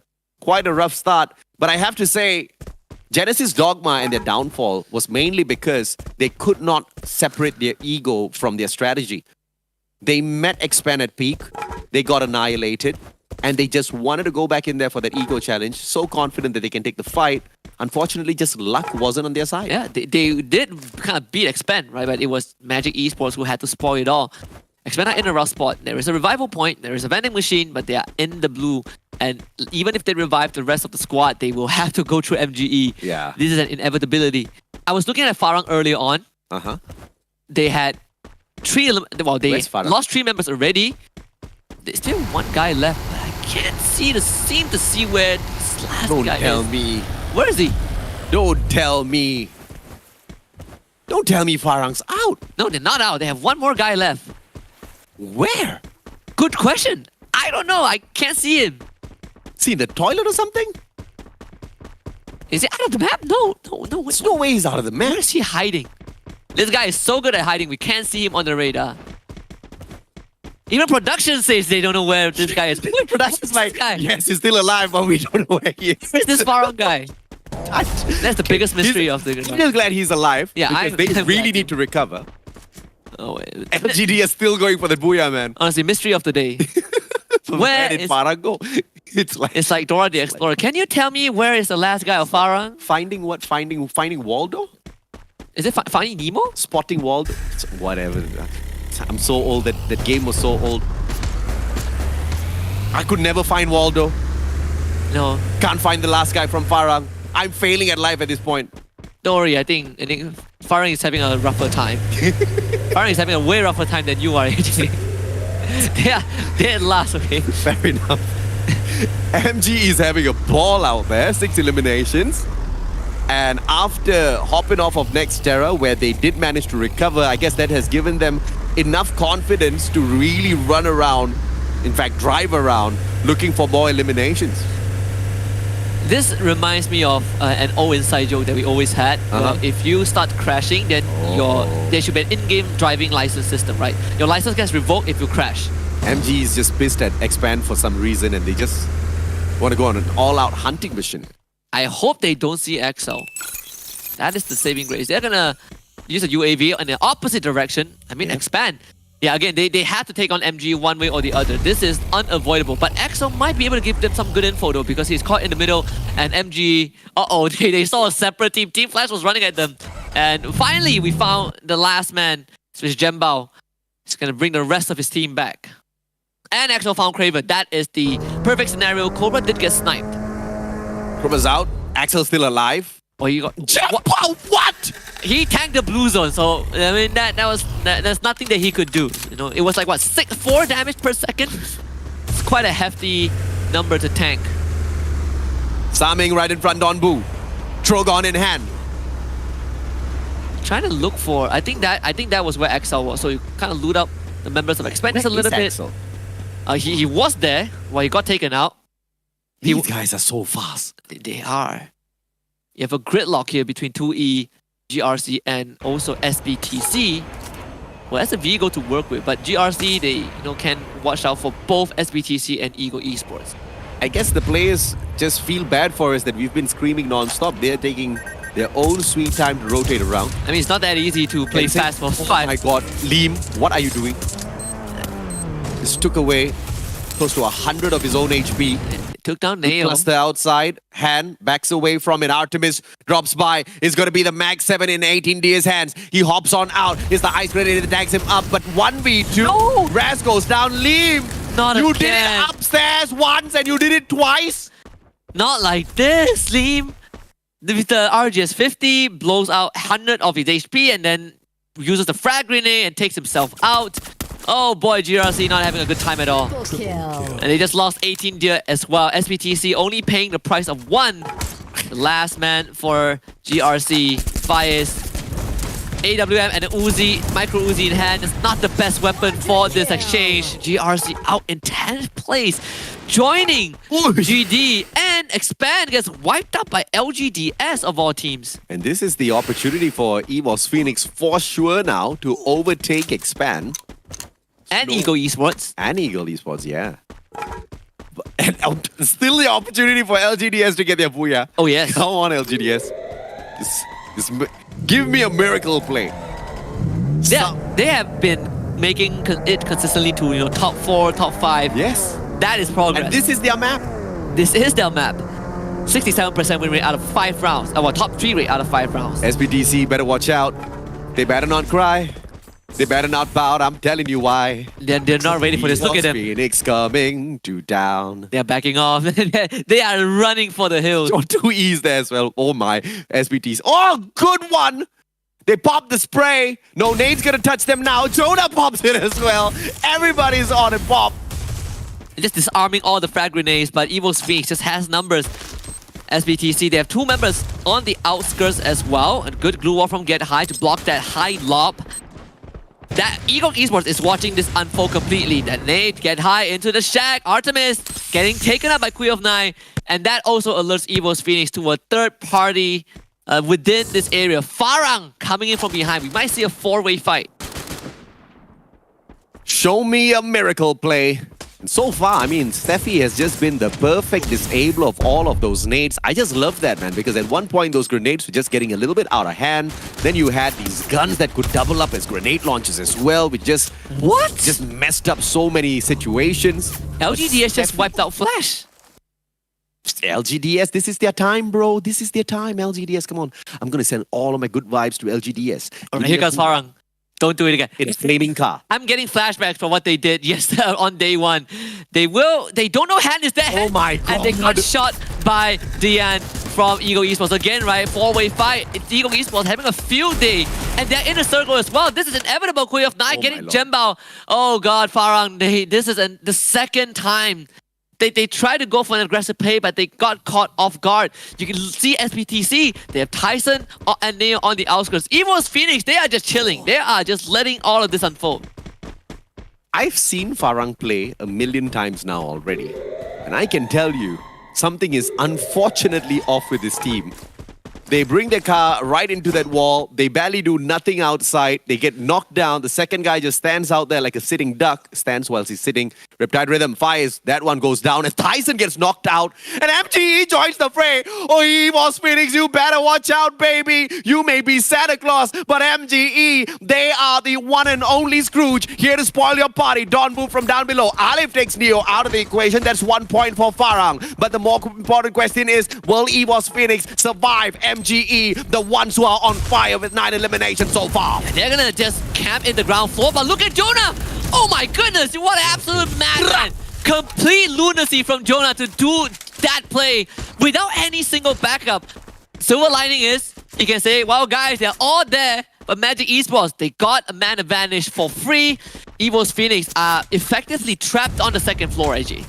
MGE. One's Uncle Scrooge, the other one is Grinch, and the third one's just a guy stuck in a place where he's just trying to open up some Christmas presents, and those Christmas presents are just the loot boxes of EVOS Phoenix. MGE with an opportunity now to just absolutely ruin the day of the 2-time world champs. LGDS, they are just flying in as well. They did lose Bruce, so only 3 members. Oh, Yuan and Eng, they overshot a bit, but they're gonna run in. Oh my lord. He's in a rough space. Eng, oh no, that's not where you want to land. Roro, he's gonna take on the entirety of MGE, and Yuan is like, like, all right, that's not the place I want to be in. Roro goes down. Yuan makes it to the second building as Farang gets wiped. There's a complete chaos in this circle, and Yuan somehow survived through all of that. But MGE, they're making their move, AJ. They're starting to really have a feel of how to get rid of Evo's Phoenix. Look at Wasana bursting through the second and third floor. They're hunting for Evo's Phoenix, and they're gonna run into Moshi. Oh, you can't win a 1v4 like this. Moshi, he's just gonna jump all the way off the building.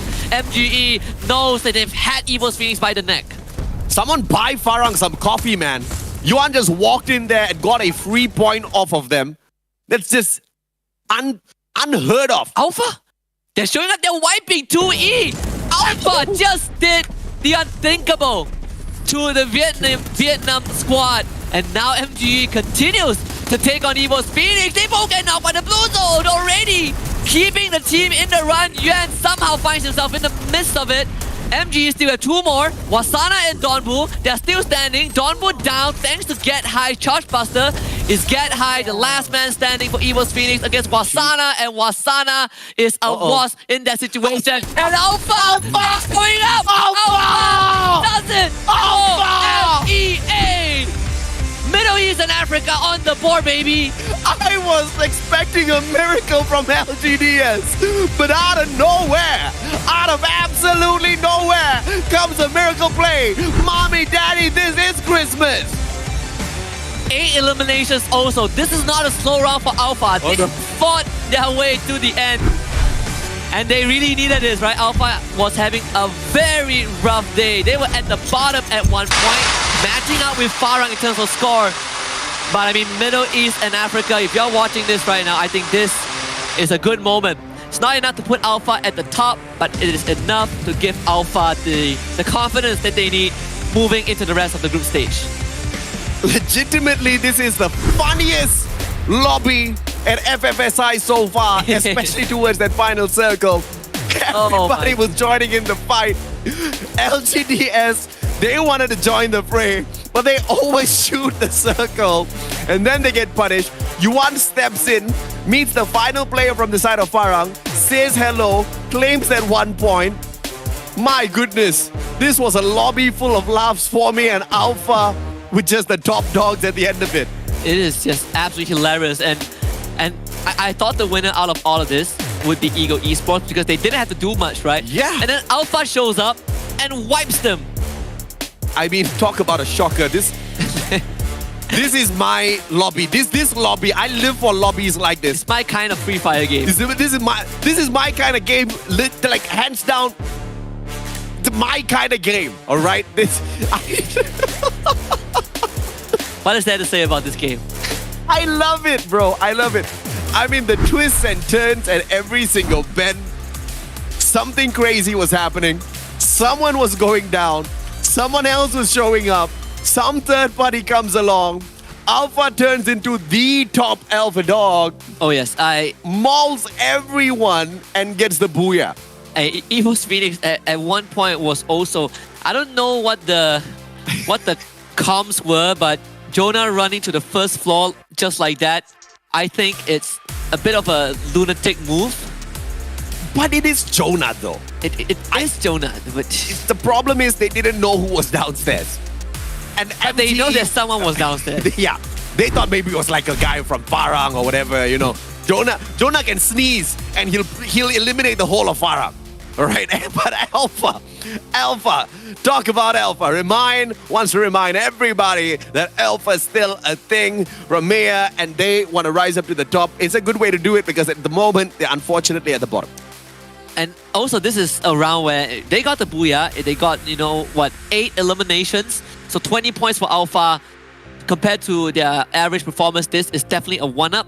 Yeah. We didn't get to see much of Alpha, throughout the round, but they did show up at the very end, and they did wipe out Eagle Esports, which I think, to their credit, is an achievement on its own. There are some players with kind of highlighted, Gatao. He was with Infinity VX on FFWS in Bangkok last year. It's a new team for him. But overall, for Alpha, they finally get to kind of make a statement on the world stage. Let's look at the team comp of Alpha. They ran a double Steffi A124 as well there.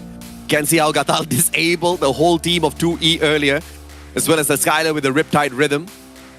You have got the Awakened Hayato, J Beebs. They're running a double J Beebs here. Hold on. What is Kla doing there? You know what Kla does, AJ? The last time I saw Kla ever was like in a community tournament. You know what Kla does? Tell me, sir. Increase fist damage. I think that was a misclick. I swear to God, What? I think it's a misclick. Okay, you know, What? because, and okay, so no doubt there are specific reasons why Alpha is struggling in the competition. And one of the main reasons is because they're not really following the playbook of the current meta. Every single season, you're gonna have certain characters who are in meta, certain weapons, certain pets who are in meta.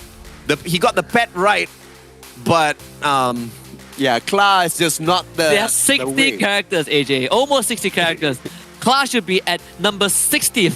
Should be at the bottom of the list of characters that is viable, okay, competitively. Okay, to make it easier for him, there are 60 characters, but only somewhere about 18 to 20 in current meta that is possibly usable in the right combinations. Kla is just not part of any of those combinations. Let me tell you, if we have a statistics for character pick rate, this will be the only time that Kla has a statistics, okay? But the jokes aside, good on Alpha, but I really want them to climb up. And you know, I'm a big believer in confidence. Oh yes. Right? And I think that we haven't seen a smile on the faces of the team members on Alpha for a long time now. And and even that victory didn't really, get them overjoyed, but I did see some smiles. Yeah, sometimes you just need a good round. Yeah, I hope and pray that, this really gives them that confidence right back so that they can play some really solid rounds of FreeFire and climb right back up, because I would love to see them in the grand finals. Oh, definitely. I think, it's a region that, just like LGDS, right? They represent their region. They're the best team, but they just haven't been able to kind of break through their class ceiling. This could be a motivator for them. Popular weapons, same old, AC-80, AIM-18, M1887, and the M82B. M82B, you gotta love the weapon, but no surprises here. I think I've repeated what each and every single one of these weapons do. By now, even if you're an amateur in FreeFire, you already know exactly what these weapons do. So let's take a look at the map standings instead. 13 eliminations, 8 placement points. Magic Esports worked off of the previous map. Oh yeah. Nextera is a map they absolutely love. They built their confidence there and they rose up to the occasion here in Bermuda. And this is what we call recovery and then carrying the momentum forward. Magic Esports, right? They two good rounds back to back. Alpha getting the Booyah, 8 elims, so 20 points. Evo's Phoenix, they finished third. Lesser elims this time, but they were caught in a tough spot. As LGDS once more, top 5 finish. This team they're onto something, barring the blunder towards the very end. But the bottom 4, Expand, Farang, Genesis, Dogma, SF, and GRC Aphrodite. This is the first round for Expand today that they were not able to get off to a good start. LGDS, if you're listening, if you're not listening, I hope someone sends this message to you. I am waiting for a Booyah, and I know you will strike one for me very soon. I'm just waiting to scream for you. Let's look at the current standings overall, and this is just between the two groups.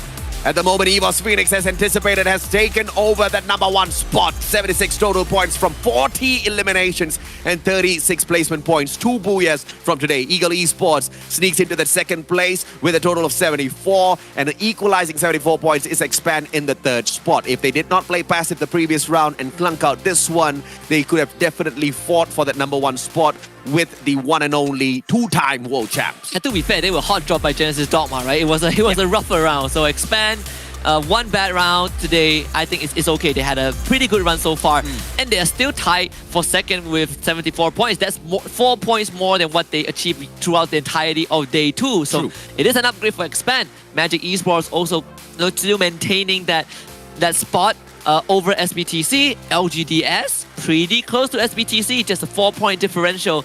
But the bottom, Farang still last place. Genesis Dogma, I mean, yeah, today is not a no-show for GD.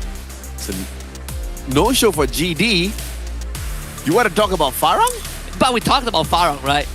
To be very fair, when you compare these two teams, I have high expectations for Genesis Dogma any day. But I want to see what the map will be for the last one. You know, we had Purgatory on day 1, we had Exter on day 2, and we have Alpine for today.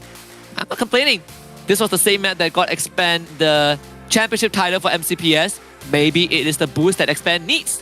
But they also only got 8 points the last time we dropped into Alpine, so I don't know.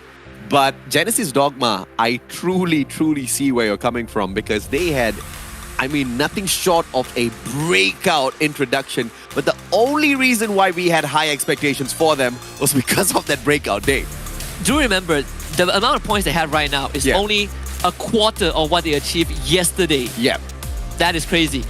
And they had 100 yesterday. They only had 26 off of 5 rounds. I'm a true believer in you know, just the confidence bit of things. And they brought that confidence in by being that #1 seeded team from Indonesia. They ran a good run, but I think they lost that confidence. Hopefully they gain back some and show us what they can do. We'll be right back with the last round in a bit.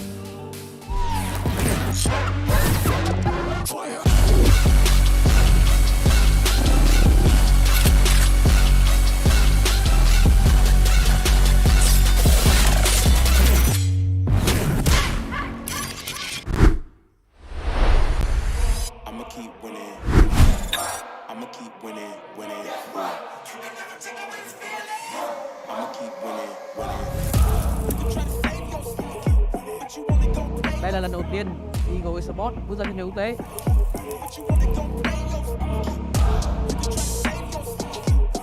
Nhìn cứ chờ đi, rất nhiều bất ngờ sẽ xuất hiện đấy. Quyết Nhi, đôi mắt của đại bàng, 1 tỷ một đầu.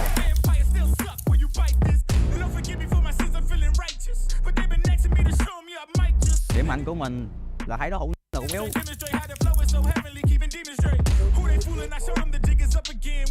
Muốn thử ăn vài viên M79 không nào?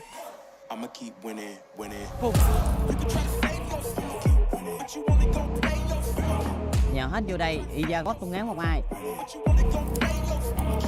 Tại bàn sa mạc, em bay cao, tôi chúc vô địch.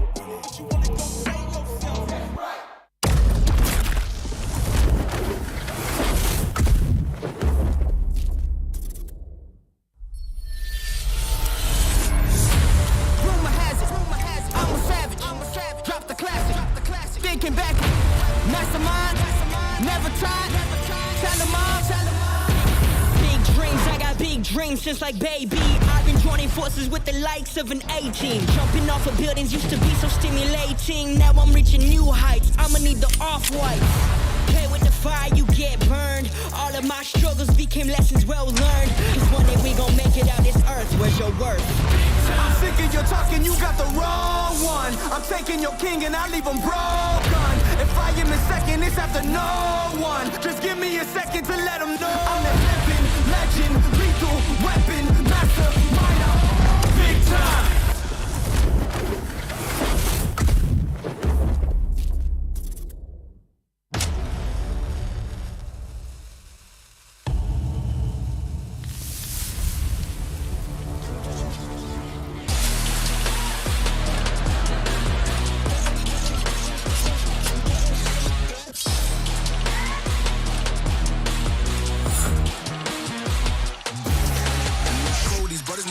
Know that they fly, know that they ride or die. I keep boys by my side, CJ I, now I gotta roll with ice. No rush, go on, you dumb. Pushing, so on, you dumb. Peace and love turn to peace and gloves. Now you gotta do a run up. Generations caught up, look how things will switch. People there quick, now they wanna move out the bits. Boy wanna grow to a bitch, nah. Unless you heard it from me, and you ain't heard it from me. Got it from me, all that energy extra. They don't wanna see me with the hitters. Child, leaving them beaners alone. Me with a squeeze. I get no feelings involved. Child, leaving them beaners alone. Me with a squeeze.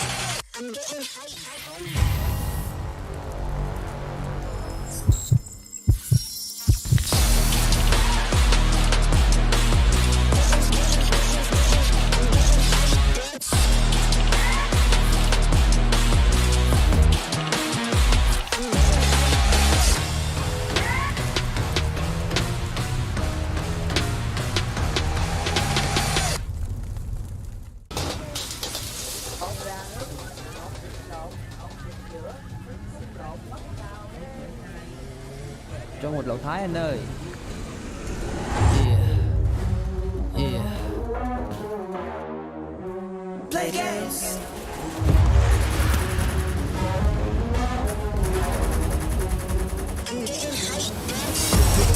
Yo, crank that volume, turn it way up. Get your weapon, get your blade out. Damage, then you gon' pay up. Yo, crank that volume, turn it way up. Get your weapon, get your blade out. Damage, then you gon' pay up. Yo, crank that volume, turn it way up. Get your weapon, get your blade out. Damage, then you gon' pay up. Play games.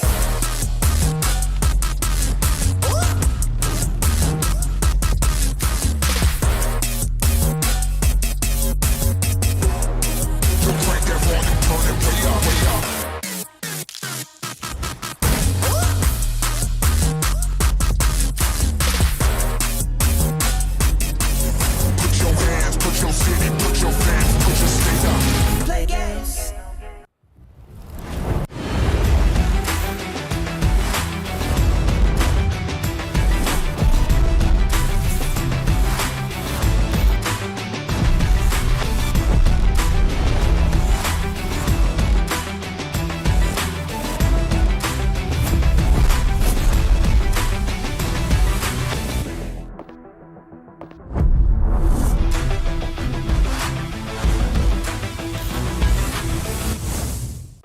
I'ma keep winning, winning.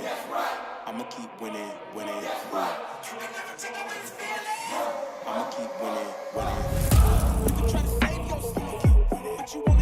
Đây là lần đầu tiên Eagle Esports bước ra trên trường quốc tế.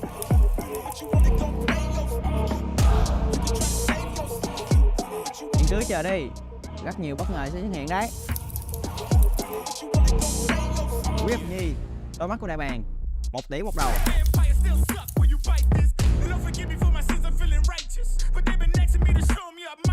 Điểm mạnh của mình là thấy đối thủ nào cũng yếu.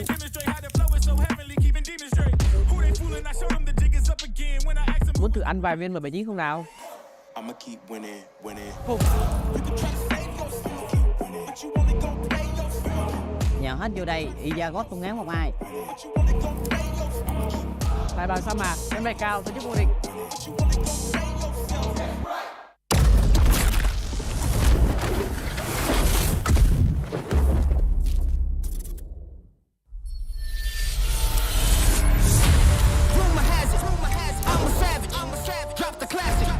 Thinking back, mastermind, never tried, tell them all.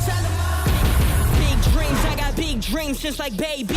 I've been joining forces with the likes of an A-team. Jumping off of buildings used to be so stimulating. Now I'm reaching new heights, I'ma need the off-white. Play with the fire, you get burned. All of my struggles became lessons well learned. Cause one day we gon' make it out this earth, where's your worth? I'm sick of your talking, you got the wrong one. I'm taking your king and I leave him broken. If I am in second, it's after no one. Just give me a second to let him know I'm the living legend, lethal weapon.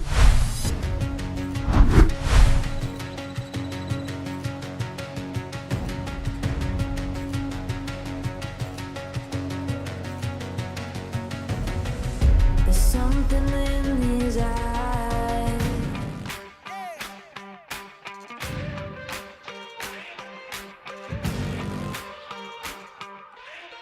Time to level up and pay attention. Only the best can win, and I got a vision. I'm gonna be everything you said I couldn't be. I'm gonna leave my footprint, P.S. I know you see. I do believe that some things might be destiny. I do believe that I'm gonna give the best of me. I know you can't see, but I'll be on top. Team name tag on every spot. I'm going in, all in, everything on the line. Everyone wants to shine. I'm going in, all in. I got my crew right behind, and we would die for the win. One time we gon' level up, 2 times we ain't gonna stop. 3 times like the load to get me ready to hunt. It's all said and done, you better run. In the battle, I'm sharp, I'm a rebel, I'ma shoot the stars. Yeah. We're fighting for that one cause, one team, one dream, shoot the stars. In the battle, I'm sharp, I'm a rebel, I'ma shoot the stars. Yeah. Are you ready for the battle? You know we won't stop. All eyes on me, I smell the danger. Can't turn back now, I can't erase ya. Did they tell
Welcome back to the FreeFire SEA Invitationals. We are going to close out the first week of the group stage with one more round. And we're heading back to Alpine. You're here with me. My name is Husky. And alongside me is Pistachio AJ once more. Time flies. We're about to get done with week 1 already. Time flies when you're having fun. Time flies when it's FreeFire also. Time flies. Times flies. Times Nothing flies. beats hit the fan running. You know, I was asking for a miracle. I expected the miracle out of LGDS. I got a miracle out of Alpha. I'm not going to complain. I'm still shell-shocked over Cloud, okay? I haven't had time. It turns out he loves Muay Thai. This guy is doing it for the passion, okay? I can respect that commitment. He picked the worst character out of 60 characters and he got the booyah. That is respectable.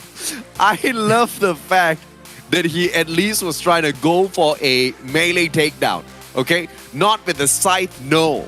Not with the range, no. He has his own side quest. Yeah, yes. He had his tiny little side quest within FFSI, right? I don't know if the region would be a big fan of that, but whoever who's a fan of Alpha would surely find that hilarious. I'll tell you, we should implement a new score system. Getting a fist knockdown gives you 20 points. 50, because it's not that easy to get. Maybe not that many. Okay, 25. No. 3.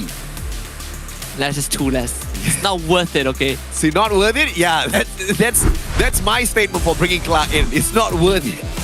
So with Genesis Dogma SF being the team, one of the teams to watch out for going into Alpine. Yeah. But it's also a team that we need to watch out for because they only had 26 points today. That's a quarter of what they achieved yesterday, which was 100. Ayo, I can't. They're only doing better than Farah, okay? I cannot. This day is killing me. This day is killing me, not because it's like tough work, you know, lots of screaming, I'm losing my voice. Not that at all. I'm just dying because I'm laughing. You feel your soul just slowly die inside. Oh my God. Yeah, because, okay, you know what? I really did not expect Genesis Dogma to perform in this way. I hope and pray that they have a fantastic round this time. Oh, yes. But I'm still looking for my booyah from LGDS. Game paused. We're going to have a minor pause as the teams parachute out. Though we look at Alpine. Look at this. Right. We get to see a 360 view of the initial, flight in. And you've got the beautiful Alps in the background. Oh, yeah. It's called Alpine. Alpine Alps, it makes so much sense. Yes. Wow, yes, I just figured it out. Hooray me. Hooray you. So for this map, I think the one constant that we noticed from World Series was that Team Flash and Expand, they're inseparable on this map. Yes. Team Flash is the only team in the entire group stage, aside from Expand, that drops at Forest Red. Yeah. But they did make a minor adjustment. So last time on the World Stage, they would just fight at Forest Red, and Team Flash would win most of the fight. But this time, or at least what we saw earlier on, they did stray away, slightly away from Forest Red. They're not directly engaging with Expand, but they're still putting themselves in a position where Expand, they might actually fight. It's not the best of strategies when you are struggling. I mean, if you are on a roll, if you've got high levels of confidence, you know you're going to be able to smash any team that steps in front of you, then taking that hot drop into a spot where you've clearly, identified there is another team that's going to be contesting it, competition through competition. Yeah, it's not the best of ideas. But, of course, on the flip side of things, if they were able to win that, it could also boost their confidence. So I see where they're coming from, but it's not the kind of gamble you want to take when you are not really hitting your best strides in the competition. But hopefully, this time round, they don't do that. Because Team Flash, then again, they've been doing a lot of things and they still have been struggling. So, I don't know. I'm just happy that Team Flash is no longer the kryptonite of Expand, right? Because they were one of the reasons we didn't make it to... I say one of the reasons, but one of the minor reasons we didn't qualify for the World Series Grand Finals. That Team Flash was a big pain in the butt. Thankfully, this time they are not, and it also is a good evidence that Expand is growing. Being a pain in the butt, though, because they are the reason why Expand. They are one of the reasons, one of the core reasons why Expand has grown so much. I think Expand needs those kinds of challenges. But to that same point, I don't understand why is Flash struggling. They had a decent day on their debut day, and then here they come along and something's messed up. It's not too bad, right? I love They're the in the fact that middle. they don't challenge this time around. Oh, They yes. take fusion instead. But wait, where's Expand? Oh yeah, so that forest rate. But they're spread out though, so they will see Team Flash. Oh my. They just can't avoid each other. They will see Team Flash. They will see GRC. Oh but my. this is so Expand generally, right? When they fan out in forest rate, they would take kind of like a vertical approach. This is the first time in a long time you see them spread out horizontally and they get punished from the get-go. GRC getting a free kill. Meanwhile, on the other hand, Ego Esports getting ran at by MGE. And I mean, Sami just clubs Dian on the hit, getting just bludgeons him for the first kill. I mean, Alpha will be watching this later on and be like, that's not a fist kill, don't worry. That could have been me. That could have been a class fist kill. I'm holding it over their head until the end of the group stage.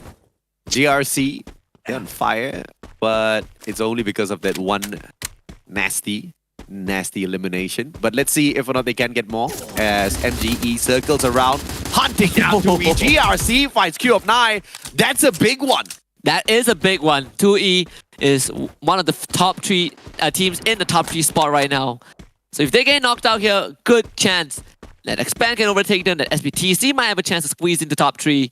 And of course, Evo's Phoenix might be able to maintain that first spot. But MGE, look at them coming right through. You have Dark Love on one side, and you have 3 members of GRC on the other.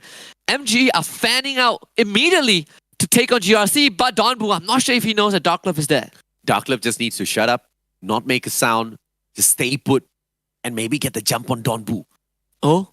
Mini Uzi comes out. Oh, there it is. It's the Mac 10. Mac 10 versus Mini Uzi. Mini Uzi gets attacked! And it is Dark Love with a knockdown onto Donbu.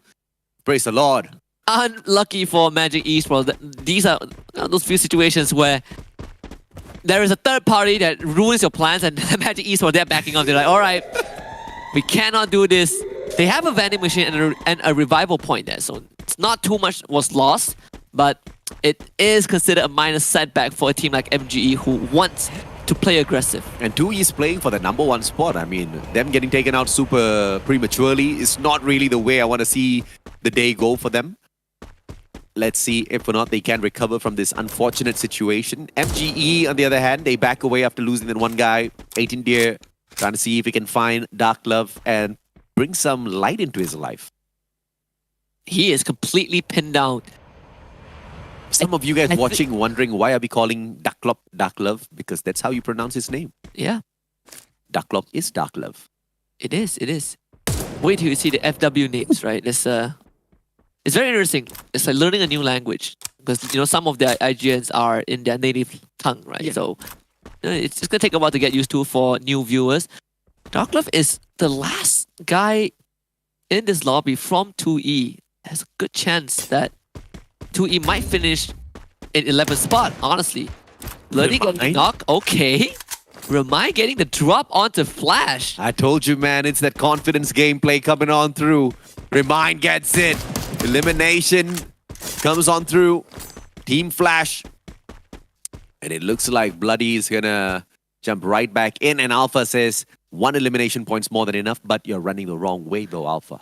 What is the plan for Alpha? I think that is what I want to find out. Are they going to just make the long rotation? I kind of feel like you want to set up a spot and kind of plan a rush, right? Because even if they revive, if Team Flash revives that fallen member, it would take a while for him to gear up. But Alpha, they're just playing it safe. They will make the long rotation, and it will allow them to cut through Team Flash. It's a very slow round, and I like that. At least we don't have some premature squad eliminations. And that'll just give a lot more excitement towards these next few circles. The more survivors we have, the more chaos we can expect.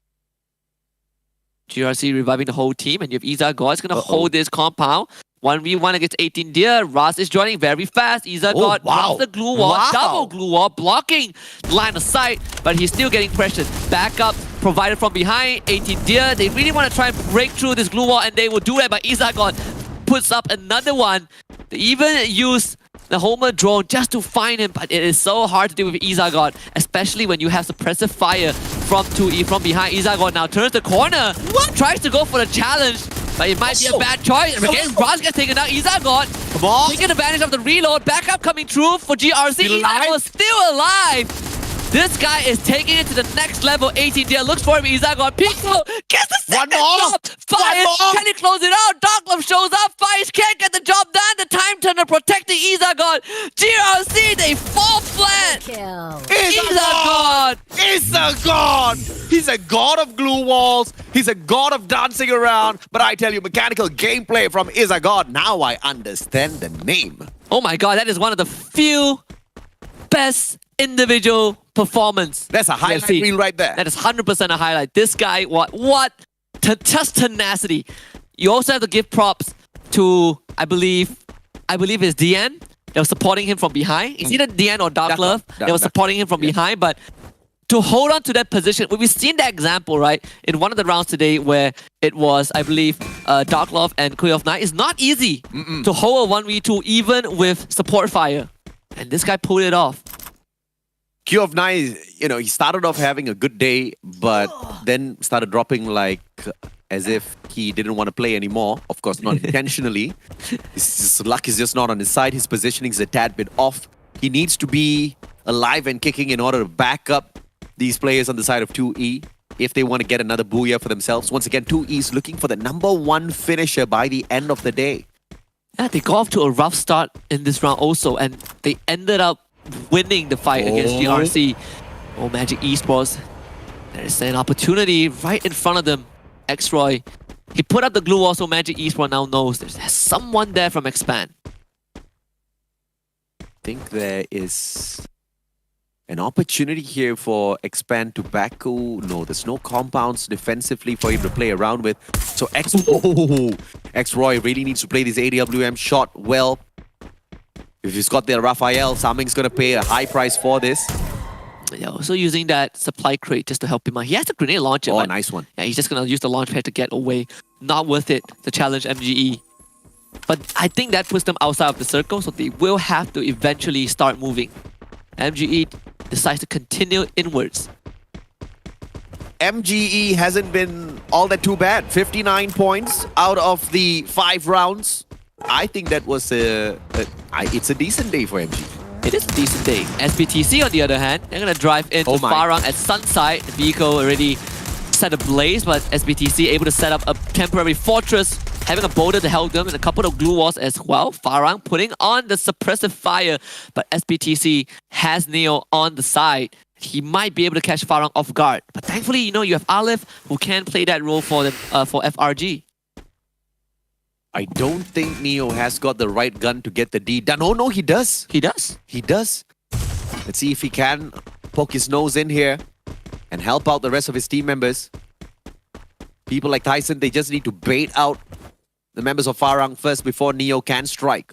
They decide to reposition first. A little bit closer towards that revival point. And of course, the decision to peel away and live to fight another day is there for SBTC. Good decision made. But they're walking straight into the compound where Darklove is. And he's all alone. This bunker is going to be where we bury Darklove. He's not going to get any help anytime soon unless he can clutch this. And it's just no way. Darklove getting ambushed, basically jumped on by SBTC. But that is some info for 2E to aid in their rotation. They still need some time to recover in terms of resource. So you can see the immediate double back from DN. But I think Tyson smells something. He is hunting down DN. Meanwhile, Roro gets shot by Borges. LGDS, they won't lose their first member. Borges annoyed, but the Groza will deliver. Expand on the other hand. Dealing with Team Flash. First one's down. Yanbin down below. He has got the Trogon in hand. X-Roy drops by M1014 as well. Mini Uzi by too fast. And they pull out a double glue wall. All barricaded in. Axel circles around. It is going to be the one and only Flip God from the other side. And he goes down to the M1014. Better on the other side is going to be Cobra who goes in for the strike. Yeah, Cobra also barricaded in this glue wall as well. He's going to try and replenish some of that health too fast. We'll finish off Yanbin as Expand just gets rid of Team Flash very easily. Bayo ends up losing. I think he went down to the blue zone, so Expand missing out on 1 point. But it's a clean execution nonetheless. You get to loot up, restock all of their utilities before they head on in towards this next circle. You know they're going to use a couple of med kits once they do get in because they're tanking the blue for the time being. LGDS now, the next challenger is going to be Team Farang for them as they try to avoid the circle. 13 seconds, make that 10 for the circle to come on in and pressure them. Genesis Dogma towards the right as Pistol fight! Pistol fight, let's go! Dark Glove. No, Roro wins that out. I think he got stolen away. Oh my god. And Roro goes down. Ung also got sniped from afar by Farang. Yuan's there. That's going to go in for the quick pick. Fires. I mean, it's high time Farang does something. They've just been teasing everyone with their shots. Nothing much to show for it. And Fires needs some time to heal back, to patch himself back up. Has the Homer drone as well. And Alif will come in to kind of play the tag team for a while. They also have Genesis Dogma to worry about, but thankfully in that building, it's not easy for Genesis Dogma to get the drop on them, so they can focus their attention onto LGDS. But Roro, he's definitely gonna bleed out. Can't get any help. I've just been confused with the gameplay of Farang the whole day. So this is their opportunity to win back some of my trust. But I'm not seeing it. They're just camping. Expand?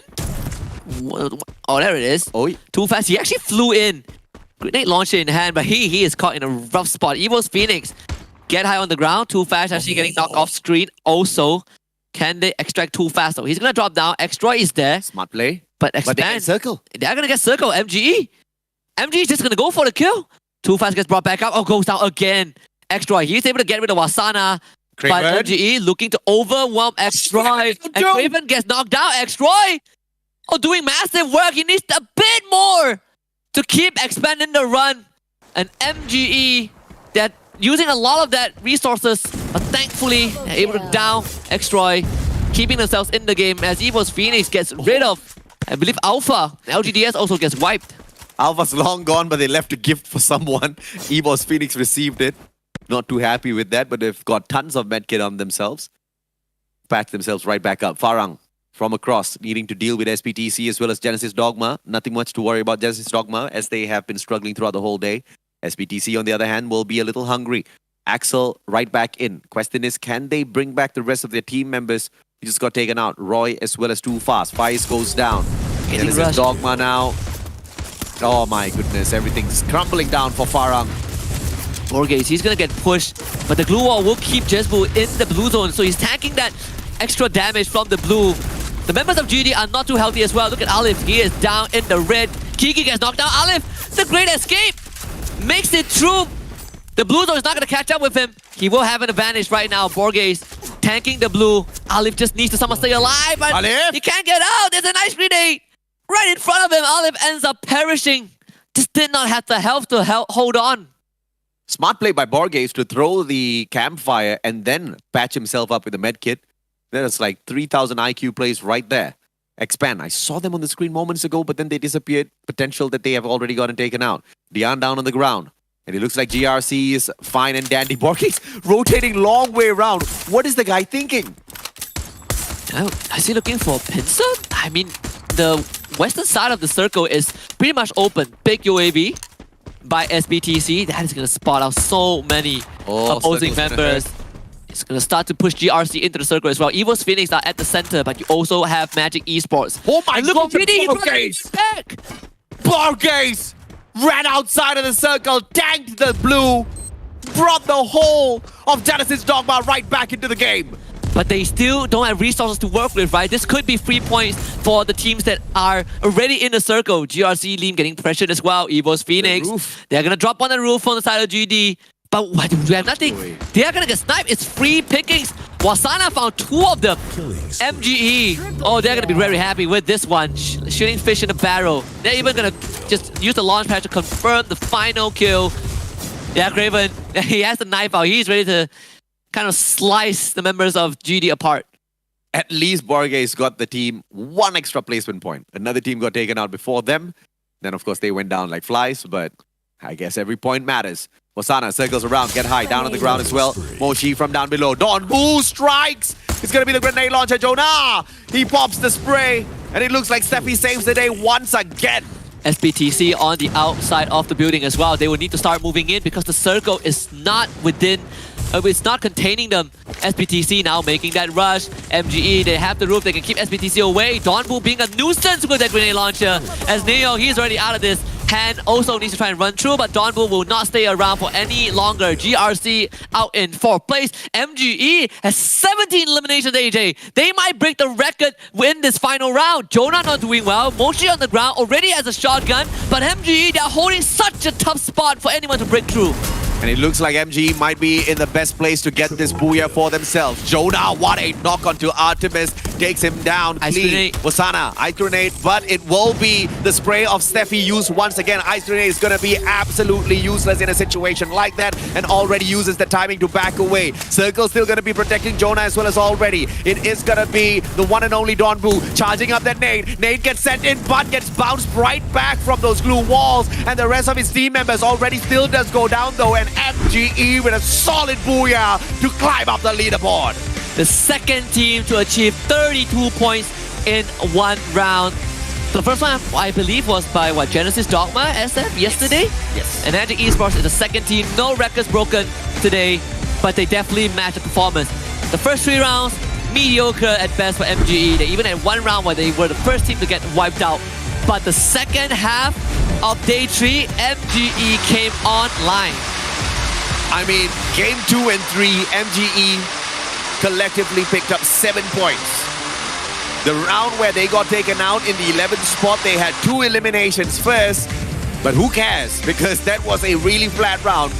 But to make it back with such a solid performance, that's what they are all about. That magical play. Oh yeah, it definitely is.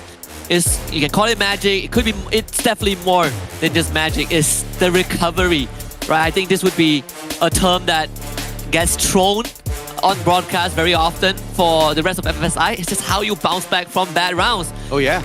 And Magic Esports, they did it in the best possible way. 32 points in 1 round is no easy feat. No team, even the best team in the world, hardly achieves this consistently. I mean, it may get thrown around a lot on broadcast, but not just at FFSI. In fact, all of the battle royales that we shoutcast for FreeFire, it is just gonna be that, right? Because the game of RNG is what it's all about when it comes to battle royales. You just don't know what to expect out there. And if things do go south sometimes, you have to find a way to keep your confidence, keep your strategies, step back in there and bring the fire, bring the magic. And that's exactly what Magic Esports did. And I believe it's Tyson's blue hair that got them that. I mean, that's Saming's. Yes, Saming's blue. Tyson is SBTC. It's okay, AJ. It'll take a while. It's late night. Yeah, we have. I'm way past my bedtime. Well, I understand. We have 2 hours ago. We have a lot more days to familiarize ourselves with them. But you can see, right, the relief on MGE's faces. They know they have achieved something great to close out the day. And you know, we said that the top 3 that helped by Eagle Esports, EVOS Phoenix, and Expand.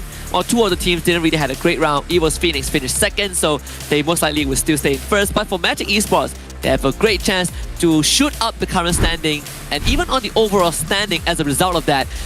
The Booyah team across Magic Esports, Donbu as the MVP, 7 eliminations, Saming not doing too bad himself, 6 eliminations. Not bad. That was such a solid round out of Saming. And it looks like all of those positions that he was holding, those off angles, have managed to pay off really well. But all throughout, team effort from Team Magic Esports. You saw those positionings. You saw that up top from the top of the roof, how they swooped on in, those grenade backup, as well as sending in 2 players to go in for that rush, taking on EVOS Phoenix of all teams and winning that out. It was just perfect from start to finish for MGE. Double homer. There it is, the Iris, right? And the Iris, we don't see this character often.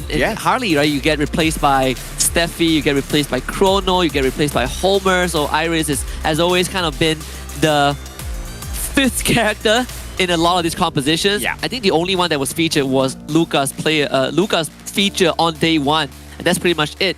So Slightly different approach from Magic Esports, but aside from the Iris, everything else is almost identical to what we've seen. I love it when people play Iris because it just shows your confidence of getting all of those tags. And you look at the meta that Saming brings in for himself. He's got that Raphael, he plays the sniper. You use Iris, you shoot one glue wall, it immediately marks all of the players who are within the vicinity of the glue wall.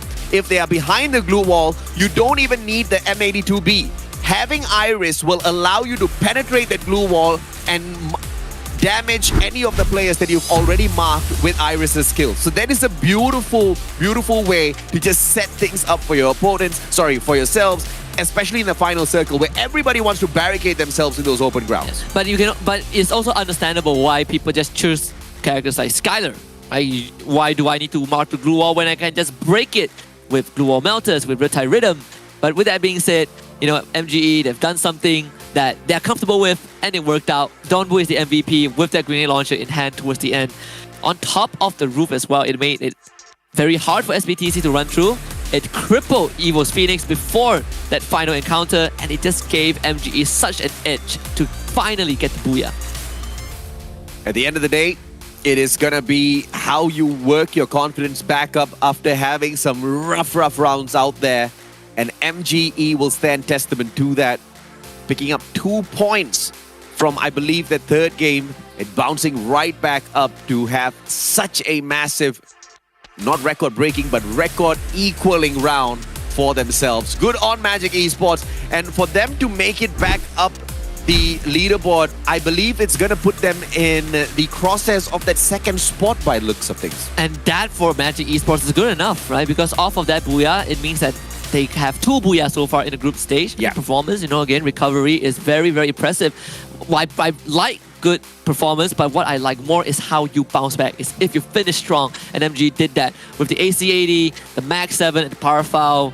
Again, same old AC80, can't run away from it. I think the only time we won't see AC80 as a top weapon is if AC80 is removed from the game, but that would be impossible. If one day they nerf the AC80 and I guess they take away the buff of getting that extra bit of damage with the 2 consecutive on-point shots, then yeah, we won't see AC80 anymore.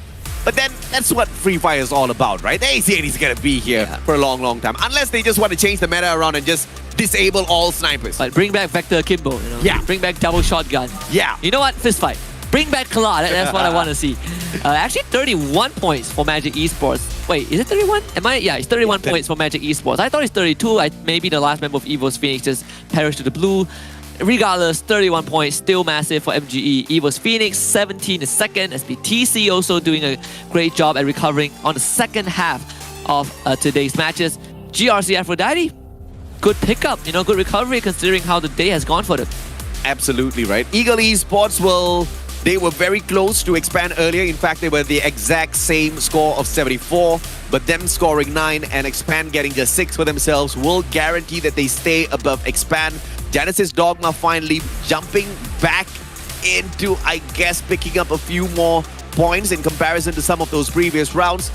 But it's nowhere in comparison to what they were able to do yesterday. So I guess we just have to wait for the reset button to see Genesis next week to see if they can climb right back up. But this is the overall standings with all of the groups in. And you can see EVOS Phoenix dominates at the top, 173 points, albeit not too far away is Magic Esports with a total of 160, equalized with First Raiders Eclipse, who were not in play today, with a total of 160 for themselves as well. Remind me how many points that EVO's Phoenix got on day 1. Was it 80? So they more than doubled the amount of points that they got today, which is insane, right, for a team like EVO's Phoenix.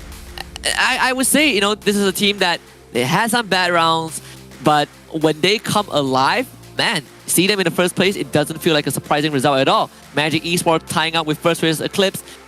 If you're Magic Esports, you are very happy with the 2 days of performance. If you're FR, well, you have time to reflect on it. Expand in 4th place, loving the looks of that. And LGDS now, currently the gatekeepers in 12th. And you gotta love that Alpha themselves climbing up ever so slowly. I'm surprised to see Alpha being able to do that, and it's all thanks to that one booyah that they got, and hopefully there is more to come from the team from MEA. EVOS Phoenix, the #1 squad. I mean, you said it, Husky. Everybody's playing for seconds. but hopefully that is not the case at FFSI. We see some miraculous plays for some to also challenge and take that big fight to the two-time world champs. MGE maybe might just be the ones to work that magic, or we might just see the Eagles swooping down from up top, who are currently sitting in the third spot. And I want to say, if we want to look at consistent teams from Group C, I think MGE did great, 2E as well. Expand can be on the list as one of the few consistent teams that came out of Group C. I think I'm not surprised, right? 90 points for Magic Esports, and the majority of that was from the last 3 rounds.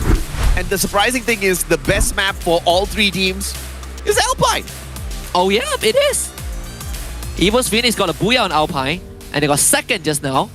Magic Esports, they got a booyah on Alpine. I don't remember the first one, which place they got, but that was the round. I think they finished 11th or 10th. But that's not the secret sauce, so if any teams want to get the #1 spot or the top 3, you want to go for Alpine as well, you got to deal with all 3 of the current top 3 who are really, really good at that map. So might not be the best of ideas.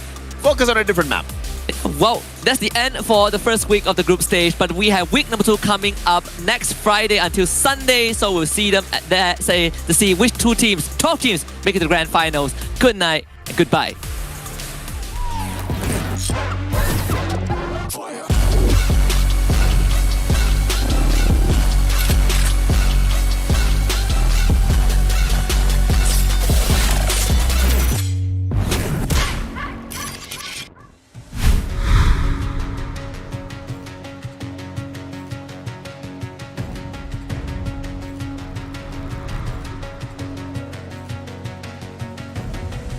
There's something in his eyes. There's a storm within, but it's written in the sky. Let it break me till it's over. Won't let it shake me, no.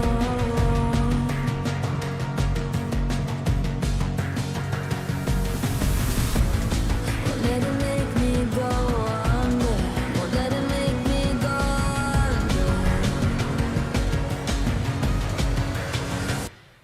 So now it's time to fly. Nothing's gonna stop me now. Nothing's gonna stop me now. Nothing's gonna stop me now.